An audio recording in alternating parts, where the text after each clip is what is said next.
I have my wallet in my pocket. I forgot to put it away. So I'm gonna go put this wallet away. Hopefully it won't take me too long to go up and down the stairs, but I'll be right back.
Hi! Hello! Hi! I'm here! I'm alive!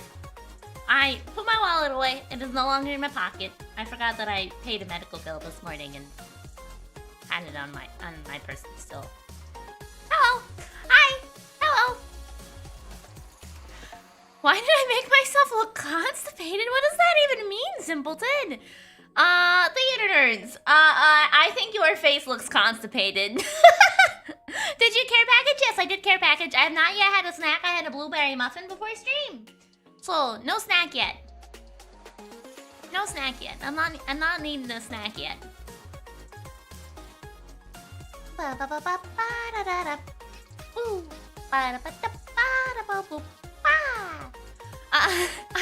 was laughing really hard at what I read when I came back. Fucking you guys are having funny conversations in chat all the time. Okay. Damn, yeah, you look constipated, theater. Thank you, simpleton, for the insult.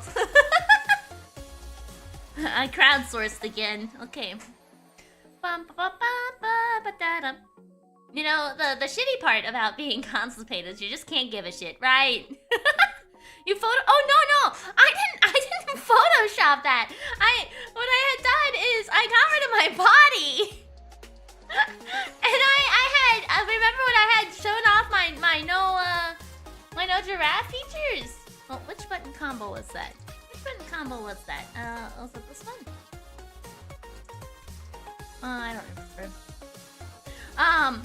But when I was turning it back on, I couldn't remember how to do the button combo. So, you know, I zoomed myself out a little bit and just happened to place myself over. Oh, it's no, H not N. Okay. Happened to place myself over the character, and it was really funny looking.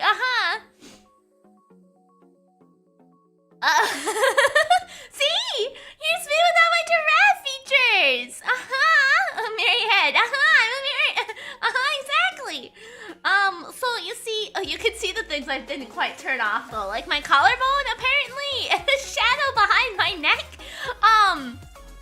But yeah, that's it wasn't really a Photoshop. It was an accident, but it was a funny one.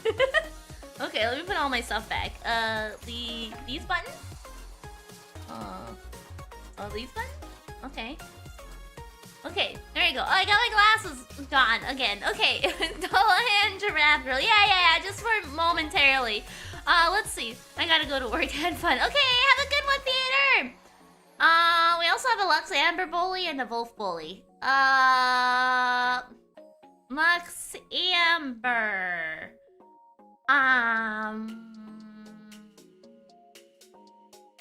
Yeah. You know, I thought you would survive more often on Lethal Company. You were supposed to be part of the people that carried us. Okay, it wasn't just supposed to be Raichu Chishu who carried us. You were supposed to do it too, but you kept going into the fucking back rooms. I don't know if that's good luck or bad luck. Wolf. Big miss. Wolf.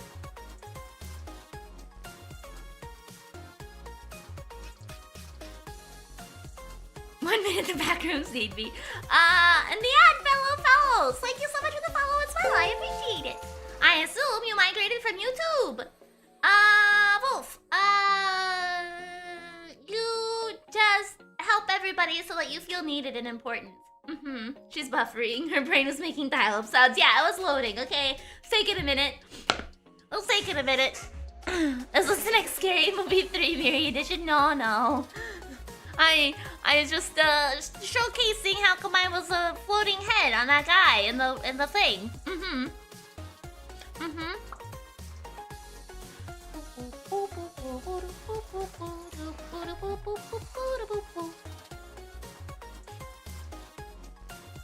Oops, accidentally made myself large. I kept you alive the most I could. I know. I'm impossible to keep alive. Don't worry, I understand that. Oh no, which emote are you trying to put in there, Wolf? Palette, okay. I will put pout emote for you. I don't think actually. I think that's one I might need to add to the BTTV. Let me write that down because I don't have it either. Add pout to BTTV. Okay. I mean, I can't even use pout, so. Hello and welcome on in. I hope you had a great time playing Stardew.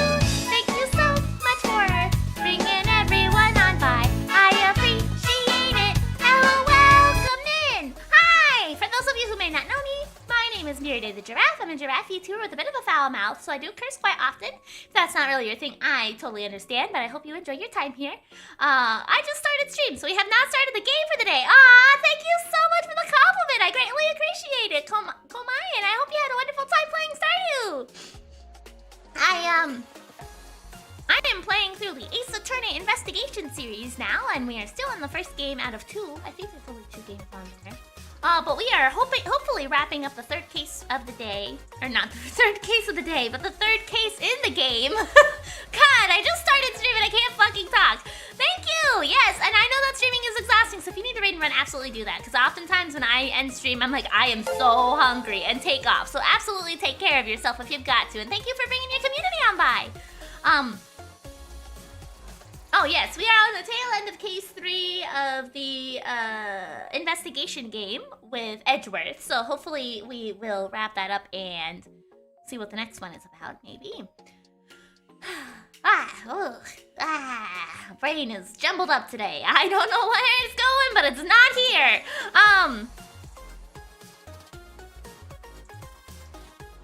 I lost it. It's gone. Lots of 3s this week. Yeah, we got Breath of Fire 3, we got Case 3, we got Kindergarten 3. You're right, there is a ton of 3s. There is. But it's too bad, because 9's my favorite number. I guess we're a third of the way there with all, well, if you add all the 3s together, then you get 9. The train of thought went to the wrong station, as it does. You know, I don't know where it goes, but certainly not my brain. It goes in one ear and right out the other, and goes to someone else. Boop, boop, boop, boop, boop, boop, boop, boop, boop, boop.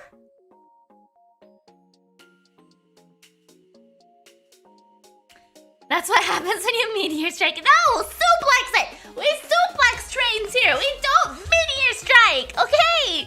No, only suplex. your strike. Absolutely not. Absolutely not. Hey, thanks for the compliment. I'm doing pretty good. How? Okay, so I was putting dishes away the other day, and I rubbed my thumb up against the side of the cupboard and cut myself on a cupboard. And it like pulled off a layer of my skin on my thumb, and now my thumb hurts so bad. I don't know how it happened, but it hurts. Make it feel better. Make my thumb feel better. Make it heal. Like pulled off the top layer of my skin in a cupboard on my knuckle.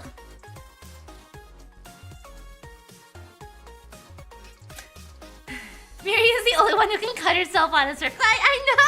I don't know how I managed it, okay? I know this place like the back of my hand. Wait, that cut wasn't there before. Yeah, where did that cut come from? I mean, I knew where it came from because it hurt very specifically when it happened. But I was like, seriously? On a cupboard? How did I manage this? I don't know how. I'm so fucking clumsy. But... I mean, arguably, having fragile skin is a side effect of my health condition, so I guess that shouldn't surprise me. Yay! It's not my birthday, but hello! No!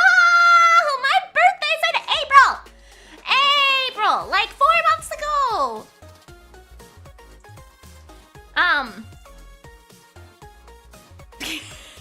But, yeah, I cut myself on a cupboard. And, no, not the first, Since I started watching, you've now cut yourself with cups 2 times. No, I didn't cut myself with a cup. I cut myself on the cupboard, okay? It was the cupboard where I was putting away the cups, okay? It just went, just sliced off some skin. This is why I like Band-Aids, is because they give me a little extra layer of protection, you see. Yeah, I was a flat surface that cut me. God, that's even worse. I know. I don't know how it happened.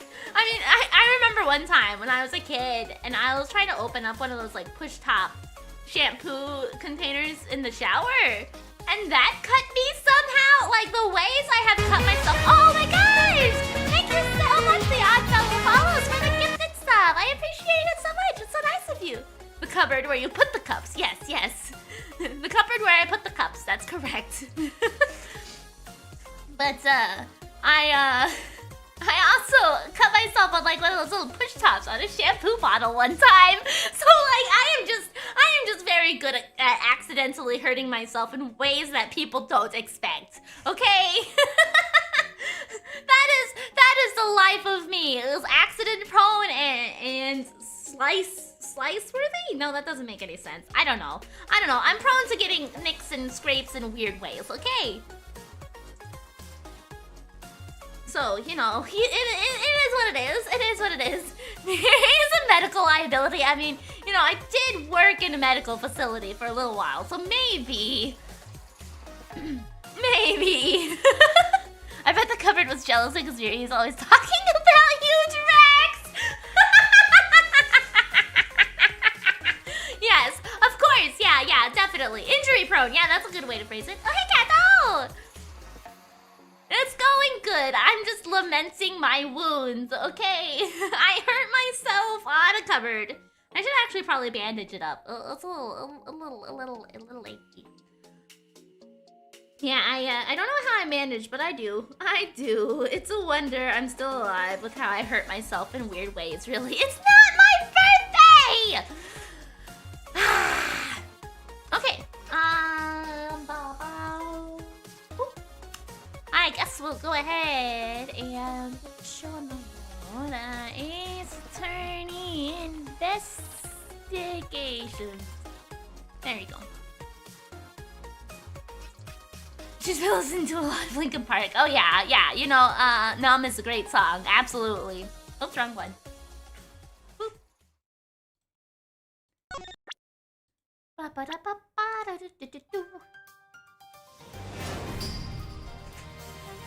One thing I don't know why. It doesn't even matter how hard you try. Keep that in mind. I designed this rhyme to myself out. I tried so hard. Anyway.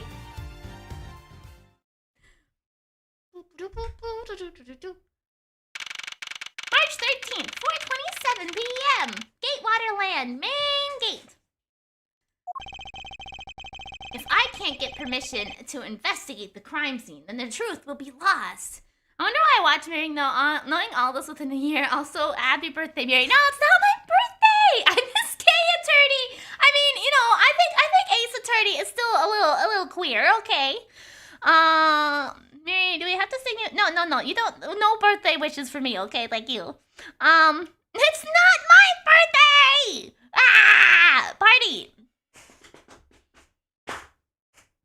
Did you stop being a coward? Have you stopped being a coward? Have you given the girl the note?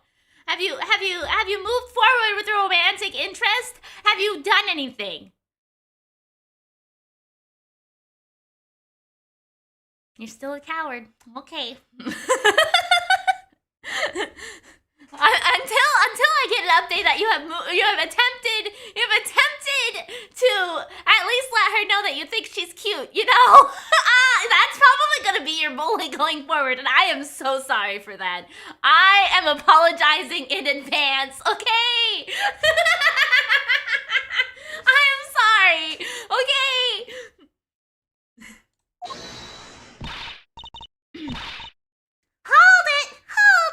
Hold it! Yeah, exactly! This is why I never take Fury bullies. It's like you double bullied him. I know.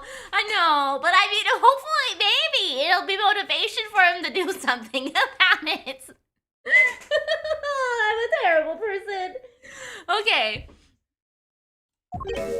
Okay. You're making fun of me for being single. It's my choice. By the time you do it, I'm sorry. By the time you do a party, she's gonna have a boyfriend. Possibly, yeah, that is true. Yeah. You know, I don't put my neck out enough for enough people there, Ignis. You're right. Mr. Edgeworth, what are you doing spacing out?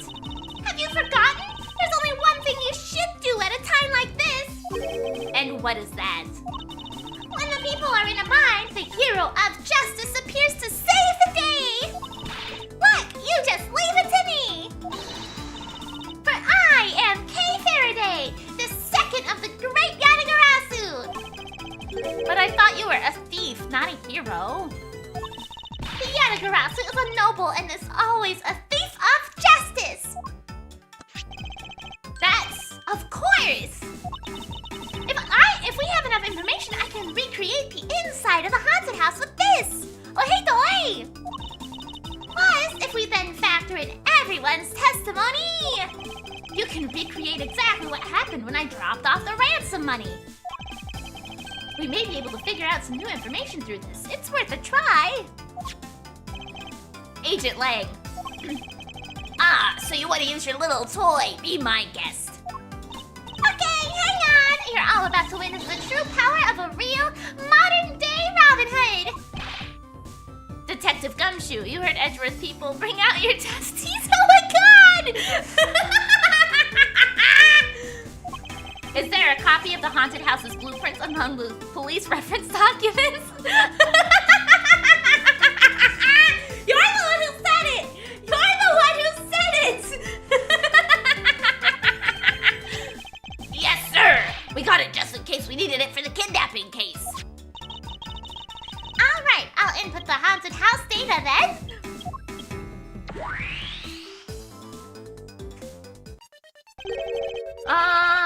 Oh my gosh. Alpha Ocelot. Oh, this is terrible. I hope one day you get injured enough to where you're gonna have to get medevaced from a small hospital to a big hospital, and it will cost you a lot of money. Babe, yeah, that's Lollipops or Lauren Pops. Okay. I'm sorry. Okay, I'm sorry. Medivaccs are expensive though. Okay, honestly, they are very expensive. More expensive than they should be to, Yay! I got my glasses back! What is this? Where are we?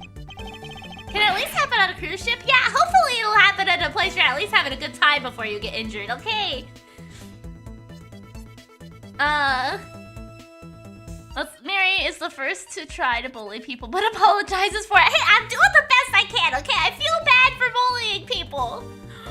You know, she can't word. Now she can't read without her glasses. Exactly, I need these. It's like we're inside the haunted house. Even if we can't inspect the real location itself, the path to the truth slumbers here. Hey, Zero! If I can successfully navigate my way using logic, I'll ultimately arrive at the truth. Wait, did you bully me? I don't think I did, Ignis. I don't think I did. Ignis. I bet. If you. I bet when you play Peek with friends, you escape without your friends and you abandon them and you don't come to them in their time of need. Now then, I believe I'm ready to investigate the crime scene. Okay, what should I recreate first? You haven't figured it out yet. Maybe I have and maybe I haven't, but I'm gonna make you do all the hard work. Very well. I'd like to inspect the moment in which I was ambushed by my abductor. Yeah, exactly! You always leave the most important people behind! The two of them were definitely in this place by that time. If I can verify that, it may provide me with a new lead. I had just come out into the hallway after leaving the money inside the dining room. At the time, I saw a badger slumped over on the floor at the end of the hall. What was a badger doing all the way down there? I also thought it was strange. Well, I mean, obviously it was the, abductors? I don't know that we should call them the abductors, though, considering the fact that they didn't actually abduct people. Yeah, it was! However, I thought that maybe it was simply a mannequin that was set there for an atmosphere. Do you know which badger it was? Let's see. It has a sash on it. So I'm gonna guess it's the regular blue badger. It looks like it's that body, at least. So you can... Well, the sash looks like it's on the other side, maybe. Let's see. Only one with the sash.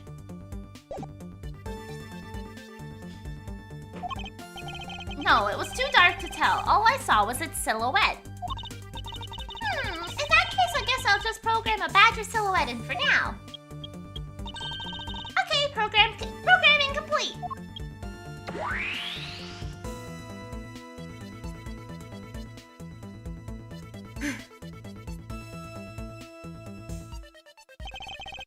Then I started walking towards the exit.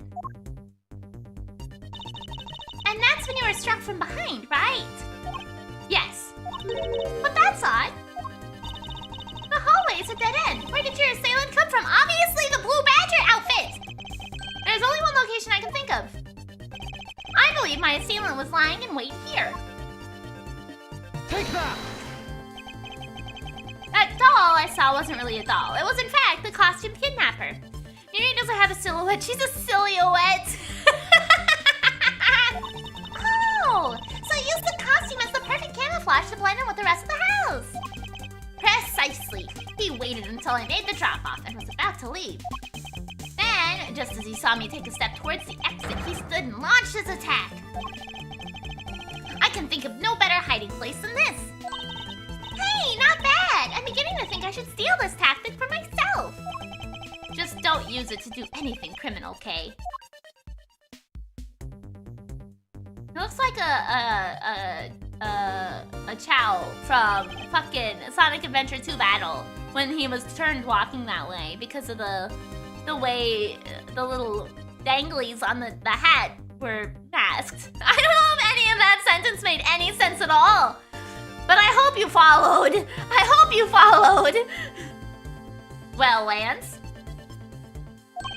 What are you asking me for? As one of the kidnappers, I figured I should give you the chance to confess first. I was one of the kidnappers, but I don't know anything. I did come up to the haunted house, but I never set foot inside. Oh my god, you're right. Even if I understood like 3 words of what you said, well, at least it was enough for you to follow. That's all I asked for. I left Oliver in charge of picking up the ransom money. Oh, whatever! I don't believe you for a single fucking second, Lance. Fuck up. Oh my god, the breeze ruffling his fucking hair. He didn't set foot inside. Is he telling the truth, or is this another lie? Alright then, you're claiming it was Mr. Deacon who assaulted me? Yes, I'm sure it was him. Okay, inputting the new info now. Mr. Deacon was the bad badger, right? Hey, Razakal. Since the bad badger has a gun attached to his right hand, I'll have to change it so the weapon is in his left hand.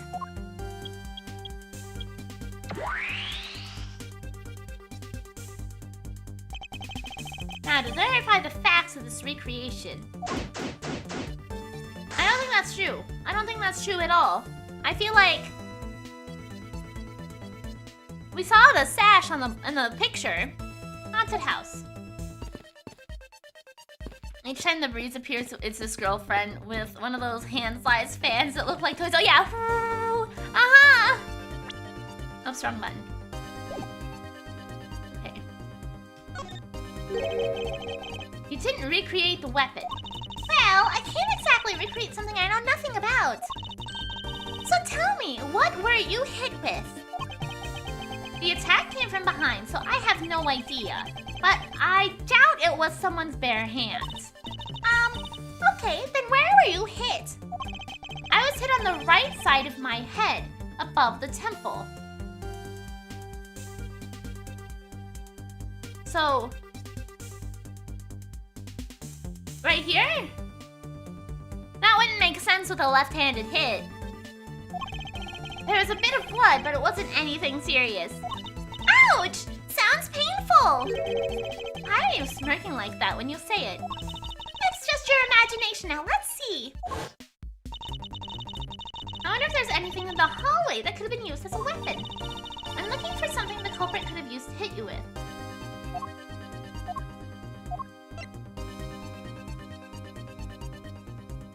Take that! I have it! There was indeed one such object lying in this hallway. A prop sword, which he took with him and brought back to the thing. Okay, yeah, okay. Are you talking about this thing here? Yes, although we did find it at the kidnapper's hideout. Wait, yes! It's possible that the culprit took it with him after using it on me. To leave no evidence behind, right? Correct. It may be worth a more thorough examination yet. Okay, so what test do you want to run on this sword? Test for luminol. See if it's got blood on it. The culprit was wearing a costume at the time, so fingerprint analysis is useless. Let's run a luminol test. It's possible that some of my blood found its way onto this.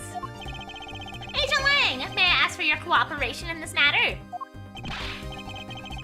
Like I have a choice. Shina, call the lab boys. Understood. Aha! Except for a dab on the left side, it would appear that the blade is spotless. So, it must have been the left side of the prop sword that hit you then. Okay. Broken prop sword updated in my organizer. Culprit hit me with the right temple with this. Okay, I'll update the recreation with this new piece of info.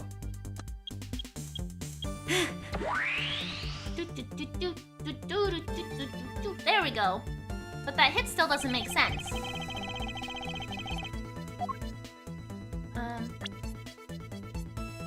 Let's see. Where is what? No. Colon. Oh, hey, between 3 and 25. Okay. This picture is haunted, yeah, a little bit. I haven't said anything. I'm behaving, yeah, but we know how you are, Facundo. You should make sure to say thank you to my editor again, you know, after the last incident. And in the next instant, this badger will swing his left arm, complete with weapon in hand. Yes, to club me with the left side of the prop sword. Shall I recreate the moment of impact? I want to see the pained expression on your face. It's just fine the way it is. Wait, maybe not. Is it just my imagination or is something not quite right? Is this spot somehow connected to any of the evidence I hold? I mean, if I was hit on the left side of the head, I would not be from Colin. I mean, that's not my editor anymore, but nice try. Yeah, Ashika is no longer my editor. So, you tried though, Facundo, good job. According to this document, the victim was right-handed. I guess I should change which hand is holding the weapon then. Not so fast.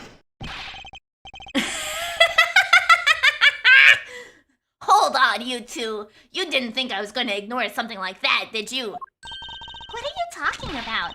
Look, no interrupting when I'm about to have a little fun. There you go. Ha!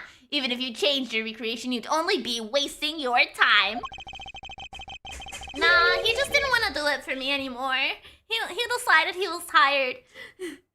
Tired of editing for me because I'm a pain in the ass, so we moved on. I got somebody different. That was a great comeback, but also kind of, you can't hurt me, I already hurt myself kind of deal. Oh, hey, Amanda-su! Oh, Amanda-su, actually, since you're here, I want to tell you that you're going to get to see me suffer on Saturday with fishing in Breath of Fire 3 if you're able to make it. The fishing part. I'm tired of editing. No. Ashika stopped editing for me, I think about a month or two ago now. It's been a while.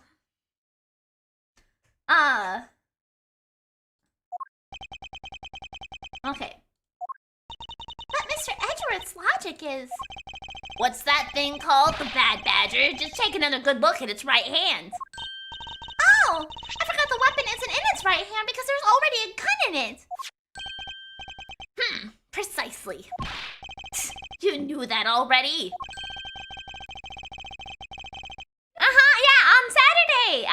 Saturday, except for last Saturday, is I've decided to rebrand it from my cozy weekend stream to nostalgia stream. So, yes, we're working through Breath of Fire 3. I mean, you've got a lot of VODs you can watch. I think I've done 8 streams of Breath of Fire 3.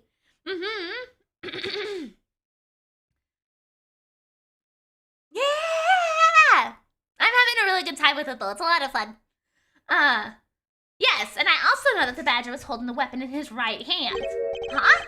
Are you aware of what's coming out of your mouth? You just contradicted yourself. Oh, really? Okay, well that's exciting.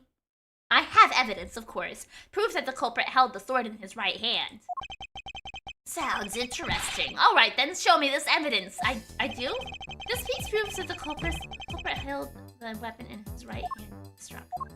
I'm going to guess the sword itself, because if we got struck from the left side, it would have been on the other side of the blade. Take that! The answer is the weapon itself.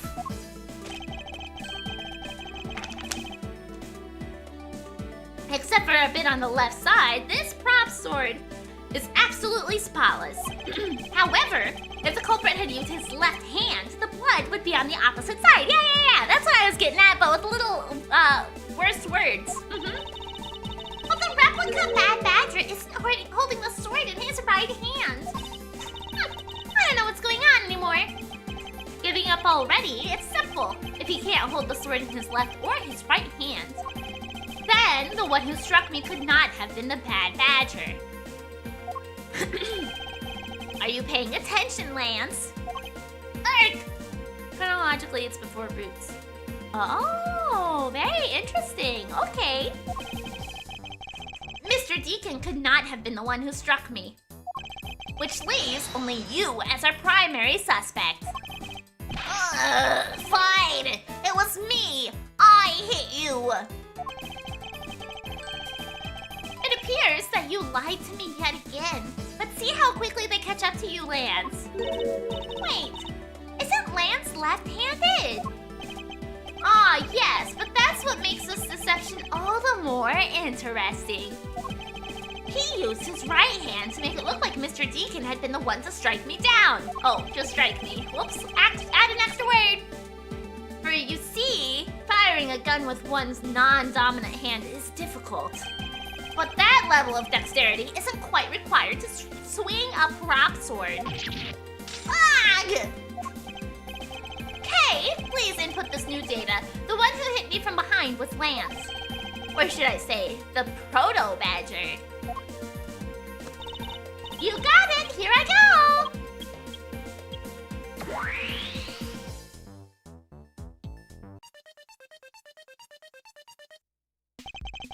Now we have a faithful recreation of the situation around the attack on me. Oh, right! All we have to do is examine this new recreation and...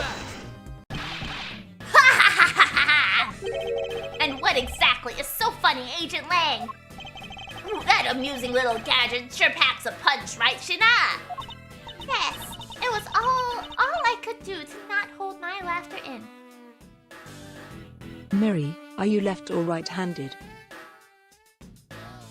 I am right-handed, but fun fact is when I was a kid, I think I was supposed to be left-handed, but my teacher encouraged me to start using my right hand instead, and they got me like pencil grips and stuff and forced me to use my right hand. So I think I was supposed to be left-handed, but I got trained out of it.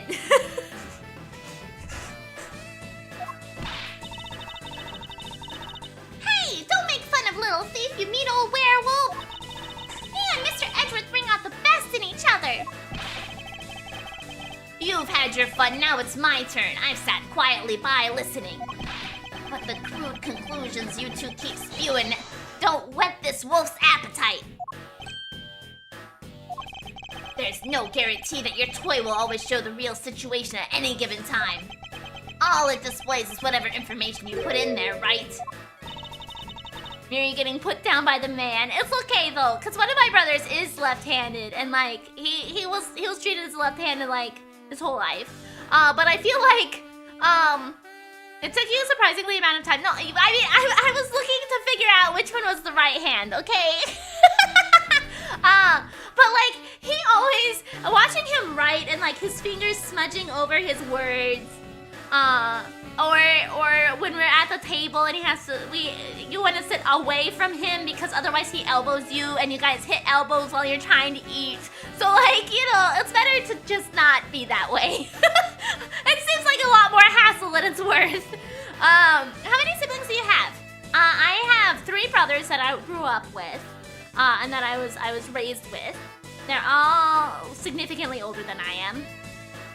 And then I also have 2 sisters who are significantly older than I am, but they're from my father's side. And they had kids my age, which was very awkward at one point in time, because when I got to like meet and get to know my sisters, they brought me over to like hang out with their kids one time since they were the same age as me, and one of them got a really big crush on me, and that was really super awkward. And I never saw them again. I was like, I don't want to hang out with them anymore. Thank you, though. I appreciate it, I guess. And just never went to see them anymore. I was like, no, thank you. I've always been right-handed, but I hate that left-handed get forced to use the other. Happens a lot. Nuns were also teachers that had quarrels with kids that were left-handed. Really? Oh my gosh, I didn't know about that. Yeah, I have a very wild childhood, I feel. Well, when you put it that way, your suppositions? Your suppositions are wrong. It's not your fault, so I'm not gonna let you in on this one. Everyone's little sister is the youngest. Yeah. That's why I always feel like I fit the youngest sister vibe super, super well, because I have eternally been the younger sister.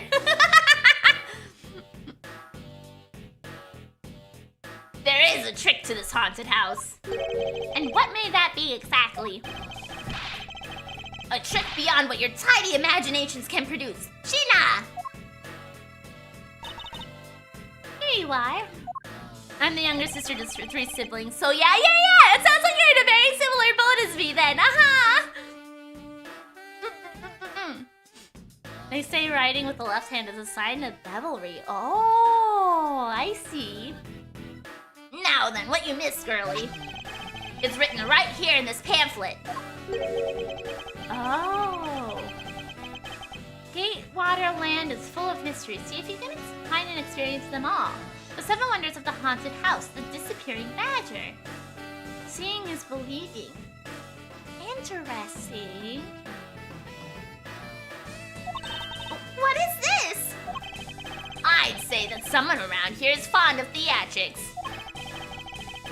And as you can see, they set a doll down at the end of the hallway for that purpose. Basically, the blue badger you saw is just a stupid doll. Well, no, we were definitely hit by that blue badger. Just because it's a part of the attraction doesn't mean it can't also be true that we got abused by it. Oldest of 2 2 younger sisters here, yeah. How can this be? Guess that throws your whole series? Guess that throws your whole theory about it being your attacker right out the window. No, it doesn't!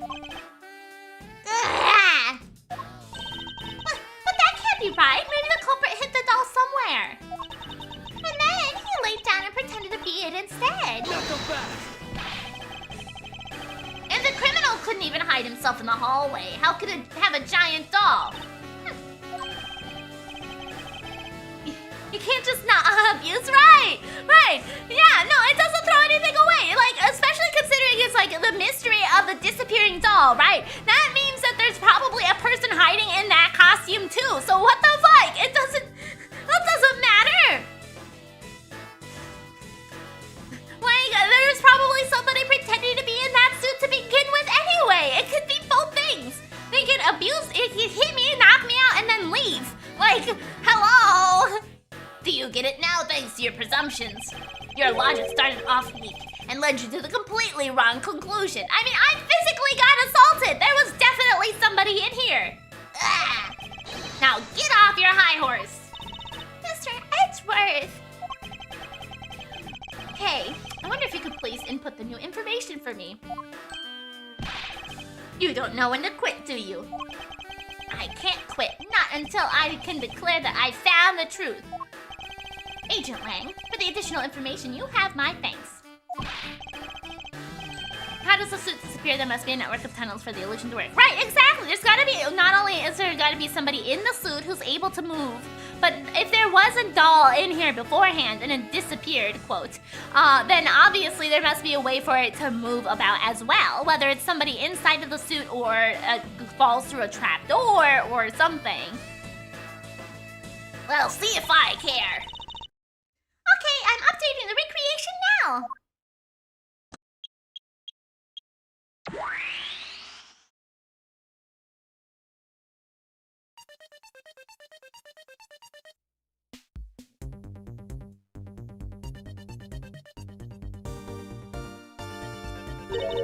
That looks really weird. Look at how it changes from the blue badger into the proto badger all of a sudden.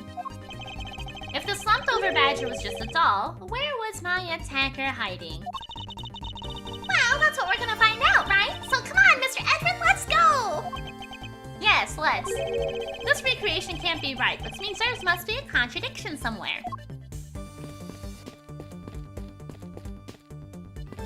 What's going on with the suit? Pieces of a set of armor in your pile here. Why do you think they almost always have sets of armor inside haunted houses? I suppose this sort of design is meant to bring out a sense of abnormalcy. Why do Oh, your explanations have to be so hard to understand, Mr. Edgeworth. Wow, how could you say that? Can't you hear Lang's background music? Obviously, he's having a super smart moment. No, he's not! In grade 12 and above, we had the school desks, or the ones with a chair and small desk on the right side.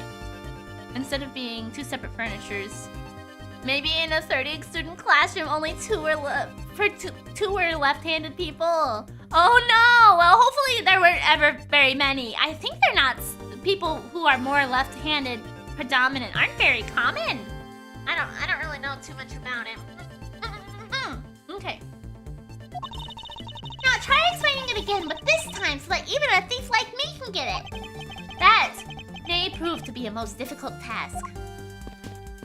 This is where the proto-badger shows up in our recreation. Yes, now the question is, where did he come from? And where did he go? Where did he come from? Cotton Eye Joe! Well, there's no place to hide in our current model. There must be an inconsistency somewhere. When you take a look around, it almost feels like more of the House of Mirrors. Not Cotton Eye Joe! I can't help it. I'm so sorry. Every time I see where did he come from or something like that, it makes me think of him, and it makes me think of this fucking song, and I can't help it. I can't. It's wired into my brain. Oops, wrong one. Indeed, who have ever heard of this many mirrors inside of a haunted house before? Well, at least we know this is the real crime scene thanks to these mirror shards. Like a mirror house haunted house hybrid, this place is full of mirrors. Hey, wait! These shards, there's something different about them. Oh?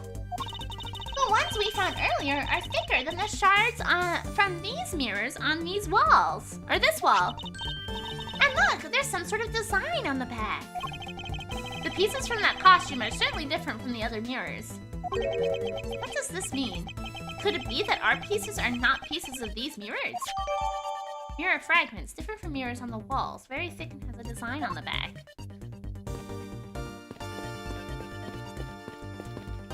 So all of the mirrors seem to have the same notes. Okay. Let's investigate the slumped over guy here.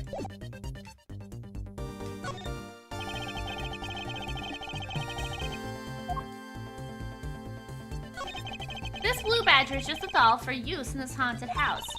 I bet the one who killed the this blue badger was the bad badger, right? According to the Blue Badger Bible, it says that they are each other's worst enemy. All because of it, one's an ally of justice and the other's a vile criminal with a gun? Perhaps they were just destined to battle each other. Much like the Steel Samurai from the Evil Magistrate.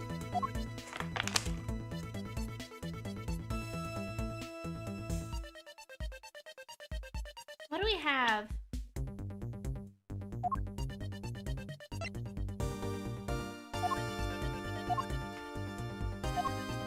Oh, it just completely overrode my other mirror fragments? Interesting, okay. Victim's costume. Right at the time of shooting gunpowder.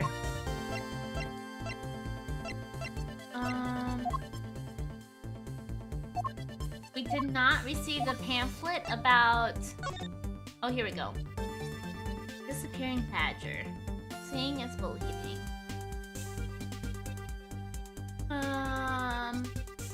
Okay, and it looks like I can flip pages. Okay, I see. Main gate, stadium. I mean, there's clearly an exit here, probably.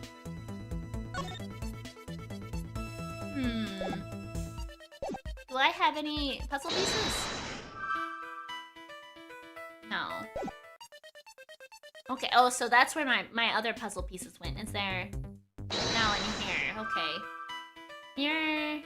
Haunted house hybrid. This place is full of mirrors. I don't know what I'm gonna deduce by interacting with that, but obviously that's the step that I need to do. But what evidence do I have that contradicts that?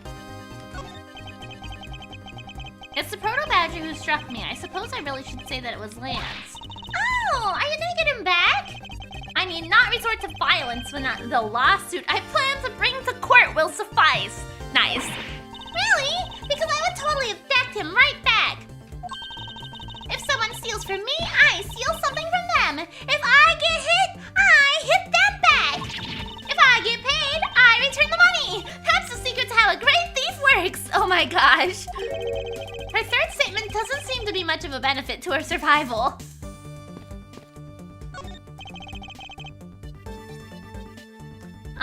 It's a replica of myself. You were totally oblivious to what was behind you, huh? Yes, I suppose I am to blame for what happened to me. It was incredibly dark, which is all the more reason I should have been more alert. Yeah, I don't think it's a very good model either. She should not be giving money back after she's been paid.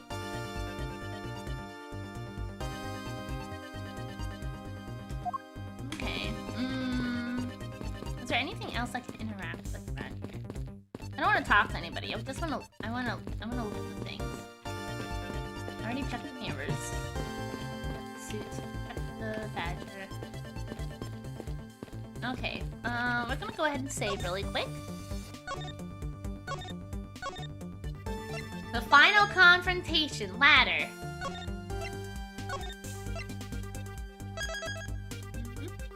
Okay.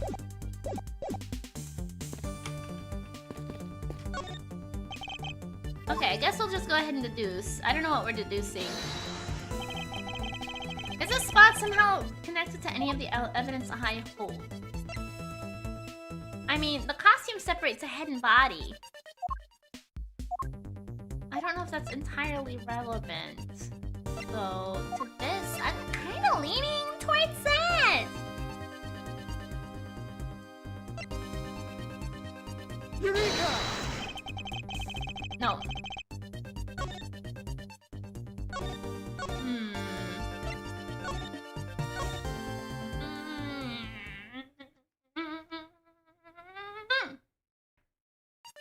Okay.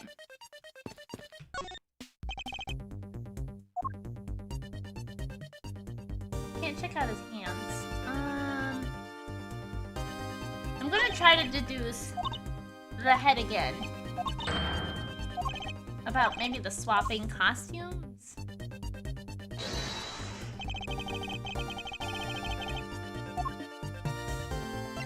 Eureka! No. I obviously needed to do something here. Maybe I do need to talk to everybody first. Maybe they'll give me some clues. Okay. Bop, bop, bop, bop.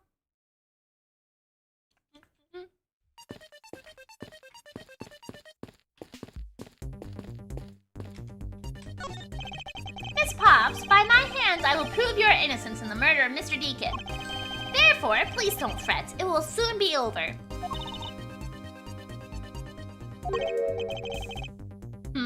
Do you not trust me?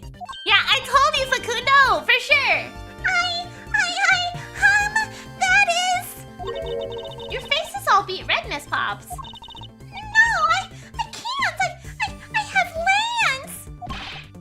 Lolly, don't tell me that you like that guy more than me. That's... Oh, why am I so pathetic? I'm so easily swayed by even a single glance. What exactly is she going on about? Poor Edgeworth, he's so fucking dense! Oh my gosh! I think you have another guilty person on your hands, Mr. Edgeworth. You can lie all you want, but it will all be for not Lance. As soon as I expose the truth, you will be placed under arrest. How can you do this? After all my dad has done for you. What your father has done for me is unrelated to the charges you face now. Unbelievable. You know, you sound kind of like a bully right now, Mr. Edgeworth.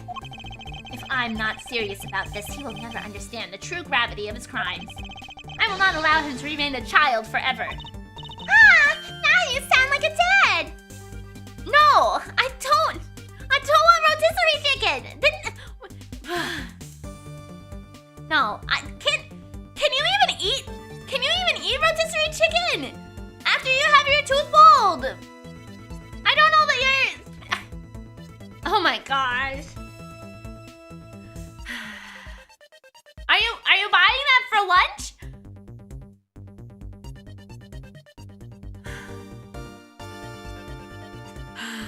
I guess if you're gonna go get chicken, I guess I'll have some chicken. Yes, you can give me some breasts. I will eat the breasts. Fine. Fine. Yes, please, thank you.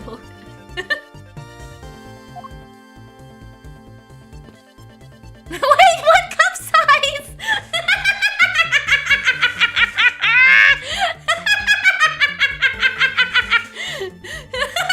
I forgot about that conversation. I can't believe what I'm seeing, sir. The space that I'm standing in, it's like out of some crazy dream. Except that this isn't a dream. This is something Kay's gadget. No, wait! This is exactly like a dream, sir. I've never been so impressed. It's like a miracle. Someone sure is easily impressed. I'm so glad you like it. Oh, so this is the product of your gadget. Now I wish I had one too. I googled it. A standard chicken breast is 8 ounces. With its approximation, a cup in US size. Oh, I see. I see. Okay. So if you wanted... Never mind. Never mind. Never mind. You do that for me, pal. Thanks. All right, let's wrap up this case already. Times like these, I wonder if they understand the seriousness of the situation. Thanks for letting us use, Little Thief. Wang Shi says, reject not those who seek the truth. So keep in mind, I'm not doing it for you, I'm doing this for the truth. You don't even care about the fucking truth anyway! Don't worry, I understand. We may have different methods, but our wish is the same. You didn't seem to care about the truth when you started this fucking case, Lang. So, have you noticed anything worthwhile?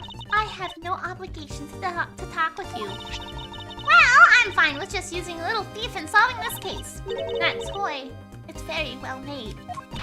Haha, that's because it's the heart of the noble thief, Yatagarasu! Okay, that may not be something you want to advertise to everyone. So, Sheena, what exactly is the source of this extra-dimensional-like space?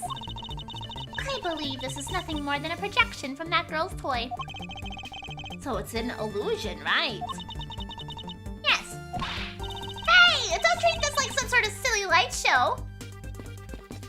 Okay, and then Ernest. Speaking of Ernest, actually, did everybody see my YouTube thumbnail for today? Did you see my YouTube thumbnail for today? I was very proud of myself for that one. So a D cup would be approximately 32 ounces, 49 ounces. Yeah, I think so. I was going to say that you know, you would have to obviously do math to figure out how many breasts would equal 2 cups. Yes, it was so good. Yeah, I put my face on this guy's body that I'm talking to right now, and it's hilarious. You can probably see it. I don't have it on this computer because it's in my art computer. But you can. Let's see. Let me find it. You can find it here. For a little lazy in Discord. Okay, I posted the link in the general channel to find it. Miles, my boy, what is the meaning of all this? Do you plan to pay me back for all I've done for you with the conviction of my son? I have not forgotten my debt to you. However, your son's crimes are a separate matter. Further, I can't ignore the truth when it's right before me. You will regret this. I promise you that. Oops. No matter the outcome, I never regret the choices I make. Okay, let's talk to Kay, I guess. Yes? Notice anything? Hey, how is, Little Thief? Totally fine, and recreating the crime scene. That's all that's left is more info. But you know, I can't believe I replicated a haunted house. And and that we're talking about the fate of $1 million. Pretty exciting stuff. I can't say I understand what is so exciting about recreating a crime scene. In any case, I believe that it's very probable that this murder occurred at this place. And if I can prove that, well, we'll finally arrive at the truth. Yeah, so what are you waiting for? Let's get to investigating. You did not help me at all. But this is a perfect time for me to take a 5-minute break, and I should probably make me some tea. So I will be right back. Gonna run some ads to get rid of pre-rolls, make me some tea. Ellie girl, hey, come here. You have a bunch of fur hanging out of your face. Hey. Why do you have so much fur hanging on your face? Okay, anyway, I'll be right back. I'm gonna go make me tea.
Okay, I have returned.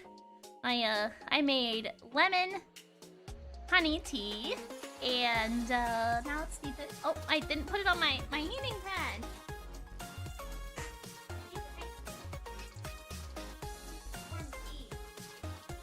Got it in my Miri mug.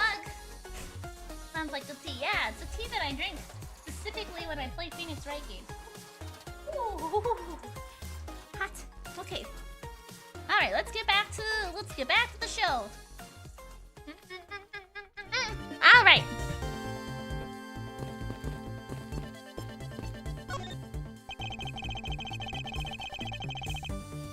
Okay. So I was thinking about it while I was waiting for my water to boil. And I was thinking about the sash. And we do have, you know, the discrepancy with the sash. And I pointed that out earlier. So let's go ahead. Yeah, see, I'm back! See! So we're gonna go ahead and try that. We're gonna deduce the thing. Try to get a drink? What did it do? I also had to get a drink, yes. I went and got a drink. I thought someone was having a crisis in chat, but it was just a meme. Uh-huh! To boil, not doil, no! Okay, so that, and this. Eureka! Hold on a second here. There is something wrong with this blue badger. Huh? Like what? The way the belt is on him is opposite of how it should be. Did you make a mistake? It can't be. I inputted the image data exactly as it was in the pamphlet. So then why is the blue badger dressed up in reverse?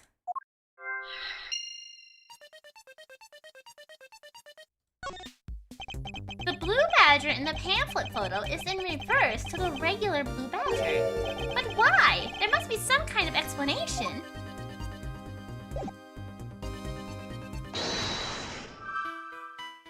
Blue badger in reverse. The blue badger in the pamphlet is wearing the belt in reverse. Mirror. This place is full of mirrors. Are these two related? I don't know what they are. Acetone internals invading, starring Miles Edgingworth. Nice. Well, go ahead and try, because I don't have anything else. Oh, okay. Gatewater Hotel, yeah. Okay, do you remember what you said earlier? What I said earlier about what? About this building might as well have been a house of mirrors. A house of mirrors? Oh, that would explain the reverse or mirror image. Yes, this blue badger might be nothing more than the reflected image of a real one. Then, was the blue badger you saw just a reflection? When I looked down this hall, I thought it was perfectly straight. However, if there was a mirror... Oh, then it would actually form an L shape, right? Precisely. I was deceived. The hallway was almost pitch black. Yes, Doi! Doi has turned into Navi. Hey! Hey, listen! Hey! Hey, listen! Hey! You know what else is a perfectly straight edge where they'll give you a hint? Look in the mirror! Yeah, we've all know that Edgeworth isn't quite very straight. A house full of mirrors. Oh my god, could you imagine more than one of me in a room? I feel like that would be so obnoxious. Listening to me laugh, and then one of them laughs, and then the other ones all start to laugh because my laugh is contagious to me too, and it just becomes an infinite echo chamber of laughter. I couldn't imagine it. It's not my birthday, and Doi.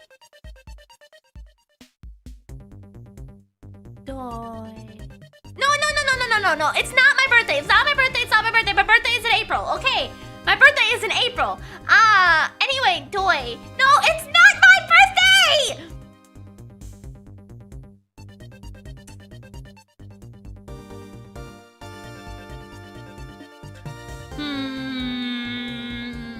Doi. Okay. I bet you would find the endless echoing laughter of me somehow soothing, and I would think you've gone insane. I don't know how you could find that, a tangible thing to listen to, but I feel like you would like it for some reason. It'd be like living with a carpet that consumes Red Bull like it's water. Yeah, kind of, I guess. And there was a beam in the way that obstructed my view of the other hallway. Wait, but why build this place like that? It sounds pretty pointless to me. Hey, this house is just another attraction at an amusement park. They created a mirror wall for a very specific purpose, and one I can point out to you. This was the reason they built the mirror wall.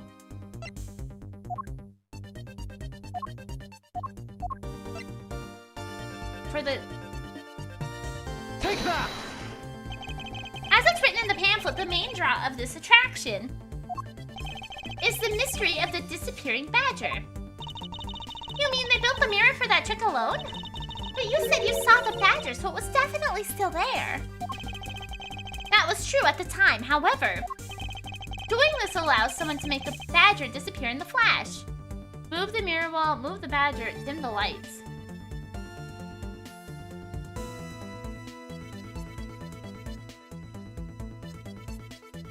I feel like moving the badger is the simple solution because you're not going to move a wall. But if you dim the lights, I think that would also make it disappear. Because you have to have... I don't really know much about mirrors, actually. I don't know how mirrors reflect. Let's go with the easiest solution and just dim the lights, I guess. Or maybe, you know what we'll do first. Just in case, because I don't trust my brain enough to choose the correct one. We're just gonna, have a little save here. Yes. I don't remember what I said anymore, though. All they would have to do is dim the lamps. So that's how it's done. If it was completely dark in here, then you wouldn't be able to see the badger anymore. Yeah. Wait, hold on. That's completely pointless. You wouldn't be able to see anything at all, not even where you were going. Is that necessarily a bad thing? Well, if it negates the point of the attraction, I better rethink this. Okay, so we'll just move the badger. All they would have to do is move the badger. But do you think someone could really do that? Well, it's a rather expensive prop, so perhaps it isn't possible. What? That doesn't kinda ruin the whole point to having the mirror. What? I mean, if it's a doll, it's probably pretty light. I don't think you would have to work very hard. You could probably make like an outline and shape of it without. Why move the mirror wall? Oh, I guess if you just flip the mirror around. To remove a reflected image, simply move the mirror, I guess. Oh. First, the mirror was constructed so that it could be moved. Then, beyond where the mirror was is an empty hallway. Oh. I did not get that at all from the the illustration of what it was supposed to be, but sure, okay, I guess.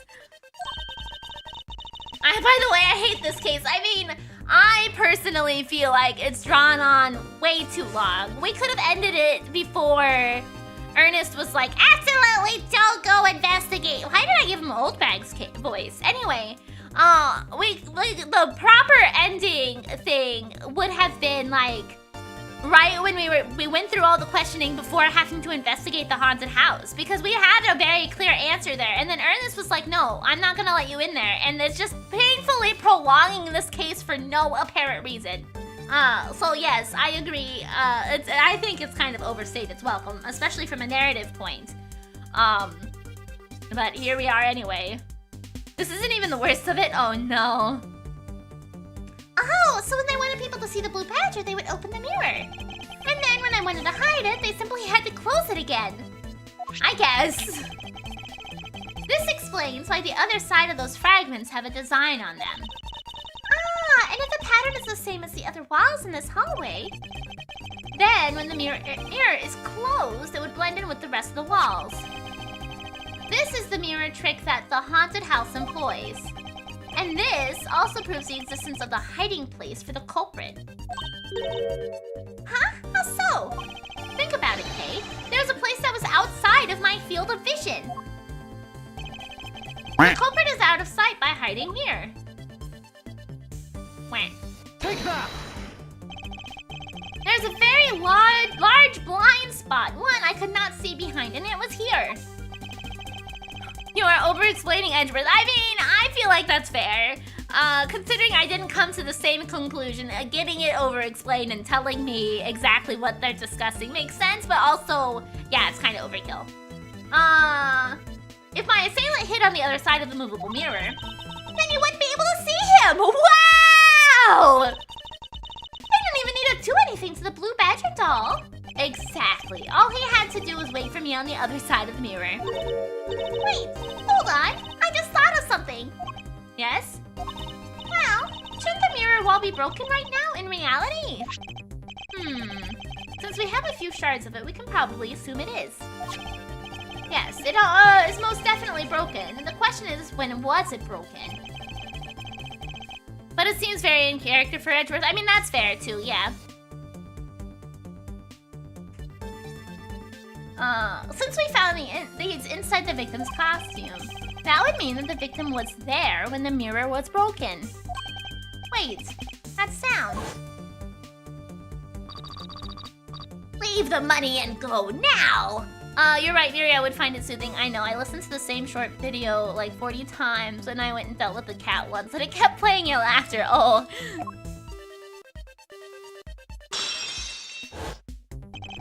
That sound I heard was most definitely the sound of a mirror breaking.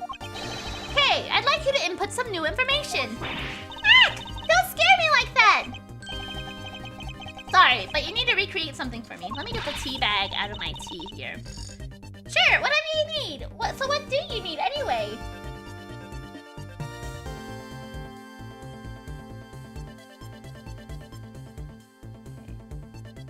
Ah, hot tea bag. Hot tea bag. Okay.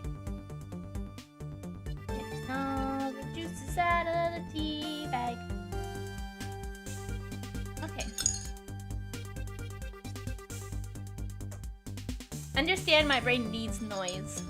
And that some of that noise brings great joy. Well, I'm glad. I understand to needing like background noise though, because I also listen to, basically if I'm not streaming, 99% of the time I'm listening to my Spotify playlist because I have to have like some sort of music going on in the background. That's why when I do art streams, I have music. And I just don't give a shit about the copyright on those streams because I can't do anything without some kind of noise going on or music going on in the background. Yeah, I have no clue where this case is going anymore. I'm just glad to have Edgeworth here at this point. Yeah, it's a little lengthy. Yeah. If you could first recreate this hallway just before I enter the dining room. You got it!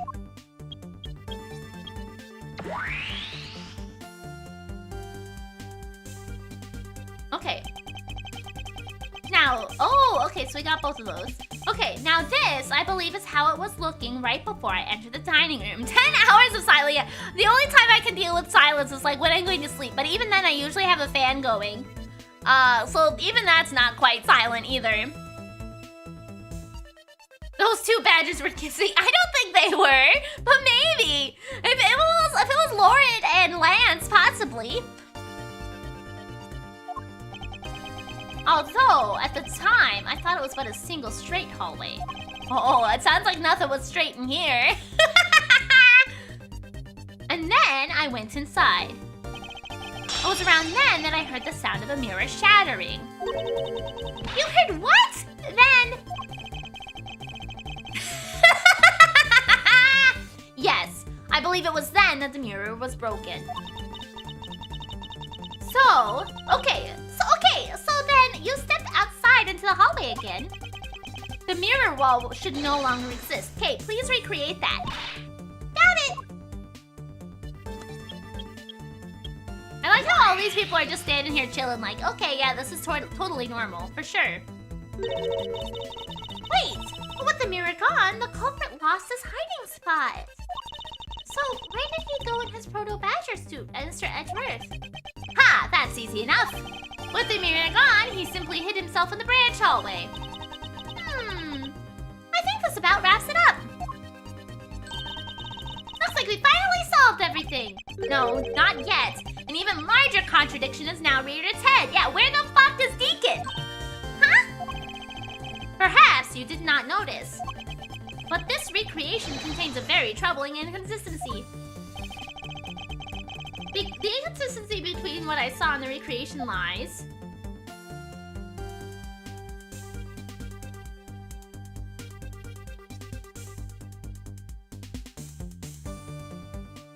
What are these? B is assailant, I'd assume. A is assailant. B is blue badger. Oh, hey, Carlos! No thinking straight in my gay game. I mean, maybe. I'm not sure what it wants from me here. What is the inconsistency here?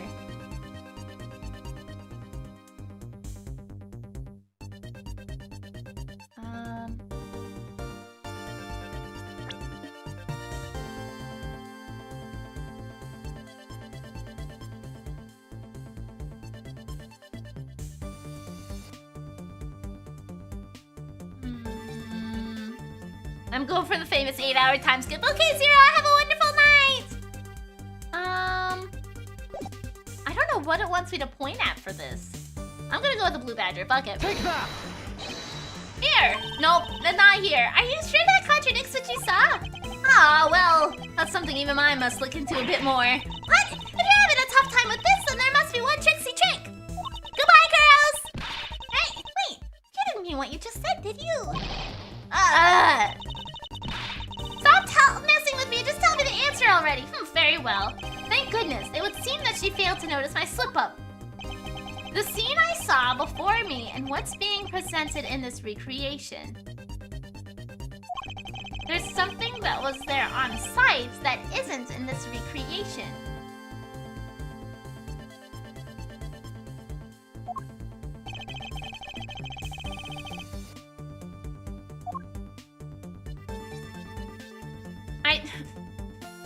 The only thing I can think of is the suit of armor, but like,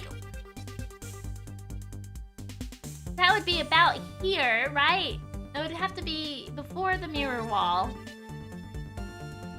But I don't think that's what it's telling me to point out.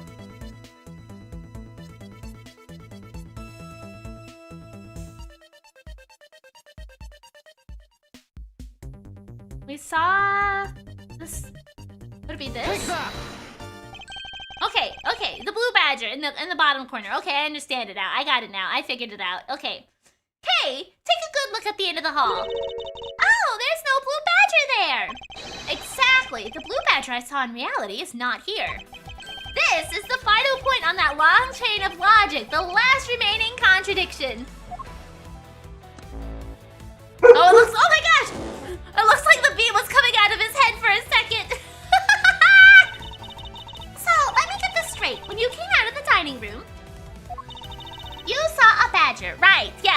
dead deacon.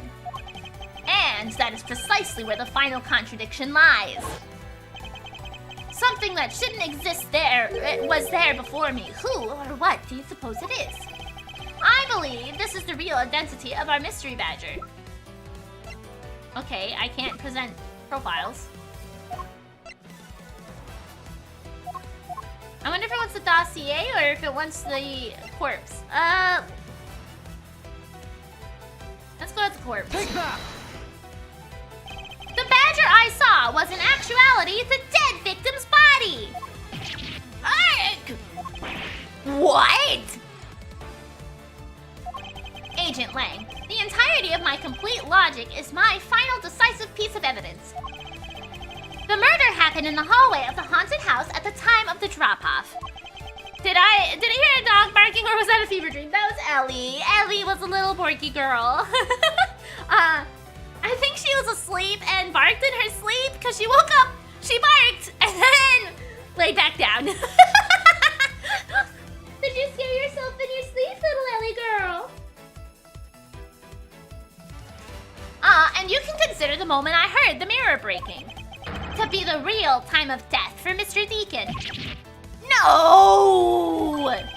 Maybe it was due to their fighting, or perhaps it was a life-shattering bullet. But no matter what the cause was, the hallway mirror was broken. Not go back! Ha! You were in the house at that time, right? Are you telling me that you missed the sound of a gunshot? Objection! There were a variety of sound effects playing at the time. All for theatrics, I assume. The gunshot must have blended right in. Hi-ya! Now then, I'd like you to recall something for me. Who was it that was with the victim at the haunted house? Erk! Who was the one who had the opportunity to rob the victim of his gun and use it on him? Erk! It was you, Lance Amano! Oh! Aw, Rich Boy's crying! I'm sorry!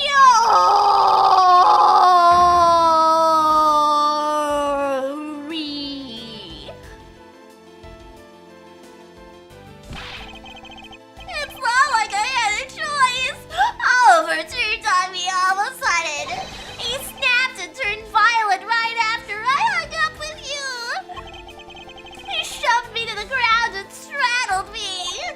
I fought back as hard as I could, grabbed his gun and I shot him. The bullet must have went through his body and shattered the mirror. If I hadn't taken his gun and shot him first, I would have been the one you found. He's a hardened criminal. He escaped from jail. See? That's justified self-defense. My boy was only trying to protect himself. That remains to be seen and will have to be resolved in court. Agent Lang, I leave the rest to you. Heh, as if you were the one in charge around here. Guys, arrest these two and get them out of my sight. Wait, I had nothing to do with the murder. The only person you should be arresting is Lance.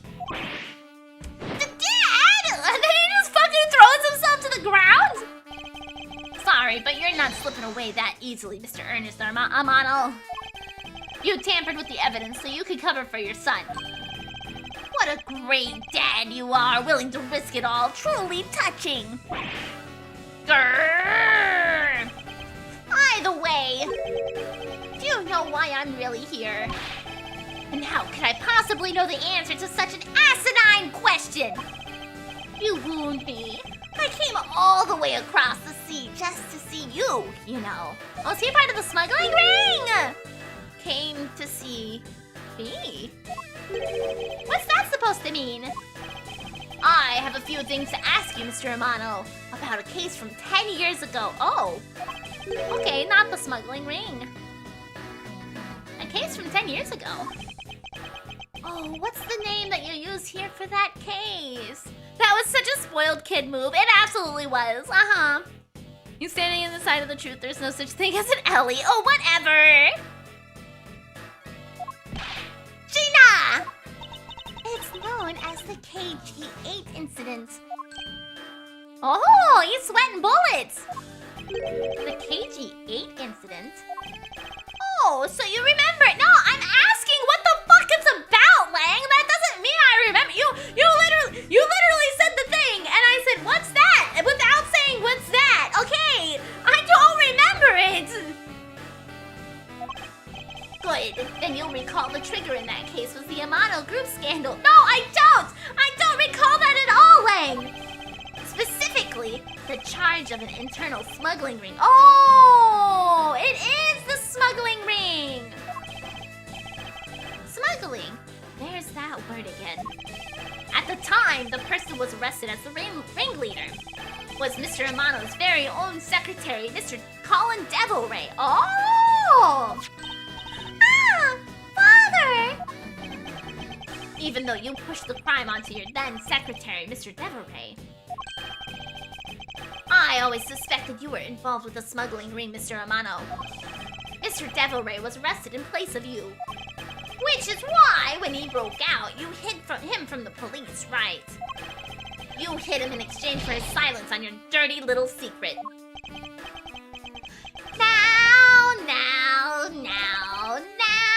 Now, please calm down. I honestly have no idea what you're talking about. Oh, whatever, Ernest! Whatever! You definitely are in on this shit because you are manipulating the fuck out of this fucking case. Fuck you! Heh, pretend to be ignorant all you want. Yeah! We're taking you down to the precinct anyway for a nice, long chat.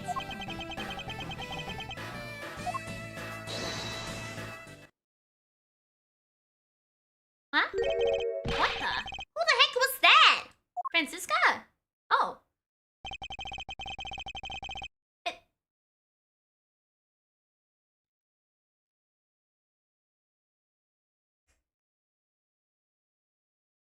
I'll take him down to the precinct if you don't mind. And who the heck are you? Why are you... yeah, what the fuck, Portsman? Aren't you supposed to be in trouble? And was that fucking Buddy? I thought this took place after the murder of Buddy. Wait, his name... yeah, Buddy Faith, right? Jackbuster! Thank you so much for another month with Prime! I appreciate it so much! Yay, no ends! I'm Jax Portsman. I'm the prosecutor in charge of this case. Oh, Jax! Thank goodness you're here. Oh, great. Ernest knows him too. Don't jerk me around! Chronologically, it happens before the first case. Yeah, it seems that way, but I thought the timing was... we flew in, obviously. Oh, we flew in, and then I thought Buddy died, like, that night. And then we came here, but apparently it's the inverse. We flew in, we came here, and then Buddy gets murdered. This is an Interpol case, so keep your paws off my suspect. Sorry, but I can't comply. I've got the backing of the prosecutor's office. Oh, he's also in on the smuggling ring, isn't he, that son of a bitch? See, in this country, we prosecutors would work with the police to bring cases to court. So if you could please cooperate with me here, that'd be great.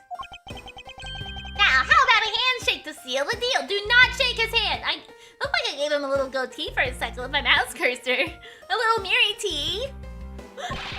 Sorry, but I hate prosecutors, the whole lot of you.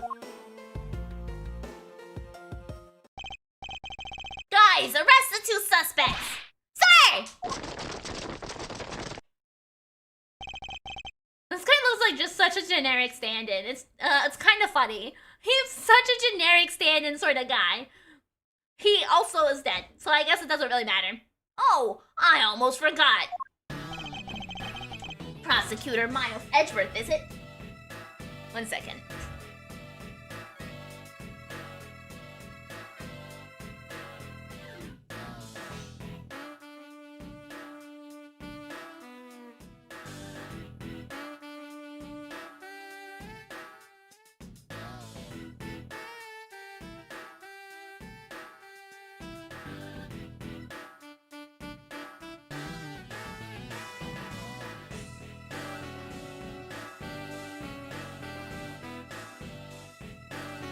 I got the breasts.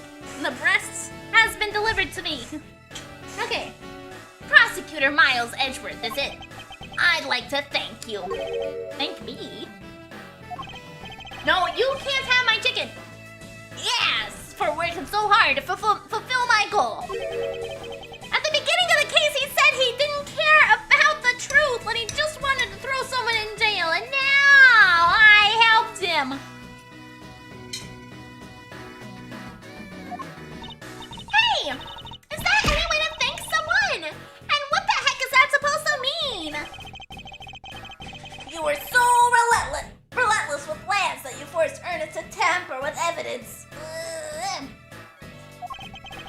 Thanks to that, I finally had a legitimate reason to arrest him. So how does it feel to bite the hand that feeds you? The hand that feeds me? I'm not sure I follow.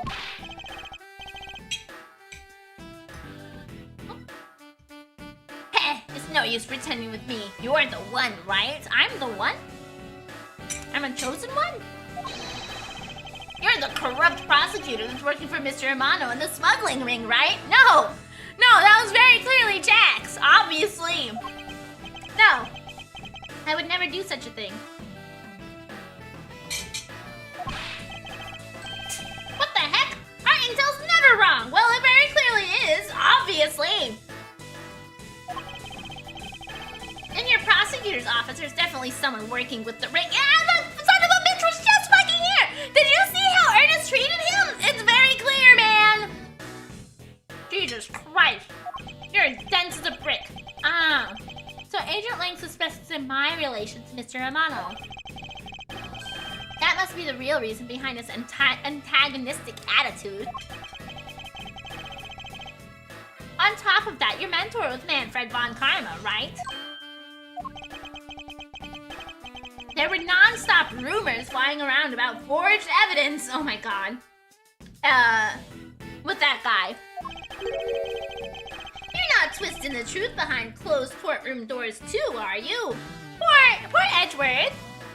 Just because he's associated with Karma, everybody's like, you're manufacturing all of the evidence. You're doing all the fake evidence. And like, maybe he did a little bit at the beginning, but he's clearly a changed man after his time with Phoenix. The courtroom is a place where the truth is revealed. Ha! Well, don't worry. It's not only you, the whole lot of you can't be trusted. A prosecutor who's never lost in 40 years. Every defendant must be found guilty. Fueled by that kind of thinking, is it any wonder that the courts produce nothing but falsities and lies? It would seem that his disdain extends beyond just me. Edgy's literally getting bullied right now. He is, and it's not fair! He's a changed man. He's gone through a character development, okay? It would seem... Oh, I read that already. Prosecutors, the courts. Why is this man so angry with us all? Rest assured, next time we meet, I won't be so forgiving. What the hell? What the fuck is this? So don't you forget it! What kind of fucking stupid pose bullshit is this? He tries so hard to be cool. Please wait.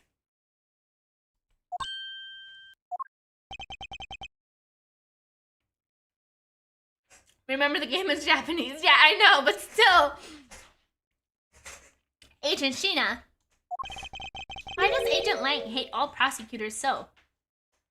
Hey, that was another cool-ass pose. Facundo, you're biased, okay? You're so biased, okay? You think so many things are cool when they're just not. Even with the shade, it still wasn't cool, okay? It was too try-hardy.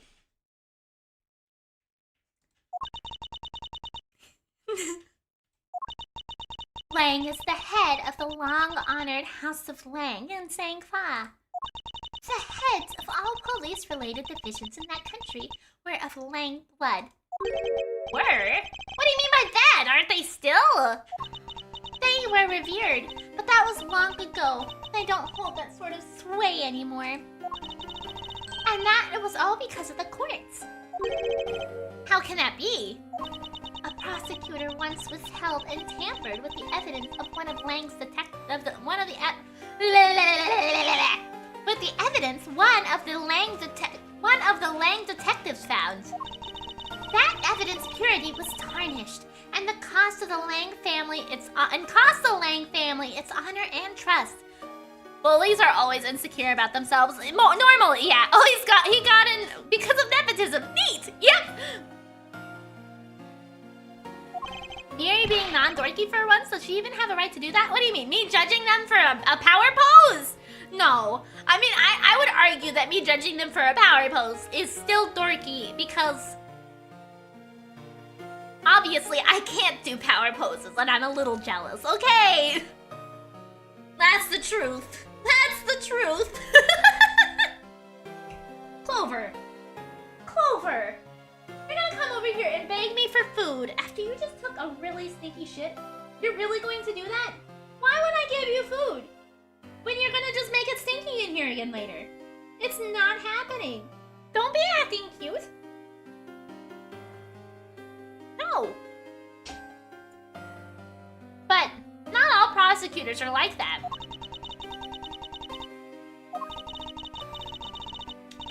Even so, even so, Lang will never respect the court again, or any prosecutor.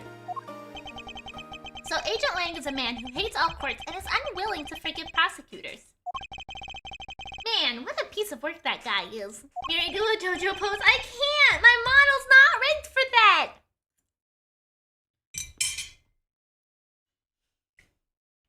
Come on, Jim! We'd better catch up!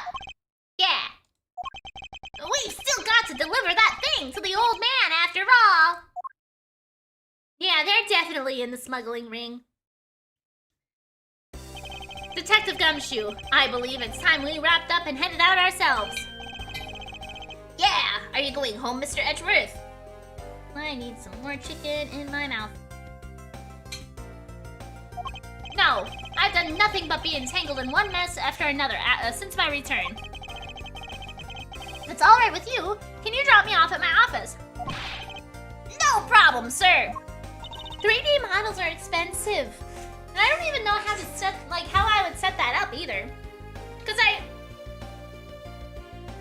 that'd be something I need to do research into. I feel like you have to have 3D, or a VR headset for tracking and stuff for that, don't you?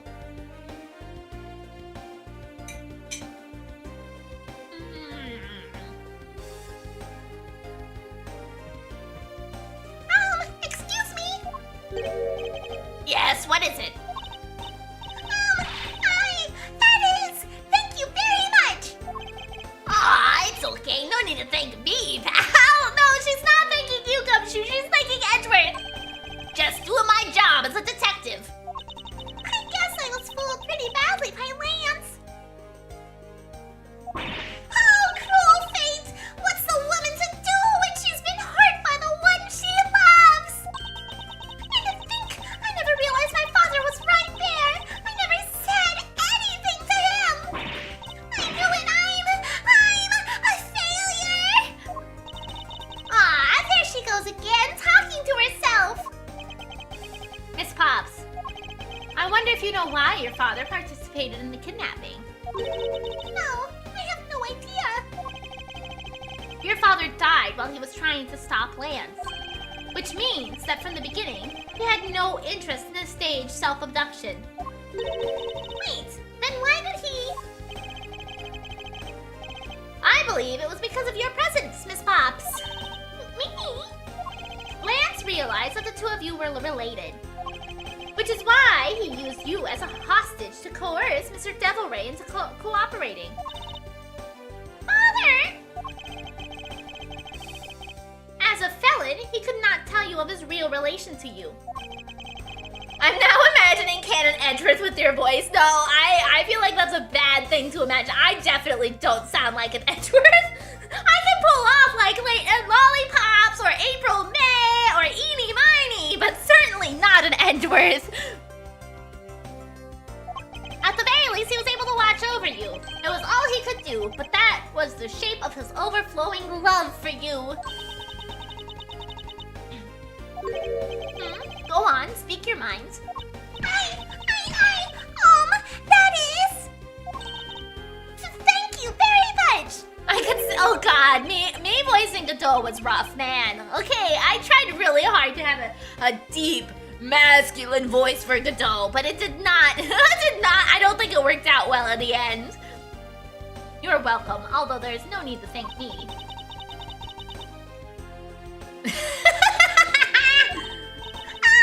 No, Lauren, stop! I mean, this man's so much older than you!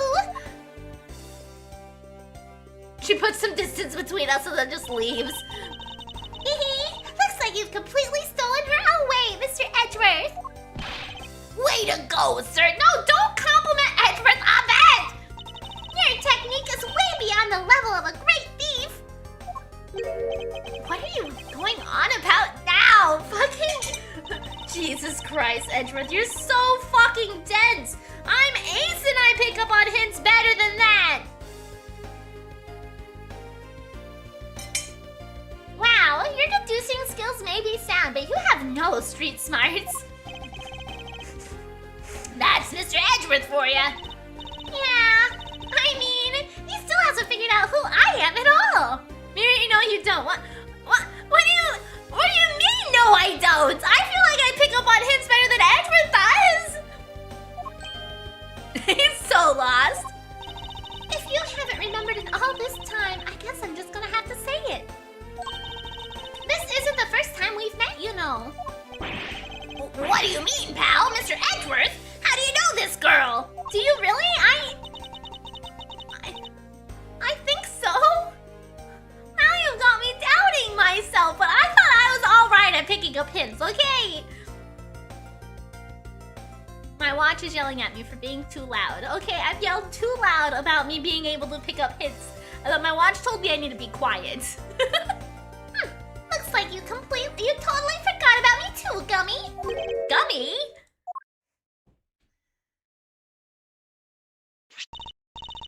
Here, maybe this will jog your memories.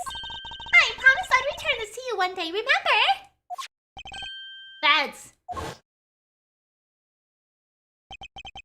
That single piece of cloth took me back, far into my past. Do you do what your watch says? No. First time I've heard about the watch telling you to fuck the fuck up. To that fateful day 7 years ago when I first met the then child K. And Detective Gumshoe. The end. We did it! We finally got through the forever case. Jesus Christ.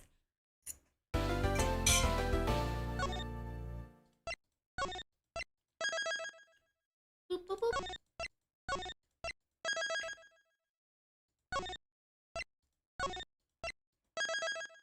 Miridae, I don't think being ace means you don't understand or pick up hints. Well, I feel like a lot of people, I mean, maybe it's just me. Maybe it's just me and the ace people I talk to. I don't fucking get anything. I don't understand who's hitting on me or nothing. Ow.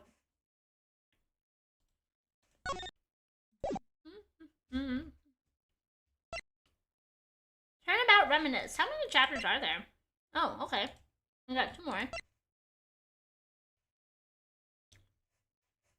I'm gonna go ahead and take my 5-minute break a little early so I can stuff my face with the rest of this chicken.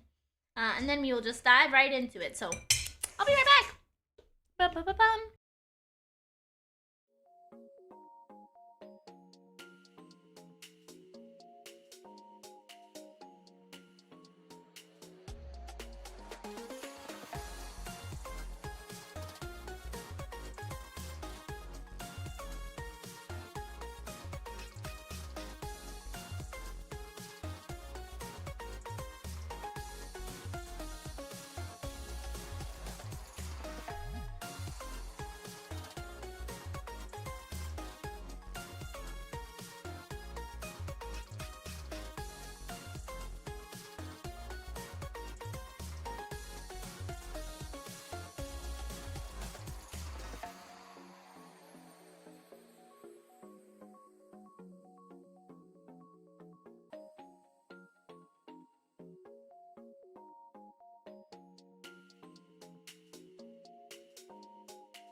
All right, my chicken has been consumed. I'm not mean a day. I don't think I could be mean if I tried. I don't think I could be mean if I tried. I mean, when I do try, I feel immediately bad about it right away. Chicken, yes. Ashika told me, so he gave me the plate with the chicken breasts on it. And he's like, the whole reason I went to get this chicken is because I watched a YouTube video about a guy who was saying you shouldn't eat rotisserie chicken because of melted plastic and heat lamps or something. And it made me really, really want rotisserie chicken. So now we've got rotisserie chicken, and I was like, okay. Well, I don't know that that That is a healthy choice to make, but okay, I guess. I'm sure if a video is telling you you shouldn't do something, I guess it's fine for you to not do the thing, or to want to do the thing, but also, okay. I guess it's food for me, I'll take it. Well, yeah, it's probably, but also, like, what a weird reason to go get food. That dude is against all food. Oh, I see. Okay, that makes sense. Thank you. Glad to be back. Okay, I have eaten the chicken. I have had some tea. And I am in good spirits. Twice I hopped on and I was trying to leave before you said hello. I didn't know you were popping in. I wanted to eat my food really quick and just stuff it all in my mouth instead of doing tiny little bits here or there, you know? Just wanted to get it all over with. Okay, episode 4. Turnabout reminiscence. Reminiscence. Start.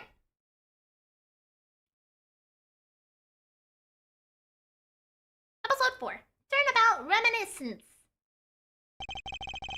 Kay Faraday, the young lady who calls herself the second Yatagarasu. The piece of the cloth that she conjured up has taken me back many years ago. Uncooked baked chicken with rice. Ooh, that sounds really good. 7 years earlier. It's the judge!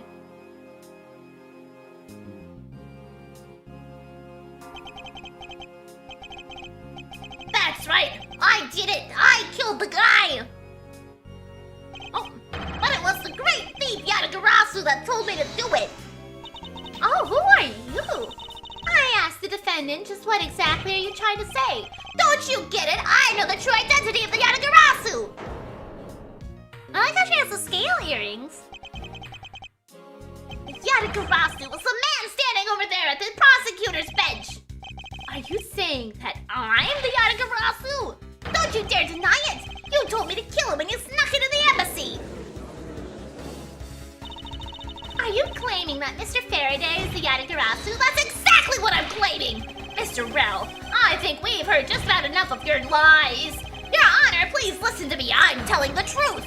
You gotta believe me! The straight man minority. I think there's a couple. I think we have more probably straight guys than we do queer people. Oh, in accordance to something or other, a new prosecution shall be called to replace Mr. Faraday. This court will be in recess until the new prosecutor is ready. Why do you talk so fast, Mr. Judge?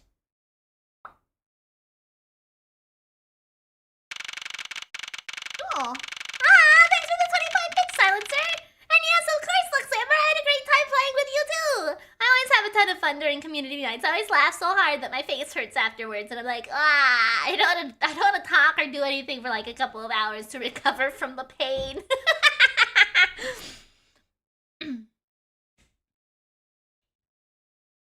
September 10th, 3:20 p.m. No, I think we did worse afterwards. We had to gamble a lot of money to be able to afford things, and I had to play it very safe.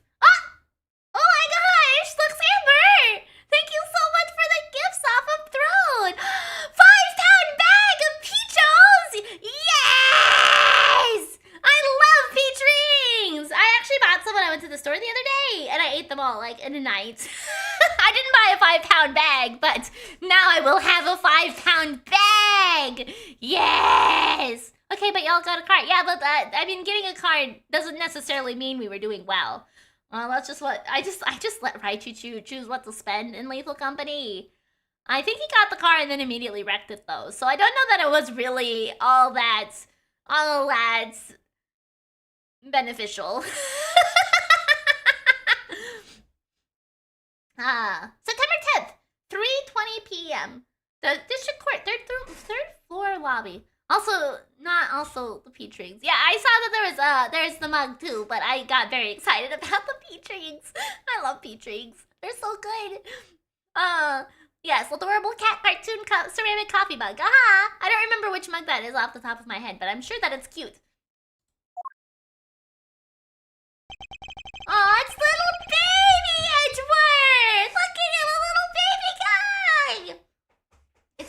time for me to enter the courtroom. And so it is that my first assignment as a prosecutor will be as a replacement for a prosecutor who has been accused by the defendant. Wait. I thought his first time being in the courtroom was the Dahlia case with Mia.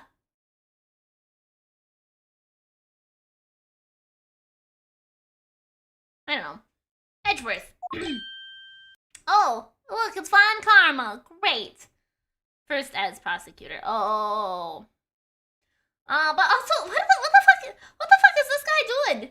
Like, just like, you have some trouble operating the lid, or you just slamming it closed over and over and over and over and over and over again? Sir. Oh my god. Oh my god, it's this ugly mug again! Have you read over all the documents regarding this trial? I think that's a water fountain. Maybe. I'll have to look at it again when Edgeworth's not in the way. Yes, sir! I've memorized everything there is to know. Very good. Oh yeah, it could be a water fountain. It looks like a little spigot out there, right there. You're right, you're right. The paperwork for the prosecutor's substitution is just about complete. Edgeworth, always bear in mind that as your mentor, I, Manfred von Karma... Ugh.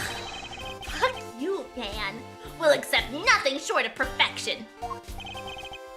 Oh my god, he did not wait HML at all. His vampire ass stayed the same for like 10 years. Yeah, he's been the same for literally ever, basically. The ugly old man, a little younger because timeline. Just a smidge, yeah, just a smidge. I understand, sir.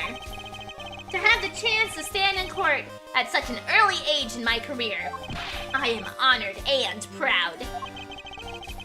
As I have watched over your studies, I am giving you this very rare chance. Prove yourself. Crush the defendant's pathetic lies into oblivion. Get that smug-ass look off your fucking face, guy. Yes, sir!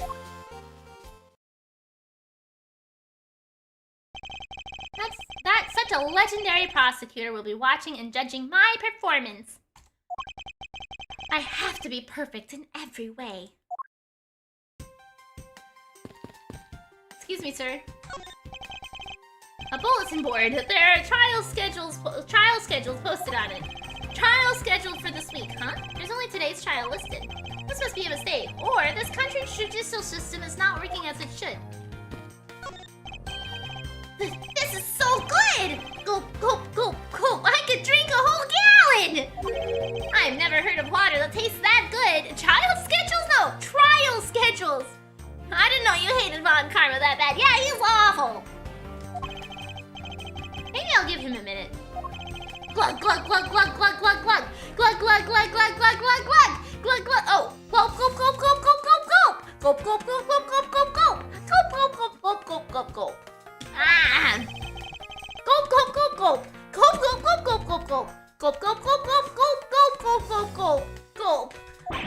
Does he plan on gulping an entire reservoir dry?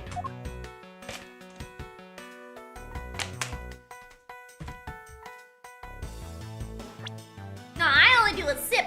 I only do a sip for my hydrate. You need to redeem a lot more hydrates for that. Today's trial should have ended in just 1 minute. Because the defendant was picked up by the security camera, correct? Exactly. The killer had the gall to say that he only killed because he was instructed to do so. Even more outrageous is his claim that the prosecutor, Byron Faraday, gave the order. Ha! Faraday is such a fool. He's been cornered by his very own prey. Sir, are you an acquaintance of Mr. Bryn Faraday? He is a pathetic man who speaks nothing but nonsense. Nonsense? He once tried to explain to me a way of punishing those who cannot be brought to court. Those who cannot be brought to court? That That is nonsense, for no man is above the law. Well, there are a few exceptions. However, there is no reason to even deal with such individuals. The prosecutor is a guardian of the court, one with no obligation for outside matters. And thus, there is no reason to deal with such individuals, I see. Edgeworth, disgracing yourself as Faraday has will not be forgiven. I have no fear. I will not let you down, sir. In place of the accused prosecutor, Brandon Faraday, I'll prove the defendant's guilt. Very good. I've secured an hour of recess for you to prepare to do just that. Show them all the power of Von Karma.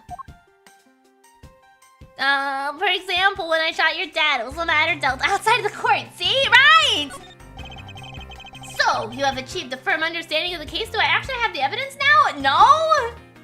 Oh my god, why do you look so fucking scary in this headshot? Jesus Christ, Manfred! Can you dial down the seriousness like a couple of notches? Jesus, you have your ears pierced! He has his ears pierced!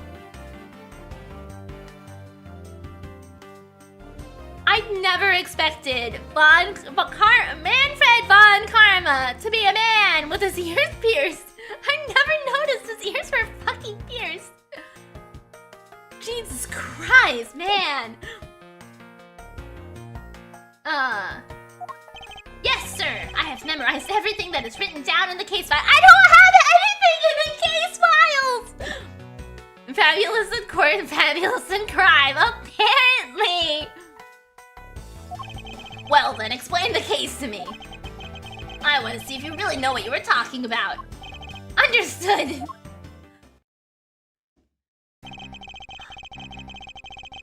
A murder was committed on September 8th in front of the Kodopian Embassy. Can't you look at the blue dots in his ear? I mean, I see them! I see the pierced earrings! I just never noticed them before.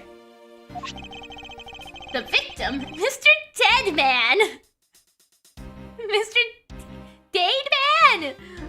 Was a staff member at the embassy. The defendant in this case, Mr. Mackerel. Oh my god! Mackerels again! Saturday's stream is going to be filled with mackerels too, because we're gonna have to catch a couple of them. Hopefully I don't fuck up and lose my lure. Fucking mackerels. Fuck you, mackerel. I hate you already. I haven't even fucking caught the mackerel on Breath of Fire 3 yet. I'm already pissed off about it. I'm gonna need like 4 mackerels. Can I just chop off his head and use him for the fucking sea shrew or whatever the fuck the thing is called for Breath of Fire 3? God damn it. Shut up, Watch. Stop being angry at me. I'm angry. Okay. Was held for questioning the night of the incident as he was deemed suspicious. He was quickly placed under arrest for possession of the murder weapon, a gun. The dude controls puppets. His name is Puppet Man. Yeah! There's a trick to it, Beery. I know, I'm sure there is, but I just fucking hate fishing. Furthermore, at the time of the murder, the great thief Yadagarasu had successfully infiltrated the Kodopian embassy as well.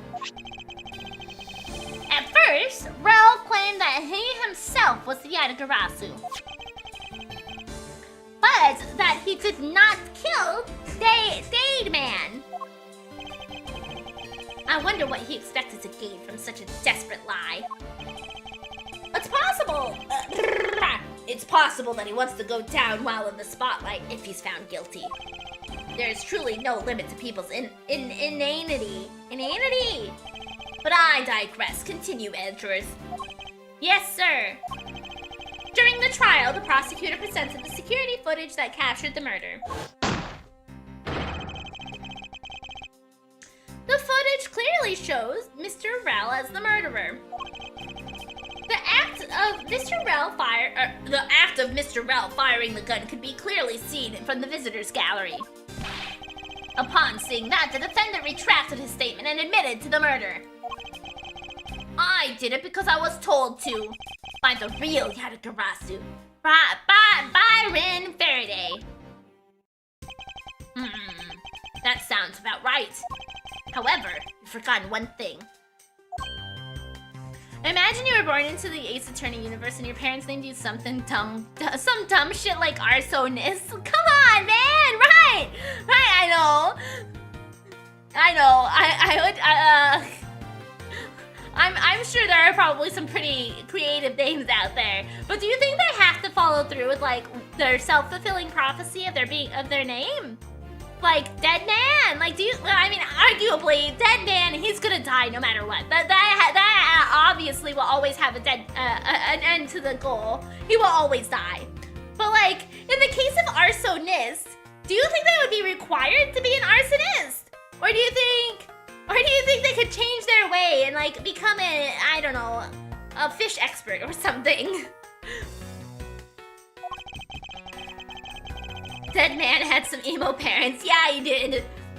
While this may appear to simply be the murder of a Kodopian embassy staff member, people are actually referring to it as the second KG-8 incident.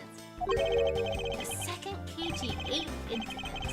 I'm very sorry, sir. I fear I failed to study hard enough. Arse expert? Is that what your name would be, right? Choo-choo-choo. Would you be an ass man?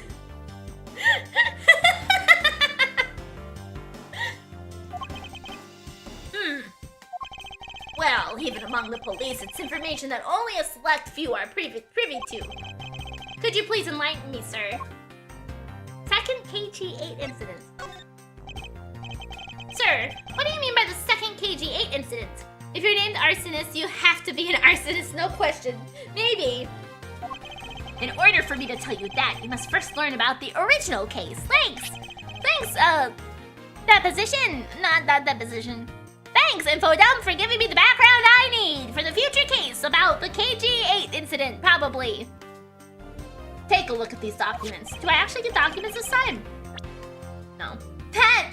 This is a 3-year-old newspaper! Reference material regarding the KG-8 incident. I received them from my mentor. Alright, I can finally read them. Let me read them. You have heard the Amano Group scandal before, correct? Let me see. Mercurial News. Kodopian embassy staff member Manny Kochin found not guilty. The victim, Miss CCU. A shadow over the Amano Group. What's his relation to the smuggling thing? Okay. But I swear I didn't set the world on fire. Is that all we have here? Just the front page?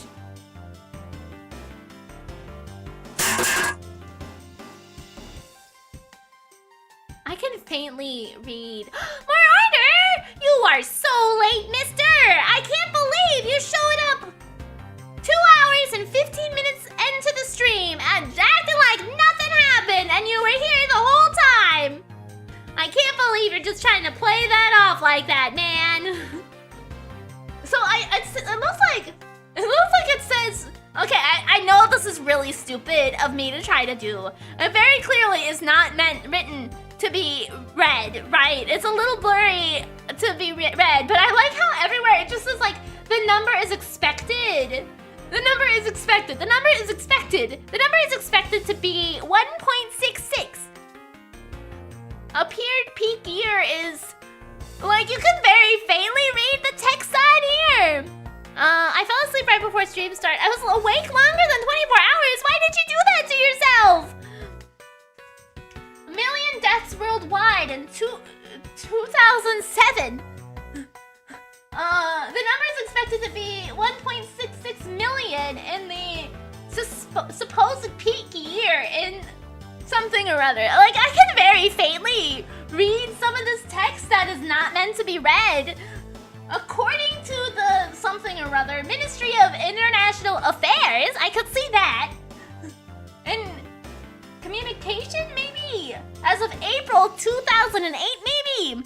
I was nervous I wouldn't wake up in time for a meeting with my professor. Oh, so you just stayed up forever. Why are some of your bullies just you being... I I am not at all a concerned mother. Okay, I am the opposite of a concerned mother. Okay, I am a spiteful little sister. Yeah! If a time traveler tries to use this to check which year it is, they're doomed. Yeah. I think that's all I can. There's a city of something. I don't know. Anyway, a concerned father? No, I'm not a mom or a parental figure in any capacity, okay? Okay.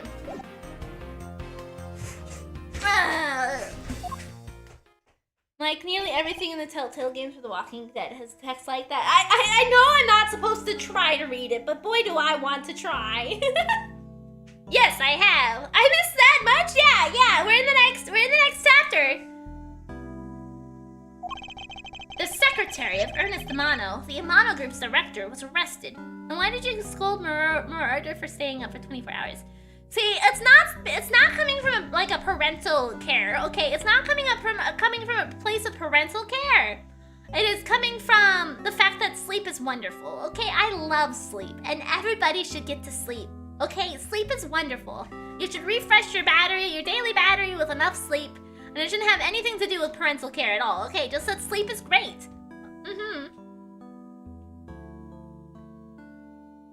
This was arrested. Yes.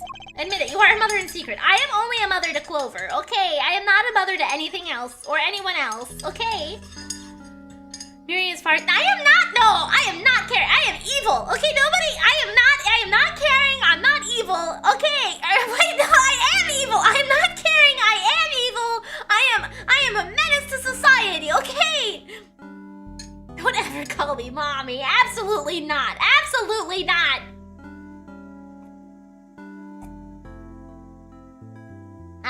Under the suspicion of smuggling. Correct. No! CCU was an employee of the Amano Group. Miri, comparing you to evil is like comparing a sword to a pillow. I want to be an evil antagonist, okay? I want to be a bully, a villain, an evil person, okay? I am not a sweet, innocent, perfect little angel, okay? No, I am a terrifying beast. Yeah! I'm a menace to society. Yeah! You can't control me, only I can control you. You don't have enough badges to control me. I'm unwieldy. I am destruction incarnate. I am to cause chaos and hatred amongst everyone. Yeah!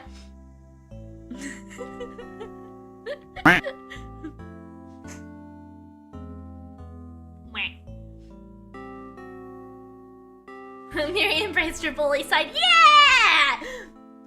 And the sole witness to the smuggling operation. It was she who brought the crime to light. Who brought the crime to light? Oh, CCU. Okay. I don't buy it. You should absolutely buy it. Yes, I just spoke the truth, okay? You just are ashamed to admit it, is all. However, Miss Yu was silenced before she could testify in court. Wasn't a Cadofian embassy staff member arrested for the murder? Yes, a Cadofian by the name of Manny Cochin was the suspect. However, due to lack of evidence, the case went unresolved. This has the same energy as a chihuahua growling. No. My neck and ossicones are things to be feared, okay? You should be afraid of my neck and ossicones. It's like a fucking flail, okay? With my neck. I'm telling you right now, okay? I promise you. I am a menace and a destruction, okay? You see? I can hurt people with this neck. I can just be like, and I'll beat the shit out of people with my neck and my ossicones. Okay, I promise you. Big damage. Okay, huge damage. Huge neck. Okay, I will hurt you with this wiggly neck in my head. I will hit you with my ossicones. I will do massive damage. Okay. Nobody believes me.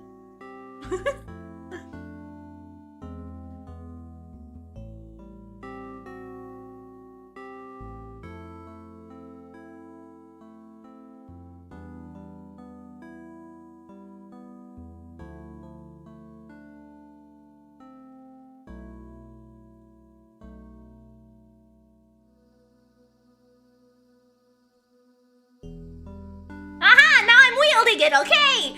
Now I'm wielding it. I will hit you. I will hit you with my neck, okay? I will hit you with my neck. What was that? I was putting my neck in my hand, okay? I was putting my neck in my hand so that I could wield it like a weapon, like a real flail. You see? Now it's attached to my hand, and now I can actually like, whoa, whoa, whoa, whoa! I can use it like a real weapon, okay? I will warn you of a landmine that you will promptly find yourself standing on by accident. You pushed me on there! No way! It's a Beauty Hammer! Aha!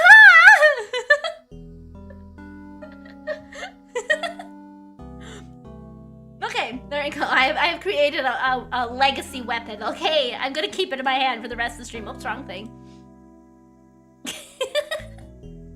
Lack of evidence. Ha! If only I was in charge of the case. Yeah, of course you'd say that, man. Fred, could you manufacture all the fucking evidence? Fuck you, man. You would hit us with the... Actually, you know what?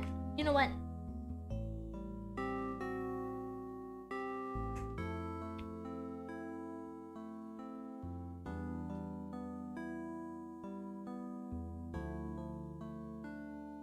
Rude. So rude. Getting rid of my weapon.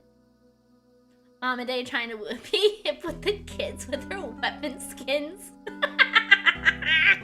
You would hit yourself with a flail before you hit us. You know, unfortunately, Carl, you're probably right. You know, you are probably right. That's probably accurate, honestly. Wrong thing. I would have done everything in my power to prove his guilt. Yeah, because you'd fake evidence! Fuck you! Fuck you, fucking Karma Manfred! I jumbled up his goddamn it! Fuck you, Von Karma, okay? To make sure that all criminals are found guilty, my mentor is really dedicated. Can't wait to go back to the VOD later to see what caused you to become a gremlin. I don't know, man. Manfred. Faraday was the prosecutor on the case then, and he was pathetic as ever. Mr. Faraday was in charge of the KG-8 incident as well?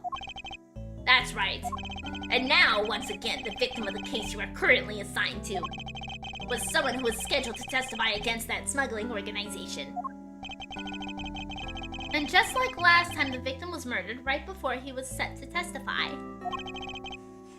You're catching on. The victim was murdered just before his day in court because against the smuggling organization. Why can't I read today? Why can't I read today? I can't read today. Events are occurring almost exactly the same way as they did in the KG-8 incident. So that's why it's being called the second KG-8 incident. Only today? No, not only today, just... I feel like it's worse today. Yes. Yes, there is one difference between the two incidents. What would that be? There's a so-called noble thief that is sending everyone into an uproar. The great thief, Yatagarasu. Fuck off, Manfred. Yatagarasu. I better find out more.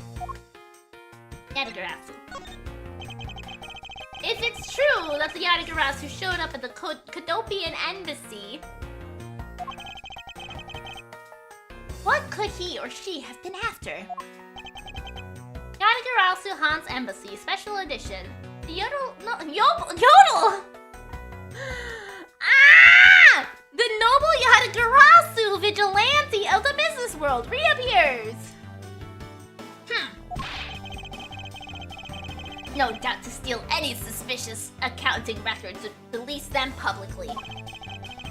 or more likely to steal secrets from the Kodopian embassy itself. The yodel! The yodel! Since the item that the Yatagarasu stole from there was sent to the police.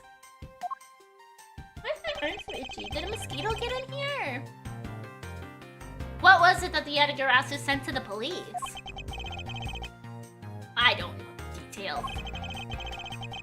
Anything related to the Yatagarasu's getting the top secret treatment. Still, I find it very ironic. By returning the stolen item to the police, it was proof positive that the Yatagarasu had infiltrated the embassy, and on the same day, the staff member was killed. Criminals have a way of incriminating themselves, would you say? That would have to be the first time the Yatagarasu has left evidence behind, correct? Criminals have a way of incriminating themselves, says Manfred von Karma, who creates evidence to incriminate criminals. Wow! How long did it take for Miridae the ghost house plot? Oh, more ardor! I don't want to talk about the stupid ghost house plot. I was so over that case before we even started the stream today. Like, I thought where we were at would have been a great ending, but then they had to go and make it fucking convoluted.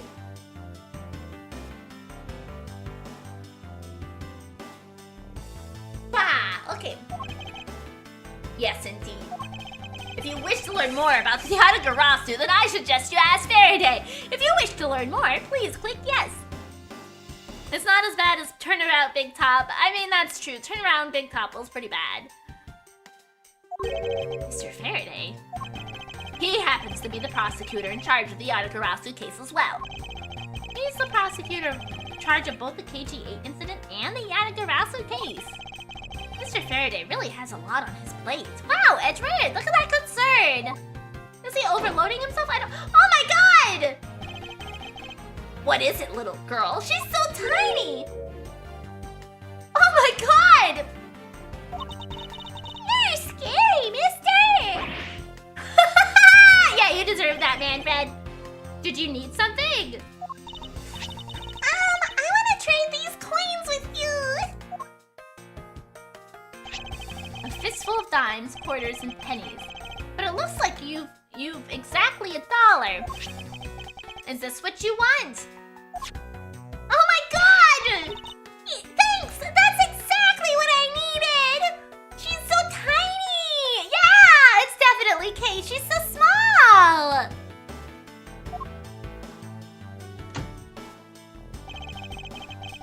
Could that child be here to watch the trial? How disrespectful for a child like that to be running around inside the courthouse. Oh, fuck off, Manfred! Does no one here have respect for this country's judicial system anymore?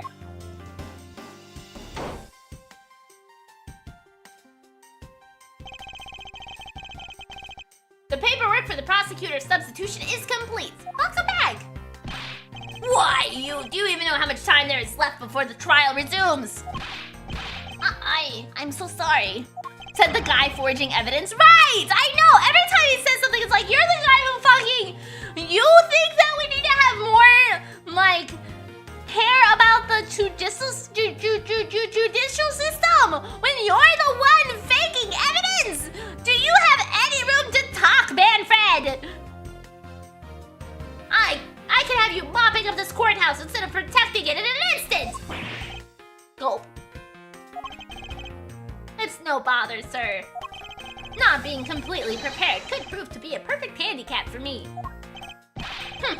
A proud one you are. You'd better collect the evidence from Faraday and prepare yourself. It's time for your debut, Edgeworth. Oh, is he becoming a VTuber? Or an Umomusume? Do you think he's gonna race really well? Or do you think he has a new VTuber model that he's gonna reveal? Oh.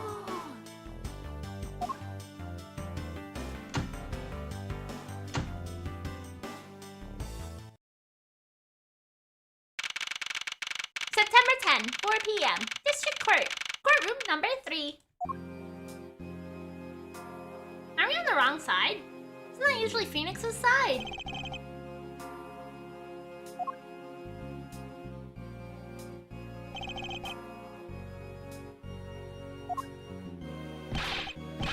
Just here yet. VTuber Horse Girl Edgeworth. I paid money! No, it's the right one. Oh. I thought they were usually on the other side. Wait, who are we talking about? Edgeworth. Manfred said that it was Edgeworth's debut, and so I was being silly.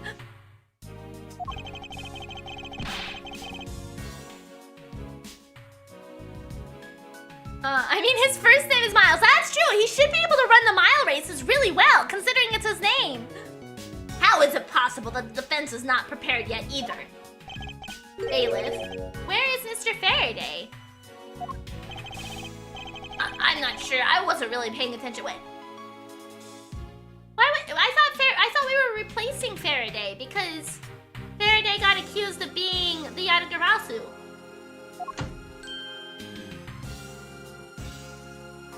Oh my god, we can see the judge's legs. He has legs! When we have a court in the games, the camera POV is facing the attorney prosecutor from the judge's side. Oh, I see. Okay, that's why it feels like it's reversed, because we're looking at the judge instead of at the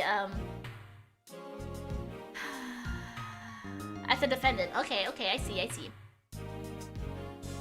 Ah, you must be the one Mr. Von Carlo recommended. So he's not a floating head yet. Oh my god, what the fuck is this? What the hell? What in the world? This isn't right? Excuse me?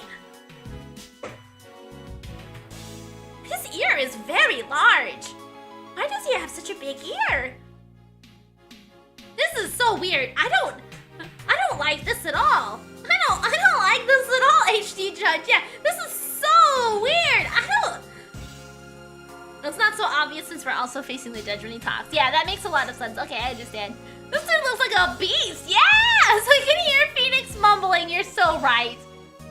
I hear this will be your first trial. I will look forward to seeing how well you perform. You don't even like him in the first place, Miri. I mean, still, okay. What the hell? Oh, by the way, was there someone celebrating a birthday during the recess? I could have sworn that I heard a popper going off. Come to think of it, the other day with my grandson. Oh my god. Sir, it looks like the trial is about to resume. However, yes, it will be all but impossible to prove the witness a liar without evidence from Faraday. What is this blasted buffoon up to? It's an emergency, sirs!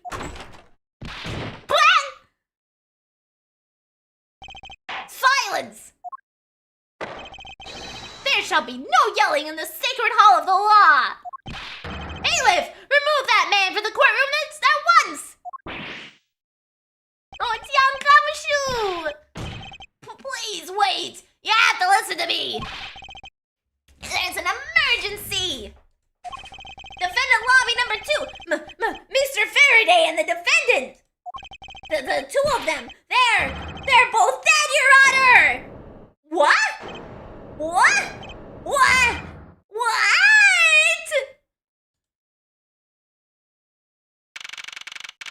Oh, they didn't have Red Bull in there.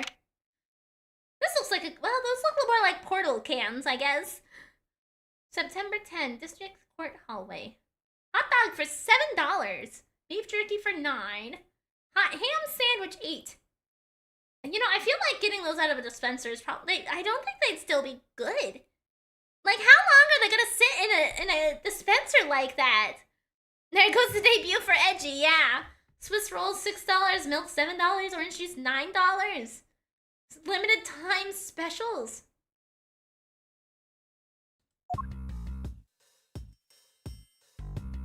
Oh. Stay back! Somehow this doesn't surprise me. Someone's always dying. That's true. Is that a trail of ants? Oh my god.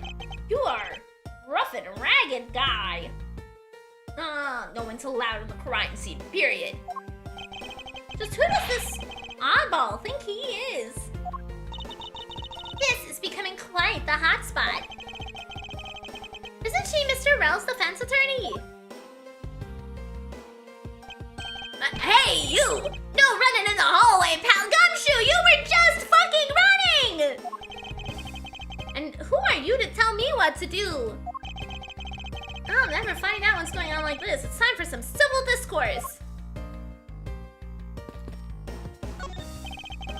This sofa looks like it's seen its fair share of use. And it looks like another part of the courthouse is visible from the window. Heck! My eyes have locked with my reflection's eyes in the barred window!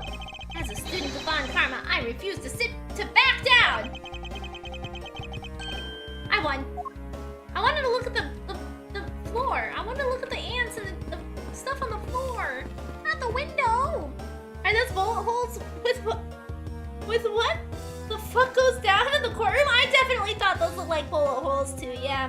Time for some civil discourse. I didn't even talk to the fucking ants. We talked to the chair and then stared at our reflection. It didn't even work. I wanted to investigate the ants. Investigate?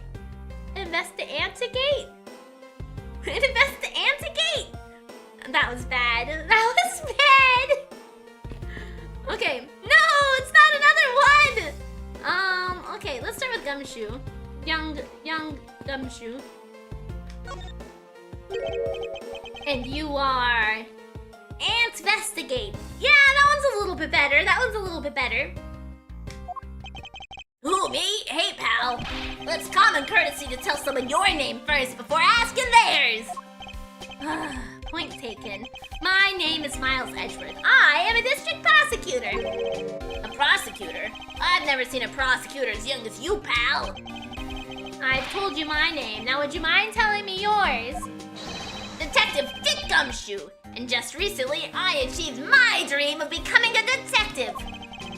More than a dream. It's what I was born to do.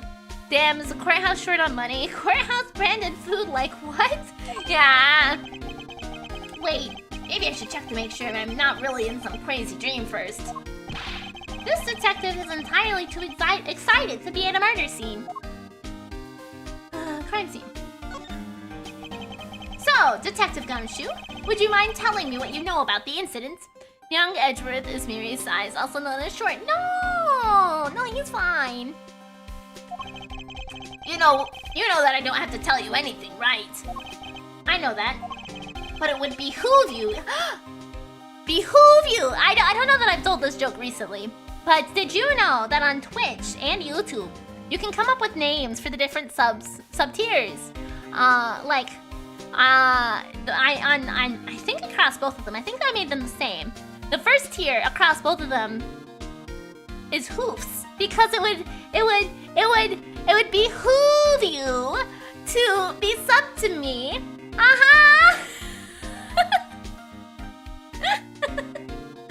It would behoove you to sub to me or have a membership for me.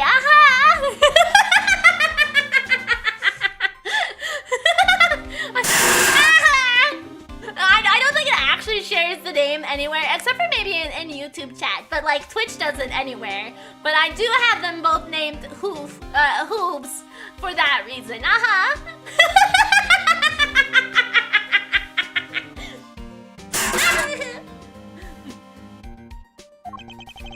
Wow, you're really a proud one for such a youngster, aren't you? I deserve all of these cans, honestly. Well, anyway, Detective Bad is the one in charge. Detective Bad. So you're just gonna have to ask him for all the details, okay? I'm a hoof. No. A hoof is more than enough. Don't worry. You could even watch me not being in a membership. God damn it! Why did I do that again? A membership or subscribe to me, and I'd still appreciate your presence all enough. Okay? It's not ever. I don't ever hold any of that stuff against people or anything. So don't worry. As for me, I was guarding the door to defendant lobby number 2. So you were on guard detail. Did you notice anything strange while you were on duty? Well, I freaked out when I heard a gunshot, and then I kind of froze. No, I'm not doing it on purpose. I don't know why I can't talk. gunshot scared you then, but I don't know. I don't mean to. I don't mean to. Then again, I can hardly claim to know what it's like to hear one at close range. Then Detective Thad came running to the scene. We went into lobby number 2 together and both men were lying there dead. Is that everything? Yeah, that's it. Miri can barely read anyways. Exactly! I was in the hallway the whole time, but I didn't hear a single peep of a struggle. Interesting. Other than the gunshot, he didn't hear a single sound of commotion. So there was just one gunshot. Does that mean it killed them both in one shot? Hi there, Lemmy! Detective Gumshoe's testimony. I was on guard duty. Other than the gunshot, didn't hear a sign of a struggle.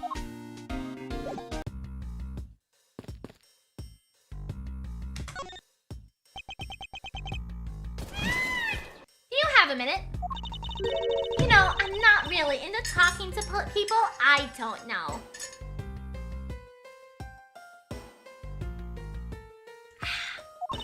Especially at a time like this. I apologize for not introducing myself before bothering you.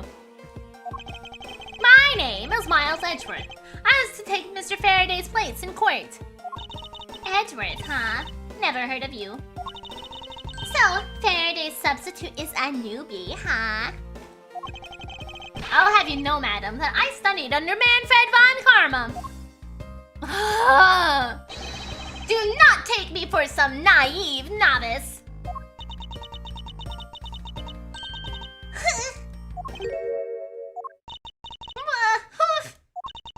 Do not take me for some naive novice.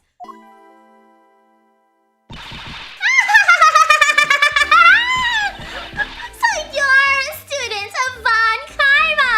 Oh boy. I liked her face before she adjusted upwards. That was great. I should have. Those clothes are dead giveaway.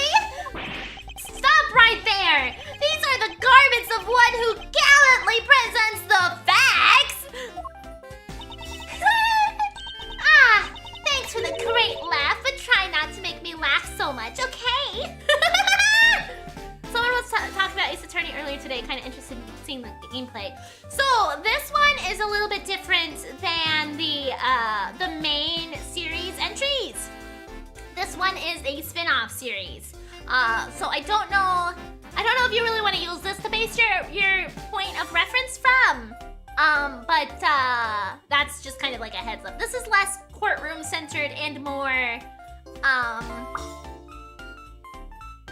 mystery? No, I mean it's still mystery centered in the other part, but it's just a little different. Okay. I wasn't trying to do anything of the sort. Yeah, her theme is great, actually. I really like it. Fun fact, this game was supposed to star Emma Sky, but then Japan was like, nobody likes Emma. And they were, I like Emma though! Emma is great! No, you stop trying to steal the pieces of chicken from my plate! You knock that off right now! That explains why she made an entrance in the first, or in the last case at least. Okay. Just kidding! I was just goofing around. By the way, do you know who I am? My name is Callisto Yu. Oh, so she was related to Cece. Okay, you mean more investigating? Yes. And rebuttals. And logic. Yes. And if you're telling the truth, then we were about to go head-to-head in court. But of course, I have heard much about you, Miss Yu. But of course, I have heard much about you. You're a regular Shakespeare. Did I say something funny? Okay, it'll give me a base for the humor. Yeah, that makes sense. Aw, thank you, Levy. That's so sweet of you. Japan's despises Emma. That's so sad. Emma's great. Crime scene. I'd like you to update me on the situation. I don't really know anything. Why don't don't you try talking to those detectives over there? Who's Emma? She's the one who loves science. She was in the final case of the first game, the extra DLC case.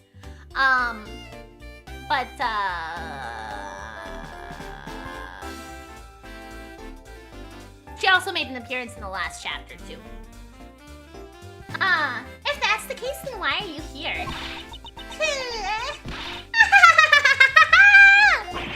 Oh, what's so funny? It's just the way you speak is so tactless. I found you a few weeks ago. That's great, thank you! I've noticed a lot of media overseas, it doesn't matter if we like it, just if the main target does. Yeah, that makes sense. Yes, that's correct. Yeah, Wolf, you got it. The person I was going against in court until only a little while ago was just murdered. It's not like I could go back into the courtroom pretending as though nothing happened. That's a good point. I apologize for asking such an insensitive question. It's fine. Don't worry about it. Okay, well, I guess that was all. That was all we got from the cute girl. Now I gotta go to Detective Bad. I dislike her lack of grip on reality. That's fair. Excuse me, but who are you? Everybody has such like unique themes. Detective Tyrell Bad, homicide. I was informed of the situation and came as quickly as possible. So, how did you arrive and inspect the body before me? Faraday requested for me to testify in the trial. Plain and simple. Okay. Mr. Faraday requested you be here. Crime scene. I've already contacted HQ about the situation. I've got nothing to say to you, kid. Kid? I'm Mr. Faraday's substitute in today's trial. Therefore, I insist that you update me on the situation. Love the ragged coat. Yeah, it's quite a different take on a detective in comparison to Gumshoe. I can't back down here. I have a right to know. Do I need to teach you a thing or two about how to talk to adults, kid? Fuck off, Bad! Is he threatening me? Is he going for his gun? It's gonna be like a sucker. What is that? Is that? Oh, it's a mirror! It's just a mirror. How dare he trick me like that? Oh, hi! Hello! Thank you so much for the raid, Mario Party Hero! Hi! Welcome on in! I hope you all had a wonderful stream today. For those of you who may not know me, my name is Miridae the Giraffe. I'm a giraffe VTuber. With a bit of a foul mouth, so if cursing's not really your thing, I totally understand, and I hope you enjoy your time over there in YouTube land. We just started the 4th case in the Ace Detective investigation game with Edward, so we are still getting our footing on what's happening here. Oh! And I have a long neck! But I hope you had a wonderful stream, and I know that sometimes streaming can be exhausting, so if you need to raid and run and take care of yourself, absolutely do that, and thank you for bringing your community on by. That looks like he belongs in Gotham. Yeah, kind of. Let's see. Tyrell Bad, the real Bad. Oh, I see. What the fucking shit? Okay. Anyway, Mary Hammer. Oh, Hammer.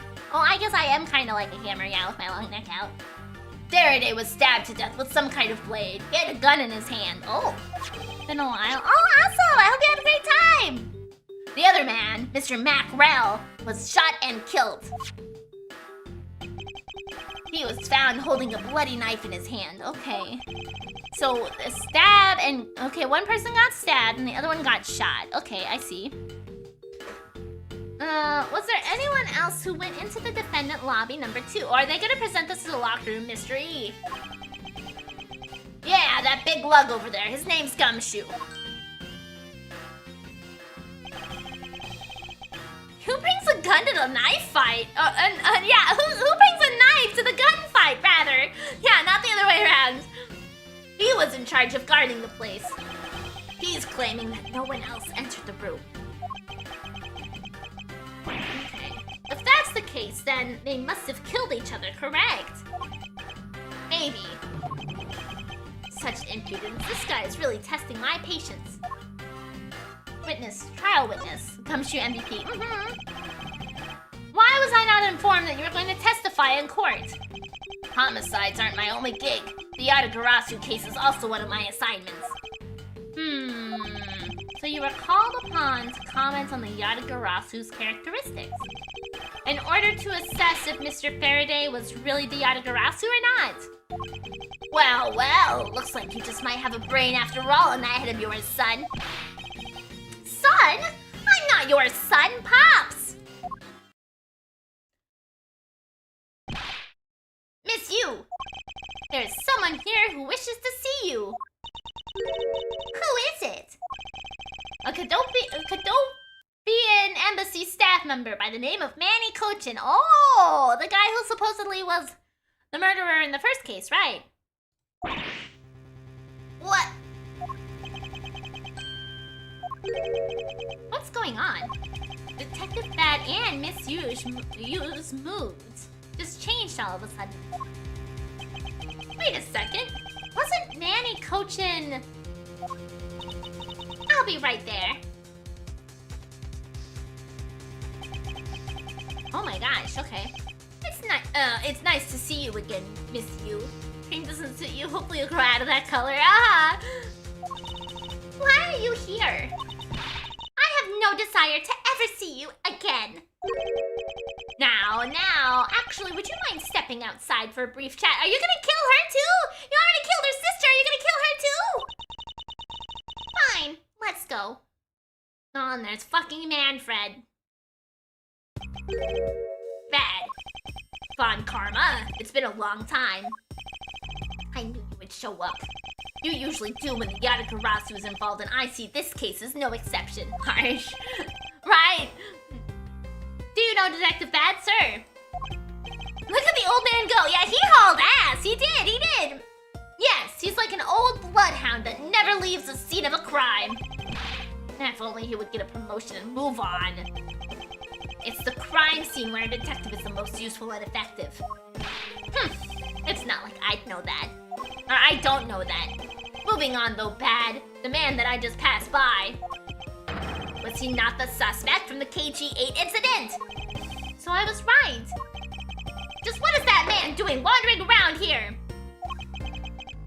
That Faraday. I can't believe he let such an easy catch get away. Imbecile! I would have proved his guilt in 3 minutes! Von Karma! I think you've said enough for now. It's in poor taste to speak like that about the departed. Very well. Back on topic. I'm placing Edgeworth in charge of the investigation here. Objection! Francisca? Oh my god! Oh my god! It's little baby Francisca!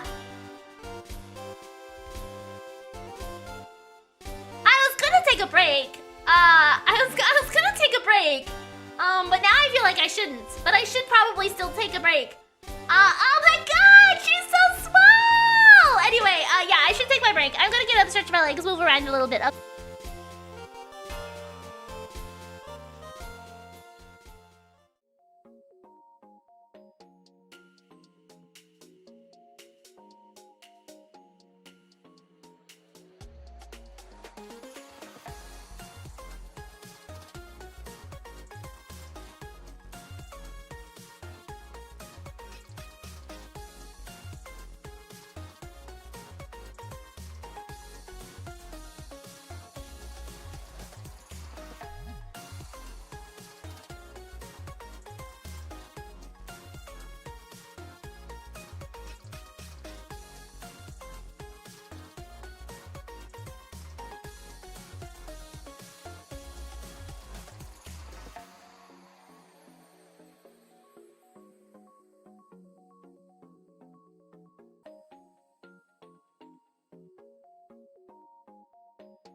Alrighty, I have returned.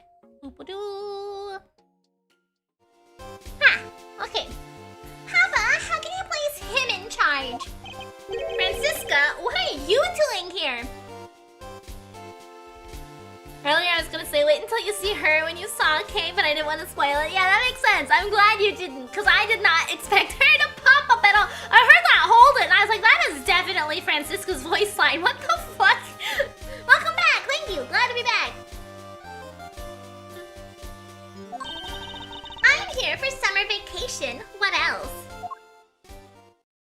What? Francisca von Karma. So she's here on her vacation from Germany. She's the daughter of Manfred von Karma and a student of his who's a junior to me. You're the one who's a junior to me, and don't you forget it. She was born with a whip. Yeah, probably. You're not conveniently avoiding the bar examination, are you? Hi there. Huh. If you were able to pass, then I'll have absolutely no trouble at all. I'll never allow myself to lose to you. Never. Why does she always have to be this competitive? Anyway, Papa. Are you really assigning Miles Edgeworth to cover this case? Jeez. Yeah, no, yeah, she's stuck in there forever. Let's see ever. Not even a whip. It's a horse whip. Oh my gosh. Yes, I am. Why do you ask? Well, you know, I'm close to becoming a prosecutor myself. I am 100% confident that I can do a better job than him. That's just like Francisca. What the fuck, Manfred? Yeah, we have gone back in the past. A horsewhip? Is it because of Miles' debut? Oh god, no! She has no problem bad-mouthing someone right in front of them. Bad. Yeah? Crop. Yeah, the riding crop, you're right, that's what it's called. These two will be conducting the investigation. I'm gonna have Francie as my companion for this chapter! What? You want me to let both of these kids loose on the crime scene? Don't wink and finger wingle, fucking fuck! Finger wiggle at him, Manfred! I don't think that's gonna get you any bonus points with Mr. Bad. Ha! This is the perfect opportunity for them to work on their prosecutorial skills. Absolutely nuts, Von Karma sending 13-year-old daughter to a double murder scene. Yeah! Not just Francie, mini Francie, yeah. Reading? Don't fuck. I can't talk, okay? Sometimes when it's this bad, I'm like, why do I bother streaming? If I can't read 90% of the time, why do I try? the one with the authority over this crime scene, Bad. And I will not tolerate complaining. Ugh. Edgeworth, Francisca, I leave this case to the two of you. Understood, sir. Yes, Papa. I'll go take care of the paperwork now. Manfred getting angry because Kay is in the courtyard. Also, Manfred, my 2 teen students will inspect the crime scene. Right! What do you mean? It's a feature God blessed you with? Yeah, I guess so. Remember, I'll accept nothing but a perfect report for the both of you. Do not disappoint me. Hold up, Von Karma. I still haven't agreed to this. She's so small. Miles Edgeworth. It's been quite some time, Francisca. This will be the perfect chance for us to see which of us is truly worthy of the Von Karma name. Would it kill you to at least say hello? Not gonna lie, I like the sleeveless vest. Yeah, it's not a bad look. That's the best part of the stream, Miridae not being able to speak. Oh, okay. I'll take your word for it.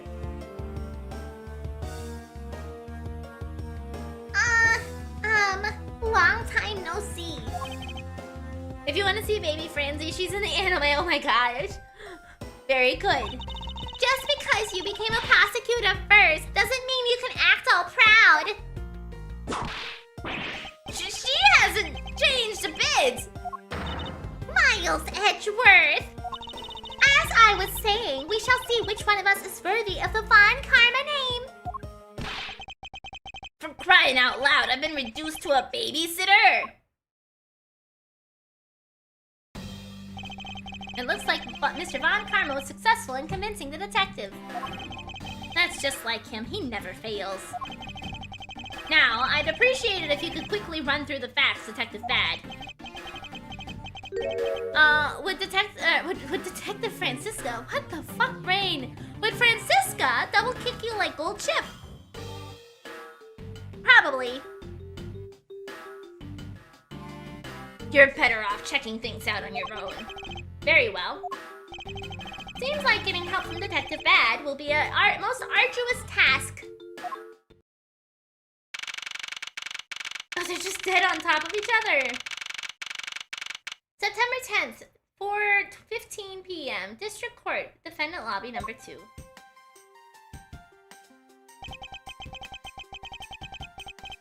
This is the only real explanation that they killed each other simultaneously. It is the only real explanation that they killed each other simultaneously. Man, you're into something today. What do you mean, Inspector Francisca? I don't fucking know, okay? I don't know what's going on in this raid. I feel like there's like a mixing bowl in there. And like all of the words I have read for the day have been tossed into this mixing bowl. And it just goes, and then just spits out words instead of like actually stringing together coherent thoughts sometimes. And like, I just get the most random words out of the blue sometimes. Their bodies are not 5 feet apart, so they are gay. Let's see. The boy love hug of death. Miles Edgeworth, you should listen to someone until they are finished talking. What are you talking about? I'll only say it one more time. This is a competition to see who is truly worthy of the Von Karma name. You just throw the words and we'll arrange them together. Yeah, basically. A competition? The person that figures out the truth first wins. So the person who doesn't discover the truth is a dishonor to the name. Exactly. I don't care that you became a prosecutor before me. I simply refuse to hear any more foolish things come from your foolish mouth. Fine, whatever makes you happy. Can I take that as you accepting my challenge? Once again, whatever makes you happy. He's just like, I don't give a fuck. Okay, sure, fine, whatever, Francisca, sure, yeah, I guess. Ha! Well then, let's begin the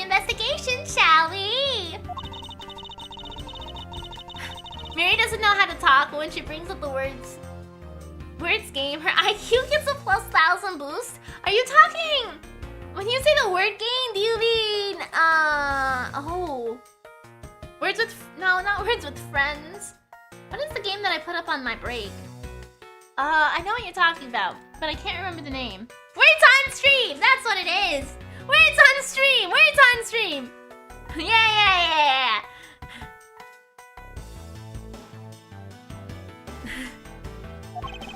Competing to discover the truth behind a crime. How delightfully childish.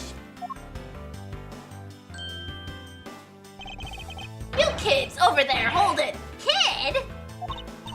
Ha! Serves you right, Miles. He just called you a kid. I said kids, kid. How dare you call me a kid as well? You're younger than him, Francisca! Okay, Francisca's a tsundere, yeah.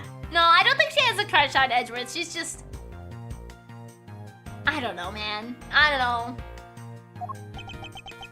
I'll do what I please. And I won't allow you to cause a ruckus on my crime scene. Hey, big guy. You're going to watch over these two. Can you check how old they both are? Let's see.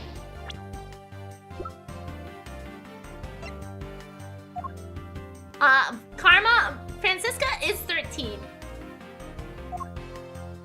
We don't have Edgeworth in here.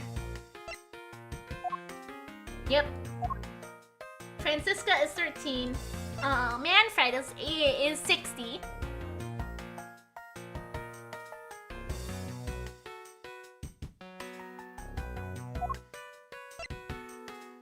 Edgy's 20 at this point. Okay. My mentor's daughter, studying to be a prosecutor in Germany. Back on break.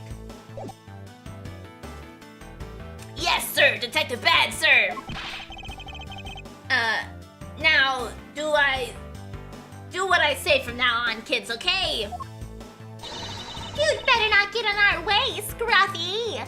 She actually idolizes Edgeworth as a prosecutor, but she's interested in Phoenix. Like every damn girl in the other game other than Old Bag. No! You'll feel the bite of my whip if you do. Eee! Then you, prosecutor boy. Yuri, how was your day off? Good. I had a really good day yesterday. I was mostly a potato and didn't do anything. It was a nice lazy day. Yes, that is true.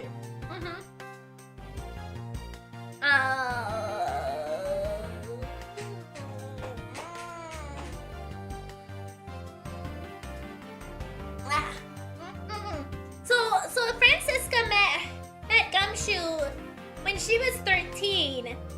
Then she's basically always just been abusing him for like ever. Like we know that she was obviously had a she's 13 in this point. She obviously was like idolized Edgeworth in a capacity, even though she's always making it a competition because she wants to be the best. But I didn't actually think about the fact that she also, if this is when Edgeworth met Gumshoe and he's got Francisca, that means she also just has been abusing him for basically the entire length of time too. Poor Gumshoe.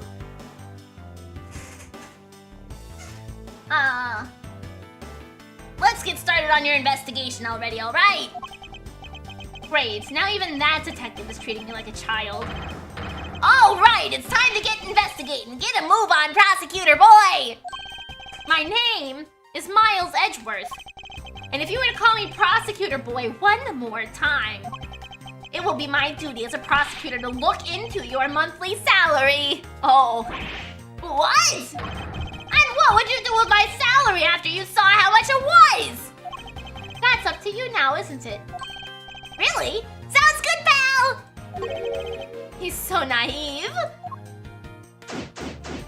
Begin investigation. Defendant lobby number 2. Detective Bad, may I have a word with you? What is it? It appears that both a knife and a gun were used as murder weapons. Yeah, it does. That leads us to our first question of the investigation. Where did the men acquire the weapons? The gun was inside of Faraday's bag. was a piece of evidence that was presented in the trial earlier today.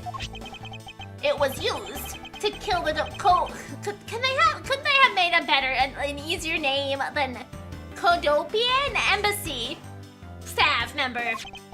But I never heard anything about the knife. Looks like a butterfly knife, kind of. Mr. Rell was being held by the police. There's no way he could have brought it in. Which means it's possible that Faraday had the knife on him from the start as well. Which means he had Francisca at 47, by the way. I never even thought about his age when he had... Oh, no. Hopefully... Oh, how... I wonder how old the mom was. Was the mom also the same age as Von Karma? Could it have been a piece of evidence that had yet to be presented? But then, why doesn't Detective Bad know about it? Wait, what if? It's possible that Mr. Faraday brought the knife in under the guise of prosecutorial evidence. He could have brought it out and attacked Mr. Rell with it. Huh. Maybe you've got a brain in there after all, kid. Ah! Is he gonna treat me like a child forever? It looks like Mr. Faraday attacked Mr. Rell first, who then counterattacked. That's the only logical conclusion you can draw from a scene like this. Not yet. I feel it's much too early to be drawing conclusions already. I must first find conclusive evidence, so as to protect the honor of the Von Karma name. Okay. Who's with me? Oh, we got Gumshoe on her ass. Okay. I thought Von Karma had menopause. No, he's got Manfred. The window is open, and there's a fresh flowery scent in the air. Oh, the flowers in the garden down there are so gross and ghastly. What? Do you think maybe you could try offering something useful for a change? Well, at least there's no way someone escaped through this window, pal. They wouldn't wake up and smell the flowers after a fall from the 3rd floor. Are you willfully ignoring the fact that there are also iron bars on the windows?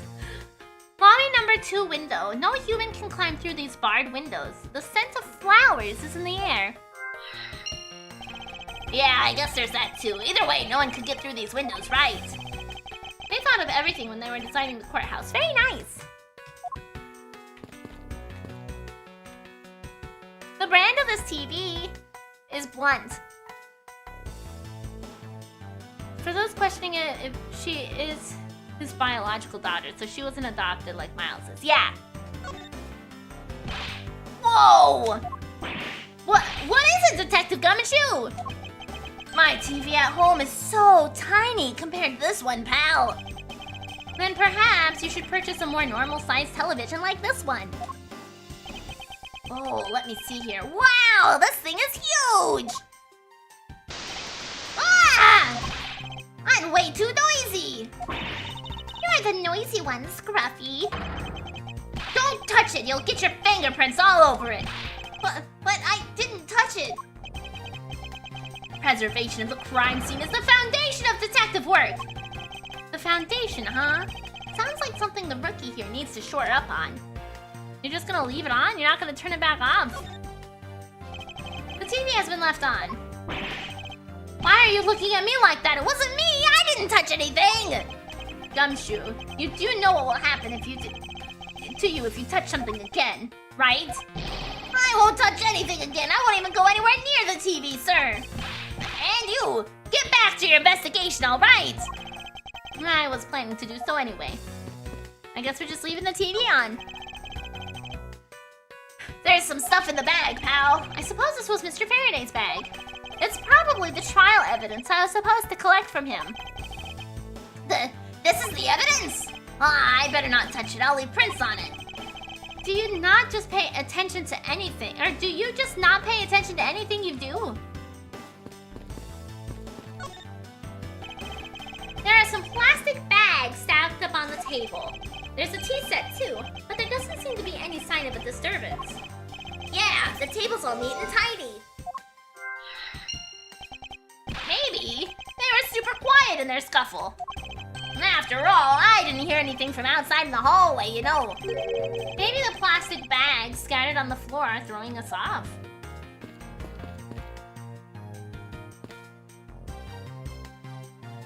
Only Francisca and the guy with the camera are wearing gloves, so unprofessional. I mean, that is very true.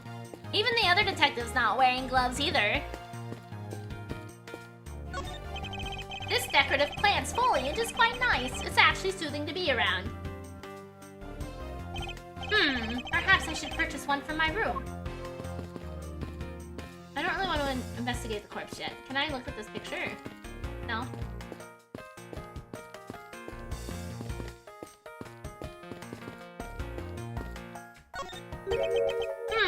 Why are there plastic bags scattered all around? These bags are for keeping evidence safe, pal. That is only writing. Yeah, but I wonder if he has, like, gloves in his pocket or not. Miri loves cross-contaminating. That's why she always wins. What? No! I don't know that much, detective. You sure are good at this stuff, aren't you, pal? Normally, I'd be happy when someone compliments me. But what is this guy? Anyway, could these plastic bags be evidence of a fight between the two men? Plastic bags strewn about. Plastic bags are used to store evidence are strewn all over the floor.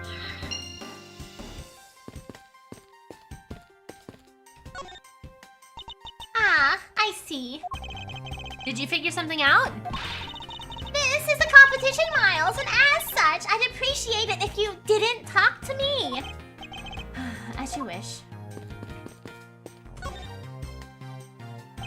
It looks like Mr. Faraday fell on top of Mr. Rao. At first glance, it seems like they must have killed each other. However, using logic, the only logical conclusion is aha! What was that outburst for? My detective's instinct just hit me real hard. It was Mr. Rao that fell first. See? Thanks.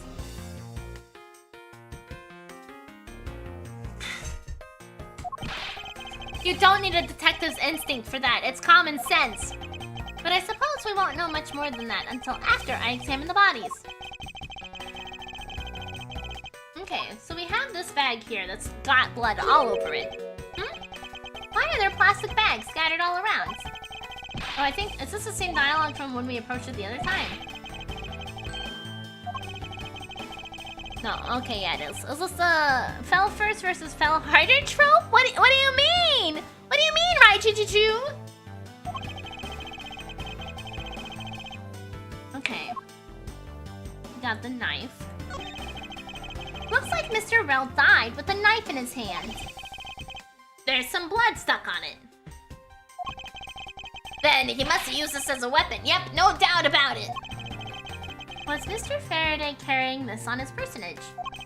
Did he bring this in as a piece of evidence for the trial? Or did he bring it with a very different intention in mind? I should jot some notes down about it. I believe Faraday brought this as evidence. It was found in Rel's hand.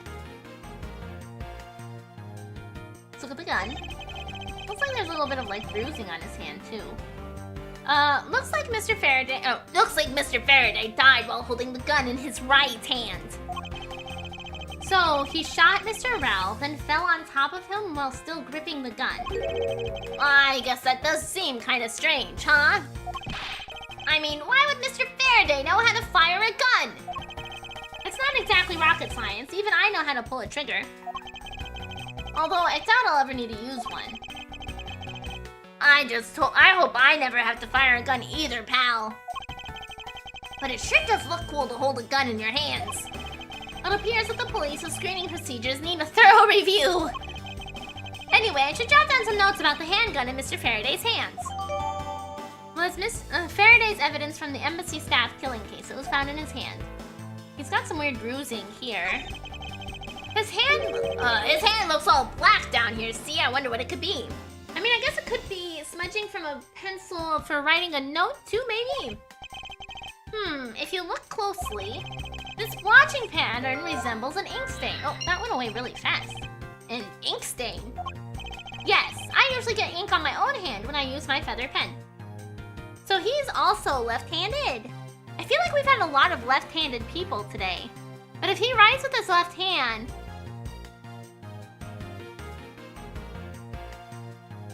Why is the gun in the right? A feather pen? I've never seen one before. Sure you weren't just making it up, pal.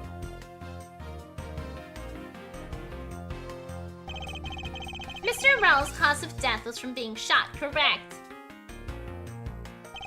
That's what we think, but it's hard to tell with him lying face down. Death is bad enough, but it's truly lamentable that someone would try to hide the truth. Are you sure they were trying to hide something? I can't confirm Mr. Rel's cause of death with his body positioned like that. Ambidexterity, possibly. Detective Bad, I'd like to examine the bodies in further detail, if possible. What's this? You're not able to form a theory with them the way they are? I believe an examination of the bodies is vital to finding the perfect evidence, don't you? I suppose you have a point. Well, hurry up and get on with it! Labby. Yes, sir! We've taken enough photos of the scene, sir! And there you have it.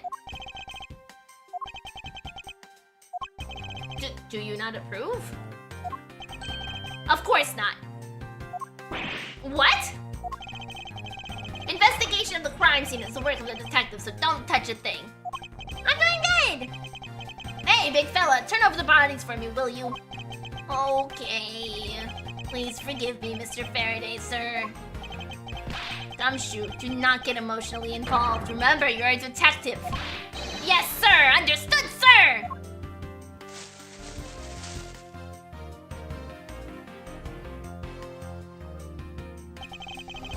Okay. There's a knife wound in his chest here, see? I wonder if the wound matches the knife Mr. Rel is holding. Labby! Yes, sir! Verifying now, sir! Make it quick. From the look of things, one could deduce that the knife Mr. Rel is holding is what killed Mr. Faraday.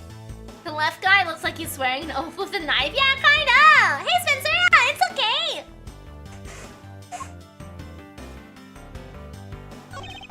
Mr. Faraday, how ironic it is for him to lose his life in a courthouse. Yeah, why did it have to be like this? I don't know what to say. I can't believe this happened while I was on watch, pal! Rather than beating yourself up, you should spend your time continuing the investigation. Didn't you become a detective in order to solve crimes? Yeah. Then get back to work! Find out the cause of his murder! Right! I'm on it, pal! There's something in his breast pocket. It's a fountain pen. Fountain pen in pocket. The fountain pen in Mr. Faraday's pocket has an especially nice nib. Hey, you know, I always keep a pencil behind my ear. That's because Detective Bad is always telling me you should always write your name on everything you own. Welcome back, folks. Yes, somehow you do strike me as quite a forgetful individual. The gun again. Mr. Faraday is holding a gun in his right hand. That's the one Mr. Rel got blown away by, right? Labby, your answer. Yes, sir! We found that the ballistic markings do match that gun! Oh, have fun, Wolf! Oh, ballistic markings are the figurative fingerprints a gun leaves on a bullet when fired. Every gun leaves its own unique ballistic markings. Why are the two men sleeping next to each other? Obviously, they are not 5 feet away apart, so they are gay. Is what we deduced earlier. They were very passionate in their love for one another that they killed each other. Cause they EP. Gumshoe's always been stupid. Did he get a brain injury? Not that we're aware of, but maybe we'll discover something through this case. Therefore, by looking at the markings on a bullet, you can tell which gun it came from. Yeah, that's it. Of course, I already knew all about that, pal. Romeo and Juliet type stuff. Yeah, absolutely. Maybe you'd better get off. You'd be better off going back to the academy. Eek! Come on, sir. Cut me some slack, will ya? So the bullet was fired from this gun that felled Mr. Bell.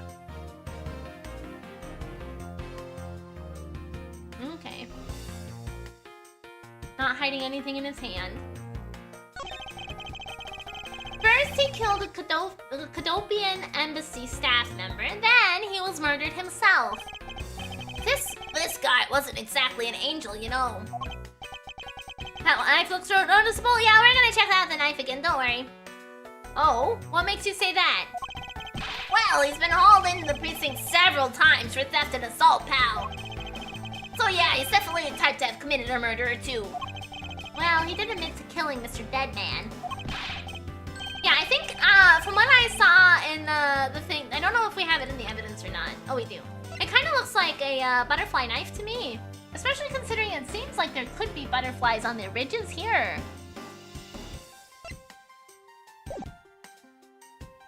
Hey, good point, pal. I knew my detective intuition was telling me something. Detective's intuition? Yep! Do you know about it? It's a special feeling that all We don't have time for this conversation right now. Let's return to the investigation. I thought it was a potato knife. I don't know what a potato knife is. Me oiling up the inside of my gun with bacon grease so it doesn't leave fingerprints on my enemies. Yeah, there you go. That'll keep the ballistic markings from happening to your bullets for sure, for sure. It looks like Mr. Faraday was stabbed with this knife that Mr. Rell is holding. Ouch! What's wrong, detective? My stomach started to hurt just from thinking about being stabbed. Just keep your mind on the case, alright? Shot in the chest. It takes some guts to fire a gun in a courthouse. I mean, I've been a detective for a whole week and I still haven't fired a round yet. There aren't any burn marks on his clothes. That must mean... Wait, burn marks? A round grows very hot as it is discharged from a firearm. Therefore, burn marks are usually left when a shot is fired from point-blank range. Ergo, Mr. Rell must have been shot from at least a yard or two away.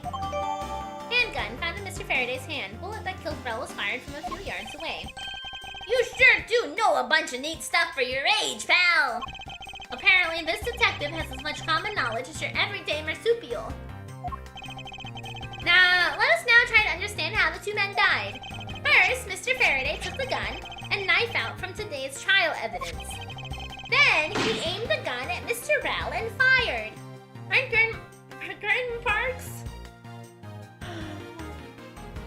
Aren't burn marks from the hot gases exiting a gun and not the bullet? I don't actually know. That is a good question. I'm not sure. I'm not sure about the fine details about what causes the burn marks. Just that you can tell if a gun is point blank or further away based on whether or not it leaves behind additional burn marks or not. However, Mr. Rell managed to grab the knife and counter Mr. Faraday while being shot. Then the two men fell together where they stood. Yes, the burn marks are from the escaping gas. Oh, today I learned. That is my theory in any case. What a crazy way to go. Still, something about that explanation just now doesn't seem right. Notes pertaining to Bryn Faraday and Mackerel. I believe I now have a firmer grasp on what happened here. Okay, let's go ahead and save. Well, not gonna run over that way. We're gonna go ahead and save.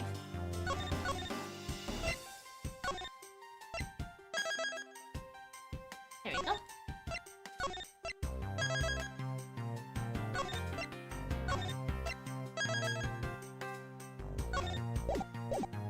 Also, butterfly knives are a kind of foldable knife. Yes! When I was a young giraffe, I was utterly fascinated by butterfly knives. And I wanted to have a couple of them because I thought they were the coolest thing ever. My, main characters in my novel that I was writing as a teenager used a butterfly knife, even though she had lightning powers. So it was a silly little thing. Young giraffe win forever ago. Okay. I'm gonna assume these two lock together. You would 100% lose a finger. Yes, yes. I also think they might be illegal. Maybe. I don't know. I don't have one.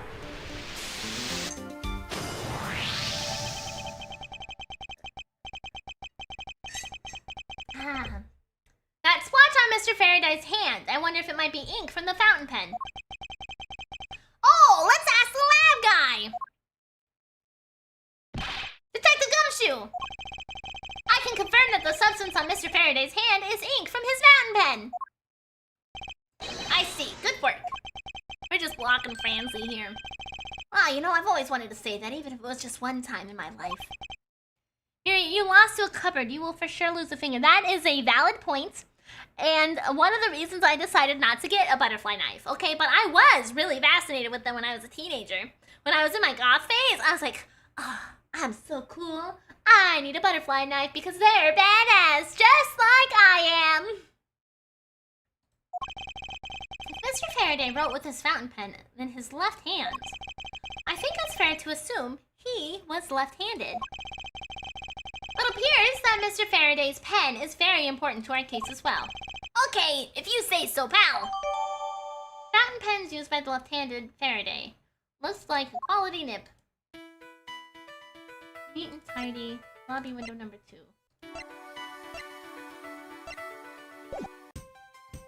I'm gonna assume those two thoughts are connected.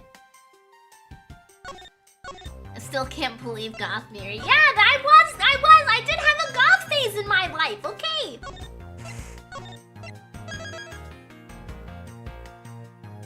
Oh my god. Butterfly knives are legal in your neck of the woods safari? Yes. I don't think they're legal in Alaska. Young giraffe was before the creation. No! Okay, I'm also gonna put together neat and tidy and plastic bags strewn about. I don't think they actually connect, but I'm gonna try it anyway. Oh, okay. Can we crowdfund a Safari Foth outfits? Fuck me, man! Safari goth outfits after the pajama one. So the problem with that... Okay, listen. Let's see. Do I have... I don't think this is... Okay, that's not what I thought it was going to be. The problem with that is, as much as I would love that, I commissioned somebody for a goth outfit at one point. But I don't like what they gave me. So I would have to commission another one. Because, okay, so this outfit, there's going to be 4 outfits on the screen. And one of them, this one here at the very end with the shorter hair, was supposed to be, I had asked for a goth-inspired outfit. But they gave me this. And while it is kind of like a Victorian goth outfit, it's not really the goth sort of style I was looking for, you know? Yeah, it's like a doll, and like, I don't really think it fits me, so, I may be going for a different outfit from this pack, but there is definitely one that I want from this pack, but it's not that one, unfortunately. So, while it's really pretty and I like it, I don't think it would work for me particularly, you know? Yeah, it's more like a Lolita, not quite my style of goth I was looking for. Yeah, then, you know. Yeah, they went for the black, the goth part, but, you know, definitely not what I was looking for. But I do love an outfit from that pack, so, like, I will be getting one of those in a future model, for sure, 100%. You want more American goth, right? Yeah, with, like, the lacy and a cute skirt. Yeah, I'm always, if you put them in, like, go ahead and share their art in the art channel. Did you just say back? I don't remember what I said. If you put it in the art channel, I'll look at their stuff and see if maybe, like, I'm interested in the commissioner or whatever, you know? Okay. There is a very tiny pile of plastic bags on the table. And yet, a portion of them wound up scattered on the floor as well.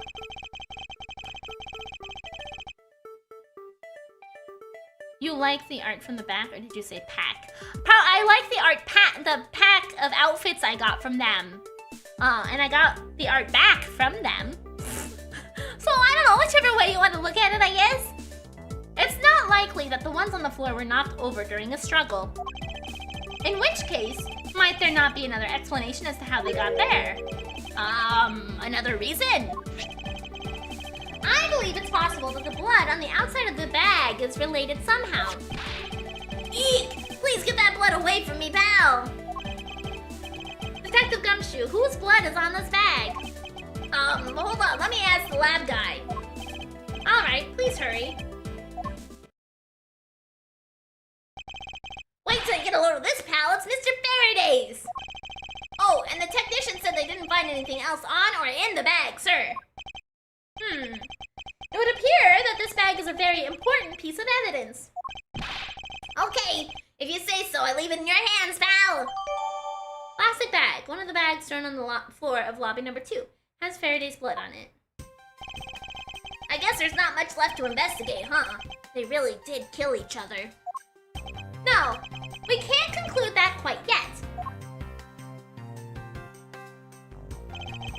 There's still some things I find very peculiar here. Oh, that's awesome, Azakel! Congratulations on the badge upgrade! You got the little sleepy mask now! The theory that they simply killed one another is too simplistic in this case. In fact, there's actually a contradiction that shows there is another possibility. No way, pal, really? I suppose I will just have to show you the contradiction in this crime scene.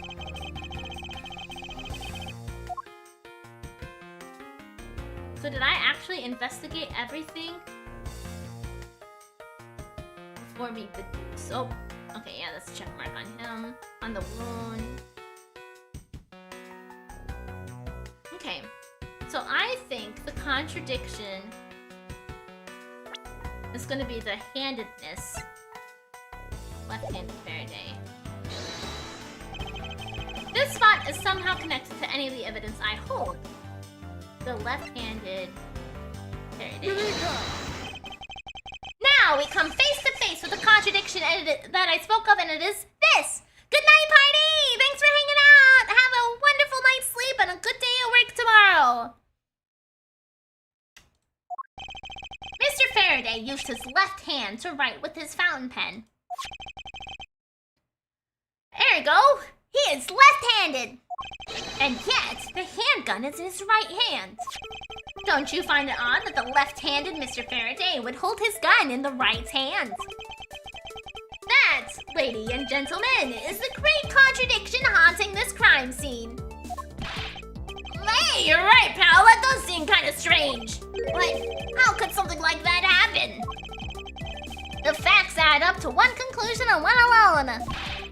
Someone else put the gun in Mr. Faraday's hands after he died. Someone else. Plastic bags scattered on the floor and the gun in the wrong hand. I sense the presence of a shadowy figure behind this case. A person of vile intent who is serious about keeping the truth from us.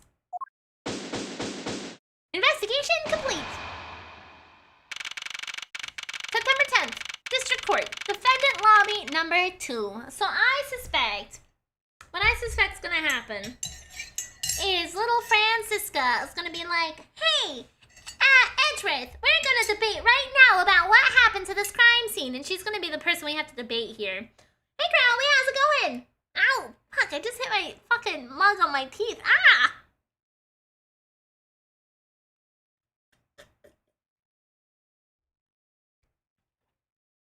I'm gonna finish up my tea really fast.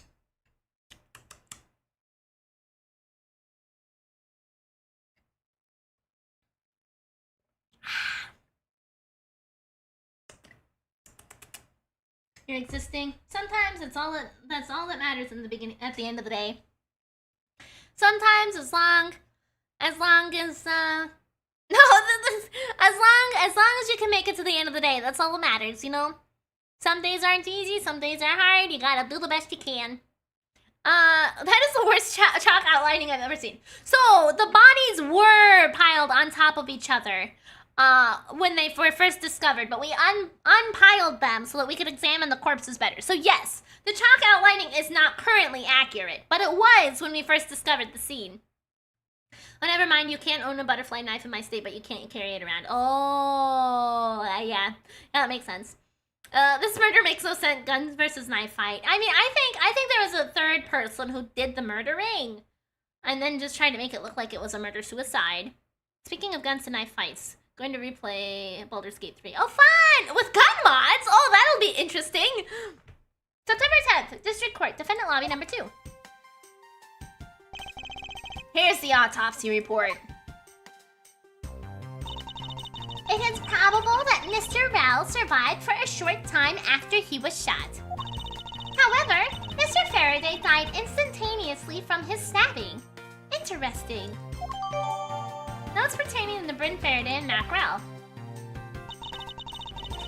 It looks like we now know everything we need to about this case. Well, I'm going to investigate. Oh, that was just a newspaper, that's right. Crime scene notes. Victim. Anti-cow projectile. Okay. Victim, Bryn Faraday, age 40, Mac Rell, 32. Time of death, September 10, approximately 4 p.m. Discovered immediately after a gunshot was heard. Remarks about the bodies. Faraday died of a knife stab to the chest. The shock from the stabbing caused instantaneous death. Rell died of a bullet wound to the chest. There is no gunpowder burn on his clothes, suggesting he was shot from a few yards away. It's possible he was alive for a little while after being shot. See, that was how the bodies actually were piled up, Waffles, which the shock outlining makes a lot more sense when you see it like this versus them being unraveled. Cows were used as targets for testing. Oh, I didn't know that. Today I learned. Okay. Are you sure we know everything? Of course! The incident began with Mr. Faraday attempting to get his revenge. The prosecutor went into a rage from being accused and then tried to kill the defendant. Oh, they were on top of each other again! Yep, yeah, they weren't 5 feet apart. So that is correct. But the defendant fought back and they ended up killing each other. It's all very clear and simple. There's absolutely no margin for doubt. Do you really believe that to be the truth? Ha! Are you saying that just because I figured out the truth before you, that you don't want to believe it's true? Ugh. It's alright. If you disagree with my argument, then prove me wrong. More Order on YouTube says they even created love holes on each other. Jesus Christ! If there are any contradictions to be found, that is. Don't worry, I will. What happened?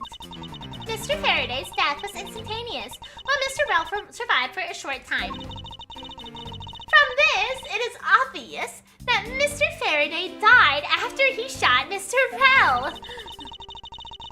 And Mr. Rell, while on the brink of death, stole Mr. Faraday's knife and stabbed him. Those are the facts of this case. Mr. Faraday's death was instantaneous, therefore, he must have attacked first. Proving that logic to be false is probably the fastest way to show her that he's wrong. In that case, I should look for any holes in her theory. Rebuttal. I was right. Francisco was going to debate us. Okay. Mr. Faraday's death was instantaneous, while Mr. Rell survived for a short time. From this, it's obvious that Mr. Faraday died after he shot Mr. Rell. Okay. Why the emphasis on holes, Mary? Because, you know, More Order just referenced holes over there. You know. And Mr. Rell, while on the brink of death, stole Mr. Faraday's knife and stabbed him. Those are the facts of this case. Get her mom back! Francisca's mom! Okay, let's just start pressing, I guess. Hold it! Do you truly believe that Mr. Faraday died instantaneously? Well, isn't that what the note said?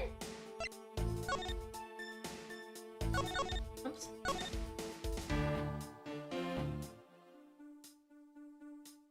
Yeah. No, this is Francisca. I mean, this is Francisca, who's Manfred von Karma's kid, yes. But I don't think we've ever seen her mom.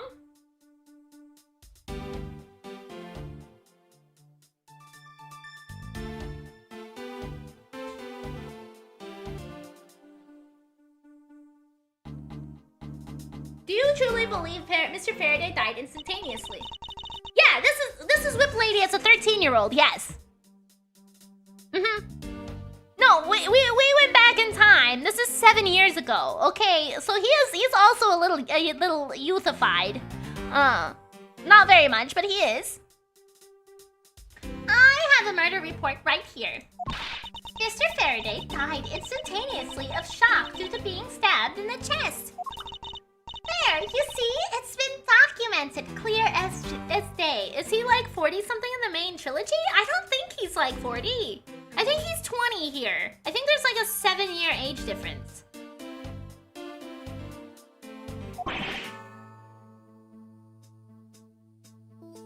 Ah! Oh. From this, it's obvious that Faraday died after he shot Mr. Rel. Mr. Faraday shot Mr. Rel before he died. Do you have any basis for that statement? Your foolishness has no end, does it? Now, I hate to repeat myself. However, Mr. Faraday died instantaneously. That's all the basis I need. Alright, so if Mr. Faraday died instantaneously, then he must have attacked Mr. Rel before being stabbed. You're finally beginning to catch on, I see. What do I have for evidence?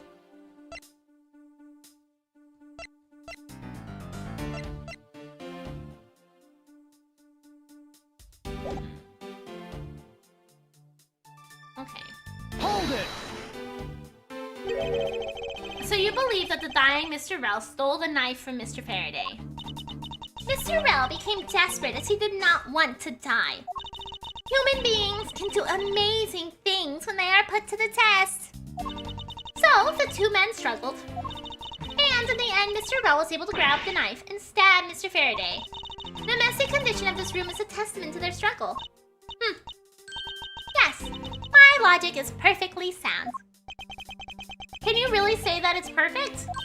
What are you insinuating? Nothing. However, I can't let what you said slide by without further inquiry.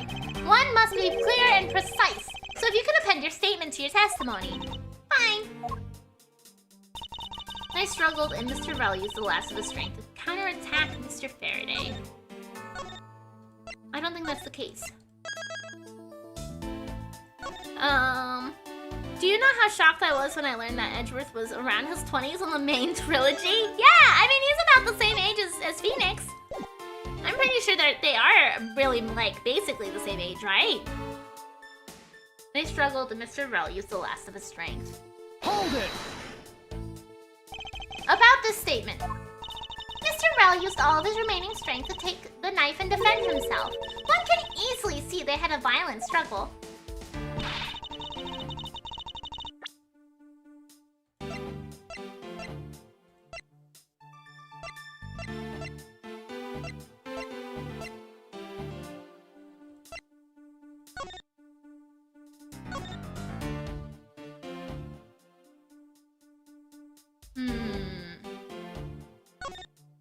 Okay, nothing in these notes. Oh, you're right, they went to school together. Aha! Nothing in those notes indicate that it... I guess the only thing we have is Gumshoe saying he didn't hear signs of a struggle. Okay, so we're gonna present that, actually. Okay. Of course, it's nothing compared to what my riding crop can do. How does one compare the damage her crop can do with the state of this room? Furthermore, all the plastic bags on the floor of this room were scattered there due to the fight. Is there anything else I can explain for you? No, that will be fine. Okay, let's save again. And then we're gonna present Gumshoe's testimony to that statement.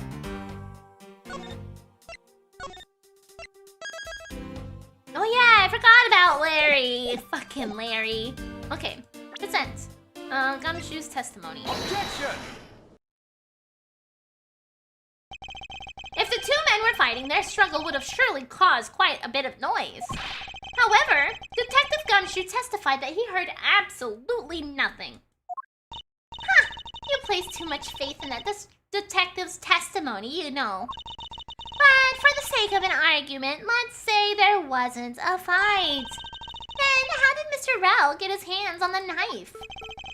Faraday's bag was sitting right here in lobby number 2. It's not hard to imagine that perhaps Mr. Rell saw a chance and took it out at some point. So, what you're saying is this. Mr. Rell took a chance when he saw the opportunity and took the knife from the bag. And then Mr. Faraday shot Mr. Rell after being stabbed. No, because he died instantly when he got stabbed. It's a pretty good hit, apparently. Isn't there something strange in Francisca's statement just now? Yes. Wait, something doesn't add up. Oh, really? It's simply not possible for Mr. Faraday to have shot Mr. Rell after being stabbed. As we have from this. Take that! According to the coroner's report, Mr. Faraday died instantaneously, meaning that he died immediately upon being stabbed by the knife. Ergo, he could not have possibly fired the gun after that. Oh, you got me. But, of course. Well then, if the report is correct, then there is only one other correct explanation. If we suppose that Mr. Rell attacked first, then Mr. Faraday, who died instantaneously, would have been unable to kill Mr. Rell. Therefore, Mr. Rell must have stabbed Mr. Faraday after he was shot and they both died. That is the only explanation that makes logical sense. Or, there's a third person in the room who actually did the stabbing and the shooting and then just planted the evidence on the two bodies. Negating your opponent's ideas in order to prove your own theory. I see you've been studying, Francisca. I just wanted to explain it to you as simply as possible. Before you foolishly propose a foolish theory that only a foolish fool like you could. How naive of you to believe that only your opinions are valid. And still expect to deliver the truth that the crime scene offers you. Francisca, you've still got a ways to go. What are you talking about? Are you saying there's a flaw in my logic? Mr. Faraday died instantly. And the fact that he did is what gives rise to the contradiction in this scene. The contradiction here in this crime scene is the order of events, the order the bodies fell, the evidence bag's location. Okay, yeah, it would be the order the bodies fell. But before we answer this question, I'm going to take my last 5-minute break of the day. I'm going to get up, stretch my legs, move around a little bit, so I will be right back.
Alrighty, I have returned. You guys are so dramatic over there in YouTube land.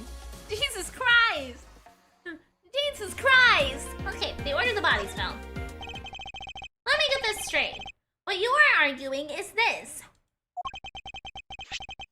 Mr. Faraday took the gun from his evidence bag and shot Mr. Bell. He's always abandoning. I'm getting up, I'm moving around and stretching my little leggies. Okay, with the giraffe legs and stuff, you gotta make sure you got blood pumping through them all the time, so you gotta move occasionally, okay? It's for my health. It's for my health.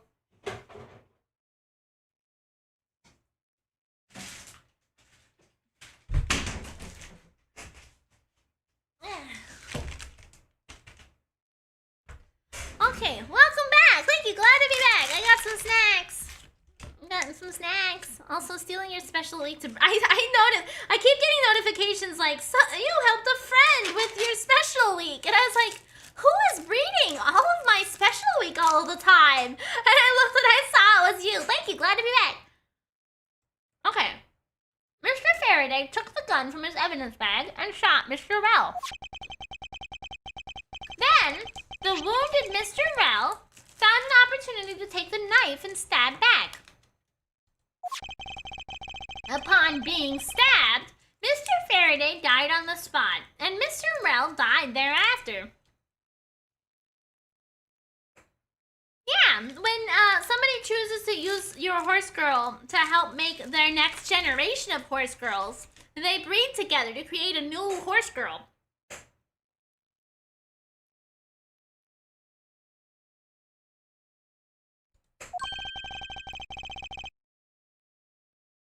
If that's the case, then how do you explain this? Take a good look at which the order of the bodies are piled. No! Mr. Faraday's body is lying on top of Mr. Rell's. Therefore, Mr. Rell must have died before Mr. Faraday. That's just the way the process works.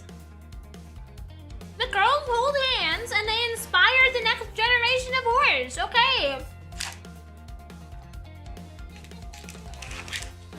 Impossible!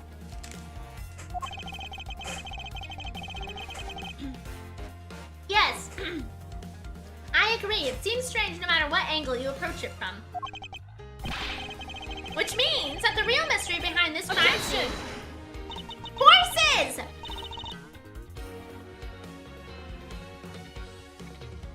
No! Not so fast, Miles Edgeworth! What now? I simply think that you ought to think a bit more outside the box!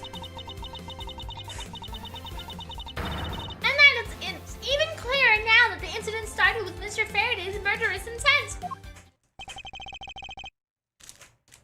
She sure bounced back quickly. An explanation won't be enough this time. It's going to take some very decisive evidence to prove her wrong. What happened? Part 2. It was just chance that Mr. Faraday's body fell on top of Mr. Bell's. The two bodies fell into a pile, which indicates that they attacked each other at the same time. It really doesn't matter in the slightest if they fell in opposite order. I just know that Francisca's explanation isn't absolutely correct. All I have to do is find a hole in her logic. Once I do, I can present her with the evidence that proves a contradiction.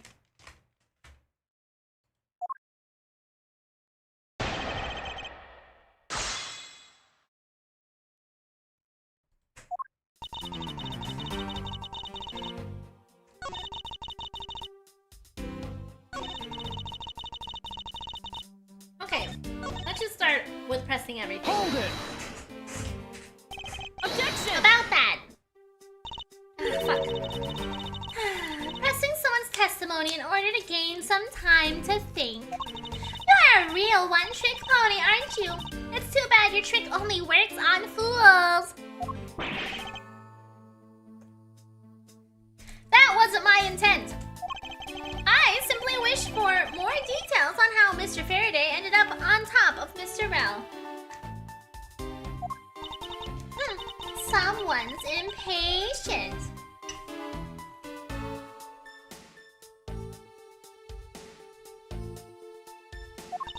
I was just about to explain everything to you. So, do you think you can hold on for a minute?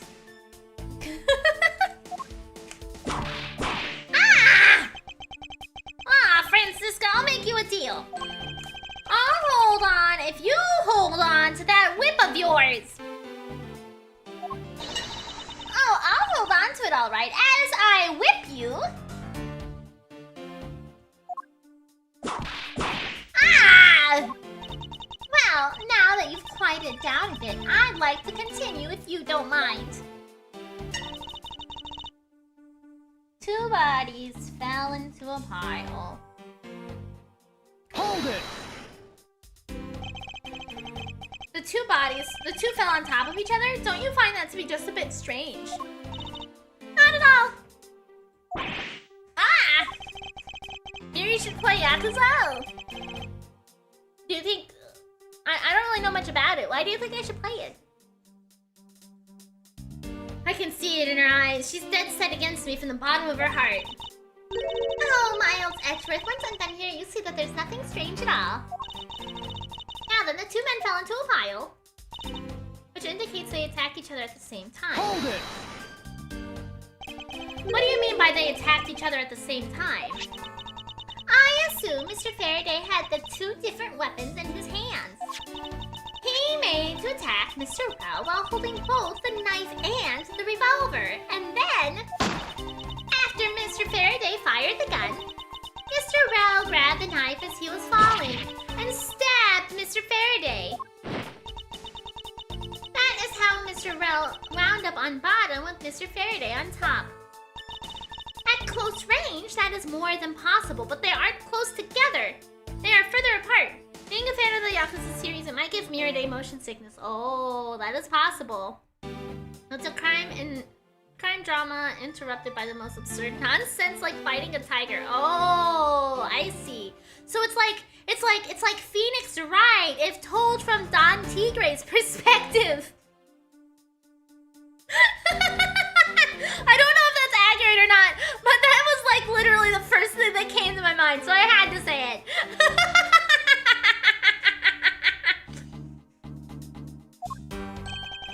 Yes, it's possible, but...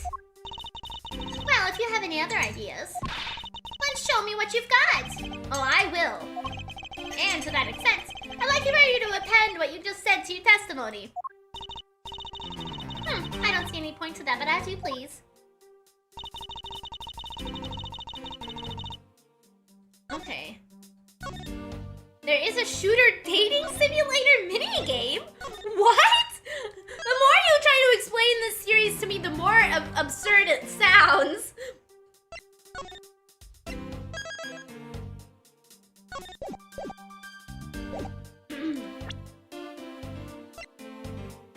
The gun.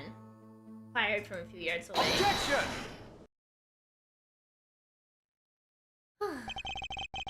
do believe they killed each other at close range. Sorry, but that's impossible. Just as it is written in the crime scene notes. The firing of the handgun did not leave a gunpowder burn on Mr. Rell's clothes. Every game ends with shirtless fistfights. Oh, interesting. Okay. Therefore, Mr. Rell and the gun must have been separated by a distance of at least 2 or 3 yards. Ah! Penis right. Miles Edgingworth. Gonads. Manhood von Cockman. Fanny I von like Cockman. that even though it was Hairy held asses. by Red fucking soap and Automod, white. my April, May, TTS is ID still throat. reading it! Dick cum shoe. So, like, okay, thanks TTS, good job, I guess. What a weird choice. Yeah, I'll have to look into my TTS settings or something, because that is, I don't think that should quite happen. Very interesting. Ah!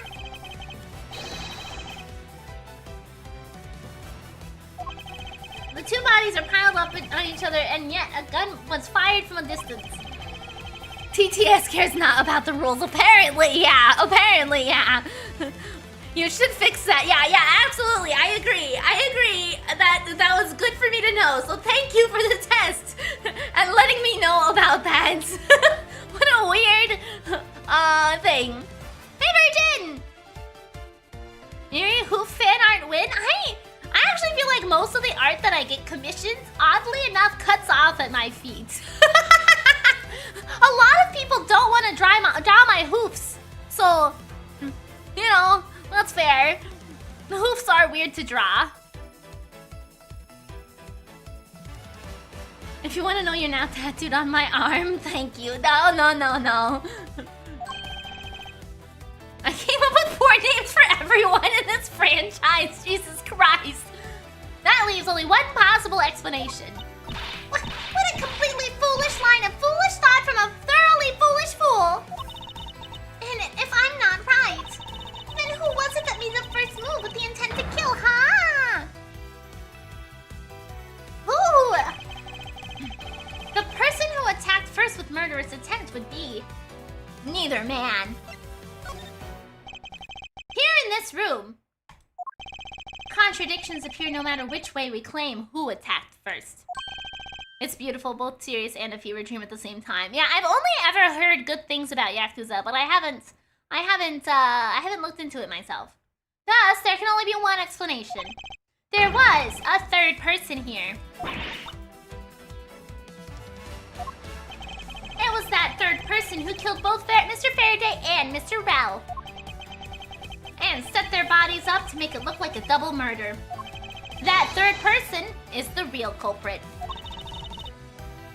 Miles Edgeworth, there's just one thing you are missing.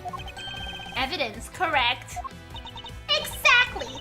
Everything you've said up until now is nothing but a story played out in your head. However, this is where the real test begins.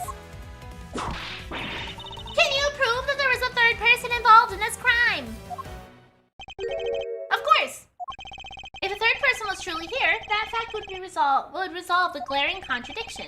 The proof that this has all been set up to make it look like they killed each other. I'll present it and lay bare the final piece of the puzzle that's not yet in place.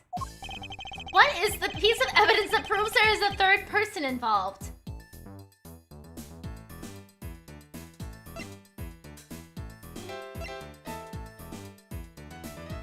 I want to say the fact that Faraday is left-handed.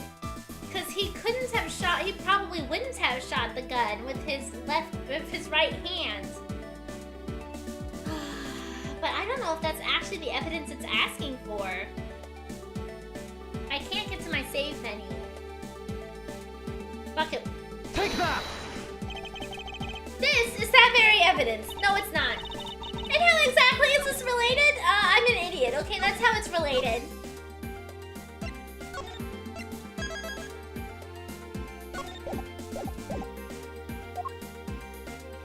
Do you think you could explain it to me?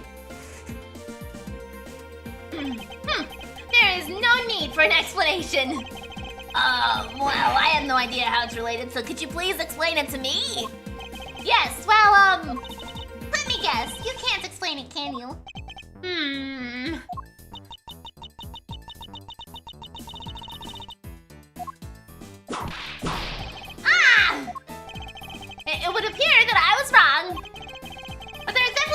prediction here.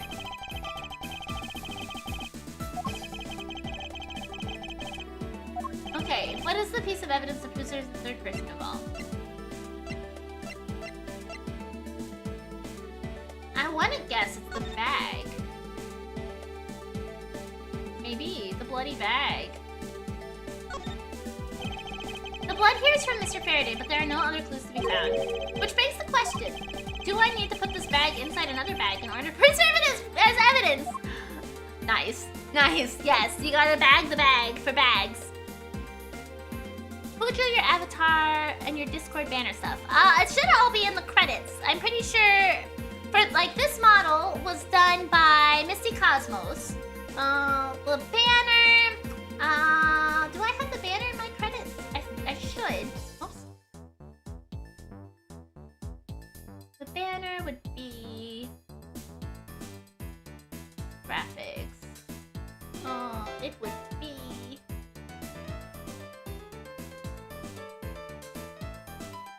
I don't have her name in there actually. I'll have to make sure to add that one. Cause it's not this person. It's not these two. Yeah, I don't have the banner one on there for the banner in the Discord. But I will get it. Thank you for pointing that out to me that I don't have it on there. I might have it on my card. Let me look. Actually, I might not have it on my card because I think I copied the card and put it into Discord.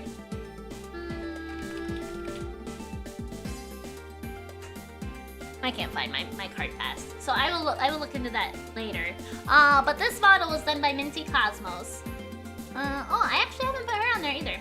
I know I put her somewhere. I think I put her on the card. Anyway, I will double check to make sure all my credits are accurate, because it looks like they are not.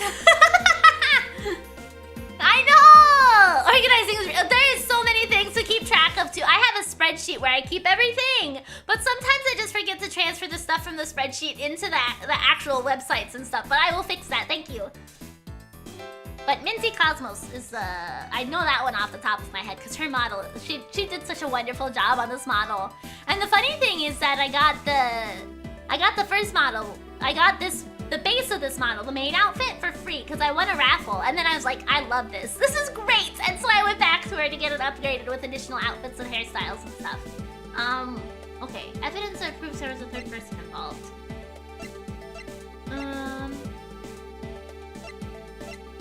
The bag? Take that!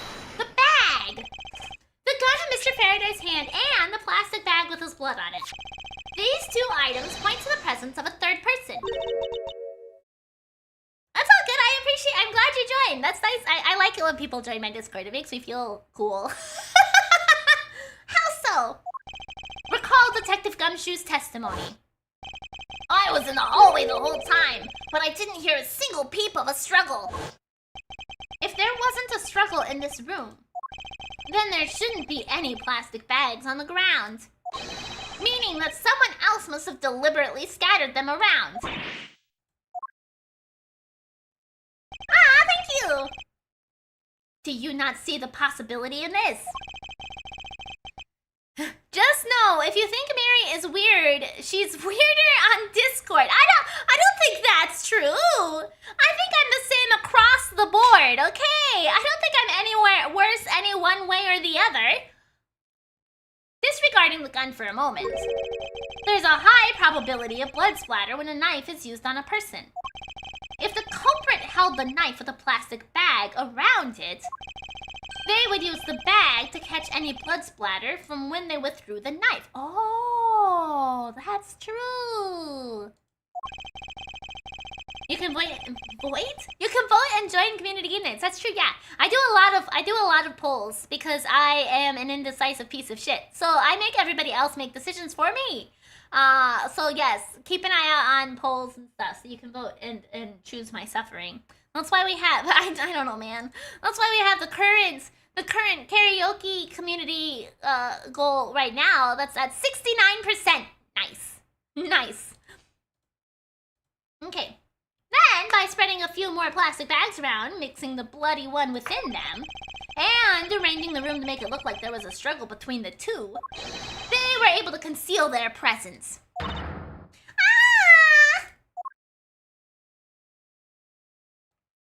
I don't know, man. Looks like we've still got a long way to go in this investigation. Yes. Objection! Who is that? Oh, it's the lady! Oh, and the judge with his legs!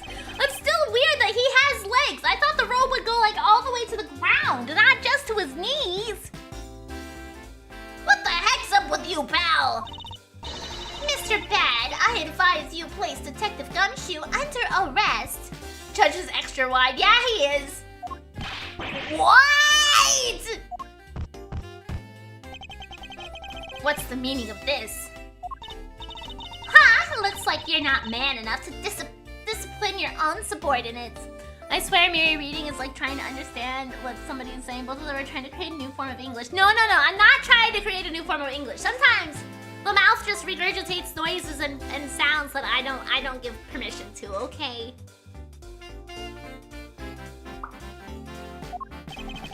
Don't you dare! That detective claims he was there, standing in front of the door the entire time. But I have it on good authority that was all a giant lie.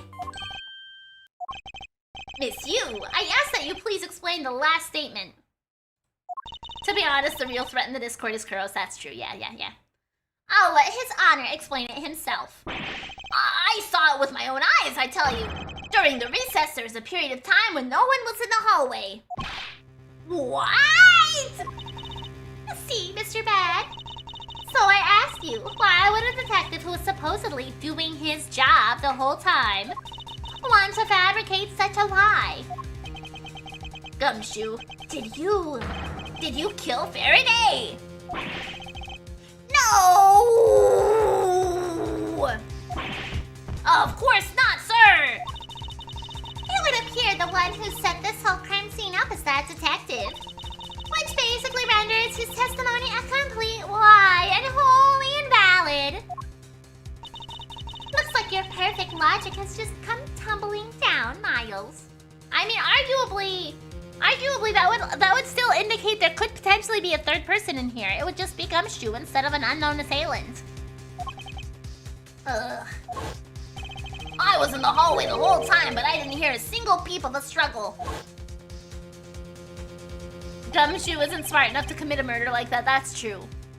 Was that statement really a lie? Detective Gumshoe, you're now a suspect in the murder of 2 men. Now spit out the truth or so help me. I haven't lied to anyone, sir, honest! I really was there. I was in the hallway the whole time. Hold it! Detective Bad, I ask that you please do not act without my permission. After all, I am the one who is heading up this investigation, am I not? Don't talk like you know what's going on, boy. Wiggle, wiggle, wiggle, wiggle. All I want is for this investigation to run perfectly. Perfection is the only wish of a disciple of Von Karma, after all. Therefore, before you take Detective Gumshoe into custody, I'd like to set the record straight on something. And what's that? What should I ask Detective Gumshoe about? Motive for murder is why he wasn't in the hallway. State of the hallway. I mean, we know from Phoenix Wright that motives are always important when it's not us asking. Or where motives are only important when it's the antagonistic person asking, and not ever when we ask. But we're gonna ask about a motive for murders anyway. Maybe we should ask why he was in the hallway. Why wasn't he in the hallway? Detective Gumshoe, why were you missing from the hallway for a span of time? Look, pal, like I said, I was there the whole time, okay? But there is testimony against you. Miles Edgeworth, why are you wasting our time with a completely useless question? The only logical reason why he was absent is that he was busy committing the crime. Anyone who says otherwise is a fool. Maybe I should ask about something else. The motive for murders. I suppose the one thing I'd like clarified is Detective Gumshoe's motive for committing this crime. Motive, huh? Gumshoe, You got a grudge against Faraday or anything? No, sir, not me! Not a single bad thing against Faraday, sir! Is that a fact? Objection. You really have a problem with lying, don't you, Detective Gumshoe? I'm telling you, I am not lying! The more unnatural you act, the more suspicious you become, you know. If you want a motive, Edgeworth, I have one for you right here. Could you please share it with us? However, be forewarned that I won't hesitate to object to flights of fancy. Because all I'm interested in is a perfect explanation. You're serious, aren't you? Fine. You amuse me, so I'll humor you with a little courtroom practice. Gumshoe's motive. It was about a week ago. I saw the detective get chewed out by a livid Faraday in front of the precinct. He stood there, super pale, as Mr. Faraday yelled, "That's a salary cut for you, you nitwit!"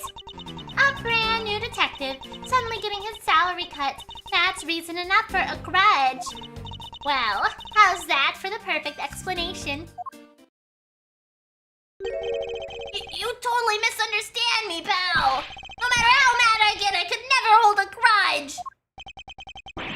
Quiet. We can't trust anything you say. Sir. There's nothing wrong with the motive she proposed, per se. Why is her forehead so shiny? I'm not sure. But there are some gaps in her logic that need to be filled in.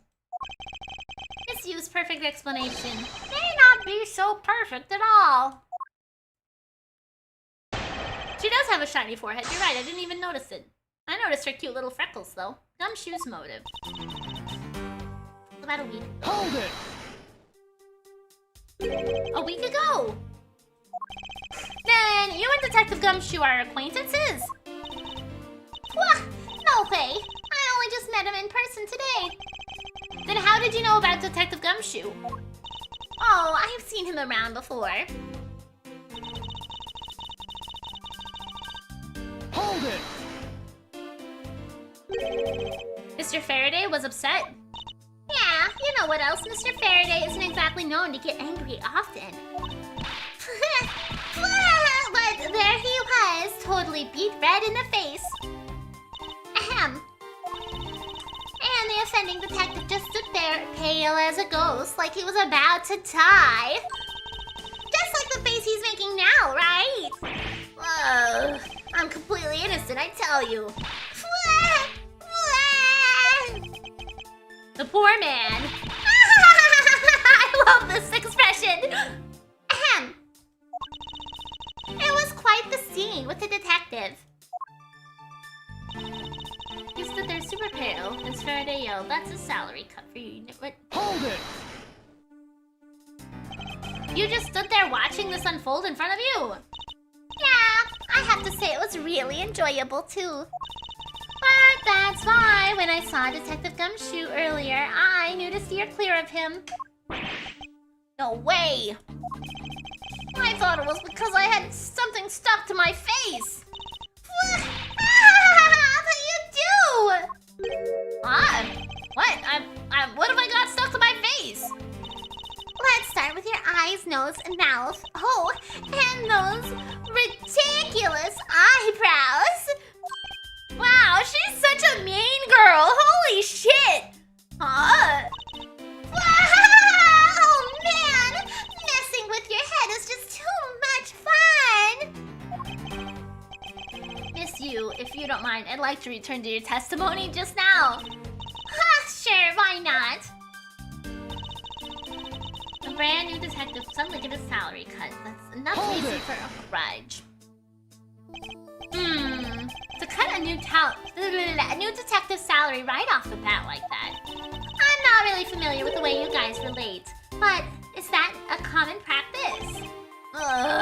Speaking of cutting my salary, didn't you threaten to do that to me earlier too?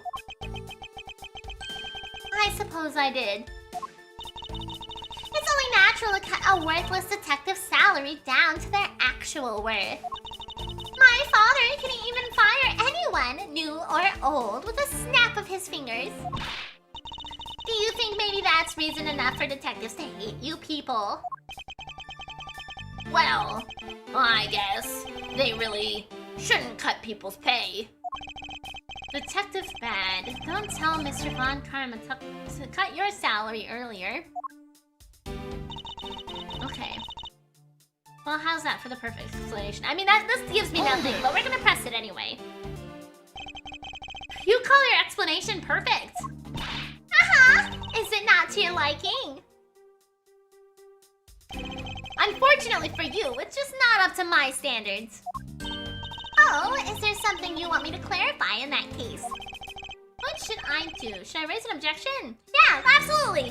We raise objections in this house if you offer the opportunity. All right, if you could clear up one thing for me. How Mr. Faraday was killed, motive for killing Mr. Rel, Faraday and Gumshoe's relation. Motive for killing Rel. And if he wanted to kill him, why would he shoot him? I guess in order to mask the evidence, right? Motive for killing Mr. Rel. I understand Detective Gumshoe's potential motive for killing Mr. Faraday. However, what about his motive for killing Mr. Rel? His motive for killing Rel? Like I would know. If there was no clear motive for both of the murders, then I doubt this incident would have occurred. Wouldn't you agree? Is there anyone else who might have had a grudge against the two men? Or should we look into that ourselves? Oh, in that case, I have absolutely no idea. What? But that's impossible. She must know something. Wait. Ah!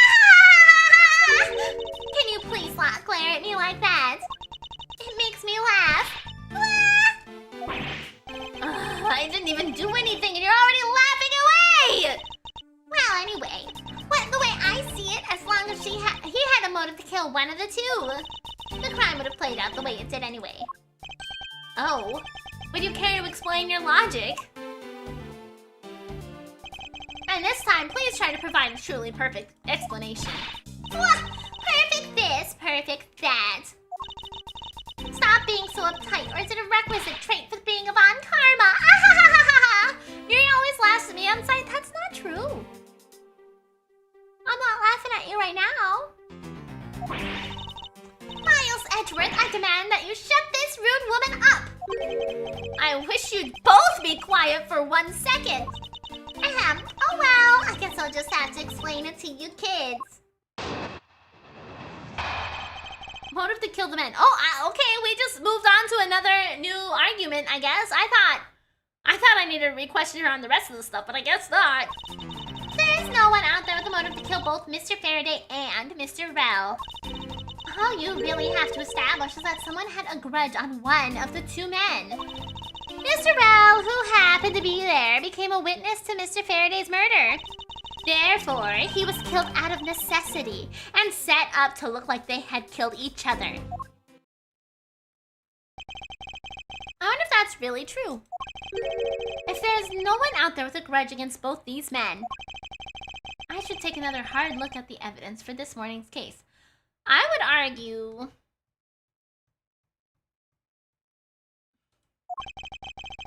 the second KG incident, as people are calling it, involving an embassy staff member, and the two men who both wound up as suspects in the case.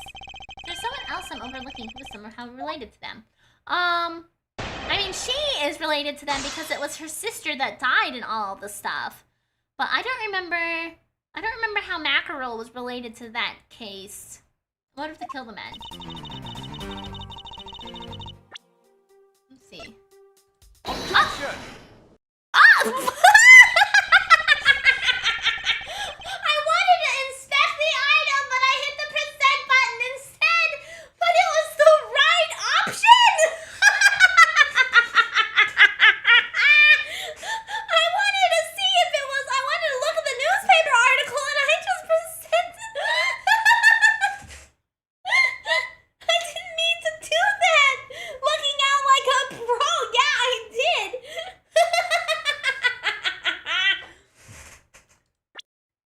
There's no one out there with a motive to kill both Mr. Faraday and Mr. Rel. Oh Oh my god! Miss you, I believe there is someone you overlooked in making your statement.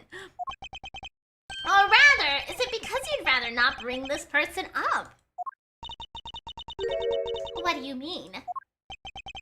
We are looking for someone with the reason to kill both Mr. Faraday and Mr. Rel.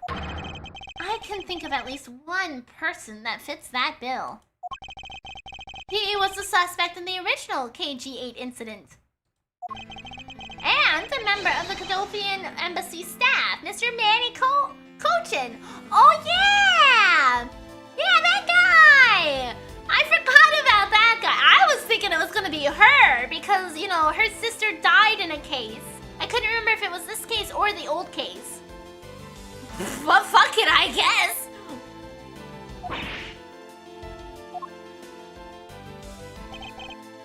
That's right, the very man who came to visit you earlier in the hallway. The man who killed a member of the Cadofian Embassy staff, Mr. Rel. And the man who was the lead prosecutor of the KG-8 incident, Mr. Faraday. Are you telling me that Mr. Cochin has no reason at all to kill both of these men? Well, I suppose he might have a reason or two. You covered for me, pal! Was thinking the same thing. Yeah, I was definitely thinking it was her, not him, but sure! Maybe you're not such a bad guy after all. Don't get ahead of yourself. You're still a suspect. Make no mistake about that. The perfect evidence, the perfect testimony. These are the only things I wish to hold. But I didn't do it! You will stay under my authority and go investigate Mr. Manny Cochin for me. And remember, I will not be very forgiving should any mistakes occur. You want to investigate Cochin? You'd just be wasting your time. And why is that? Cochin was up in the viewing gallery watching the trial, or so I was told. Every cop in this place has been keeping an eye on the guy since he arrived. Wait, then the only real suspect we still have is Detective Gaishu. I suppose so. No way! Come on, Detective Bad! You've gotta believe me, sir! I really was in the hallway the whole time, sir! I never took a single step into this room, sir! Girls! Hello! Thank you so much for the 22 months! Holy shit, buddy! That's so long! Thank you so much. I appreciate it so much. I appreciate that you were able to swing on by after your drive-by gym session earlier. Miri wears a tutu. No, you can clearly see. You can clearly see. I unfortunately have some stomach revealed. Okay, there's no tutu here.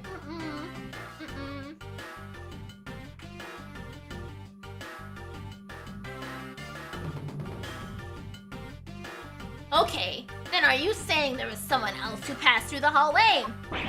I made home from the gym, had to detour because of an accident. Oh my gosh, well at least you weren't involved in the accident.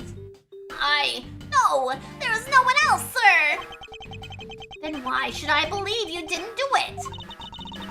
That is one incredibly foolish detective. Standing right in front of a crime scene all by himself. It's as good as a confession of guilt. I have to admit, it's a bit strange. Most criminals will fabricate some sort of lie to escape their crimes. And if that detective really wanted to prove that he is innocent, you'd think he would at the very least offer up "I spaced out while on duty" or the like. Come on, Gumshoe, time for your interrogation. Someone blew through a four-way stop. Oh my god. Yeah, that'll mess you up pretty good. Detective Bad.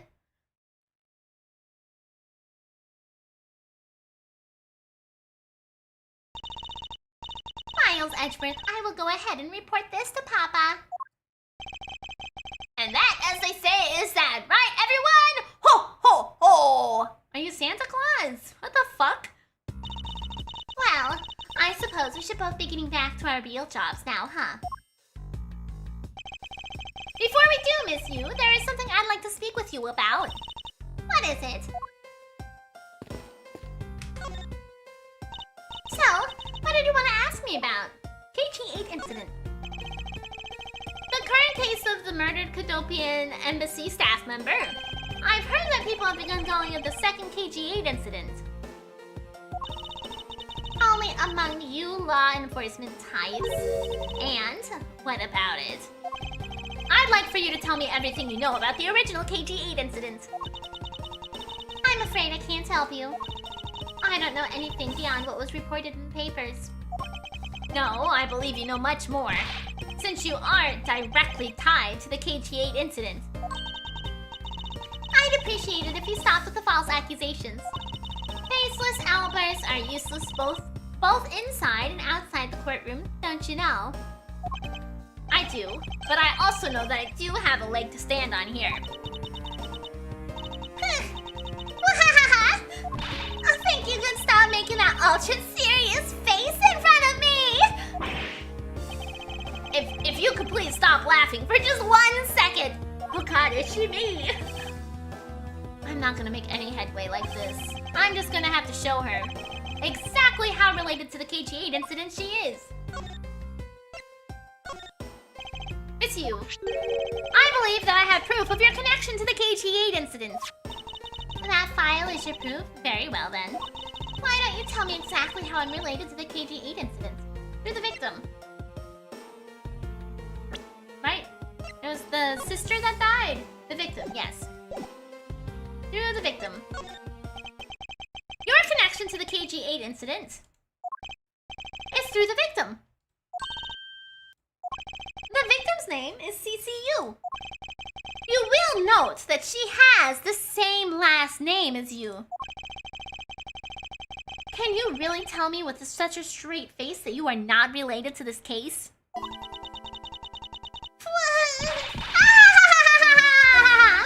Sorry, but we're not related. What? Just kidding. You asked that question with such a serious look on your face. But I couldn't help. But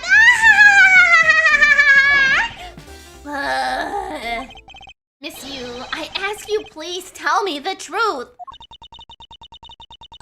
Ahem. Alright, I'll tell you everything I know.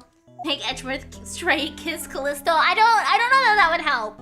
I don't know that that would help. Let's just go ahead. I think we're gonna save here so we can get the intel next stream. And figure out what is going on with all that next time.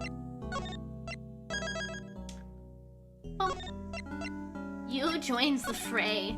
Sounds like she's gonna join my team as an ally. Oops. Okay, that's the game.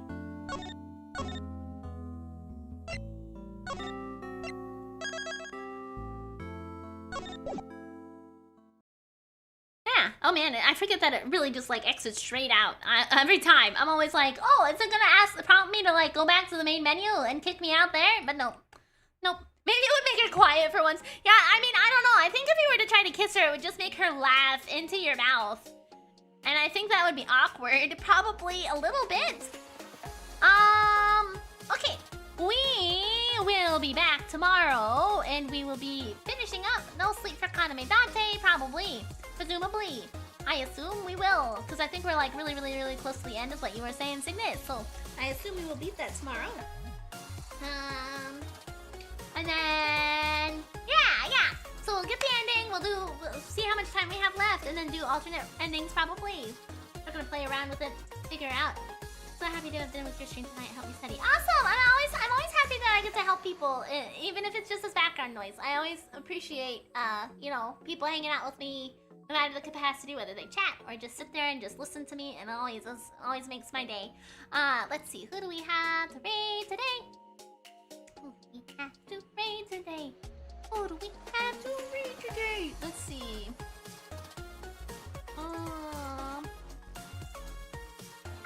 Aishi! Aishi's streaming. We're gonna go ahead and raid her. But I hope that everybody had a wonderful time today, and I will see you guys another time, whether that's tomorrow with No Sleep for Kaname Date or some other day in the future. I'm always really happy whenever you have an opportunity to drop on by. So thank you all for making every day great and awesome and fantastic and great and fantastic. And I'll see you all next time, okay?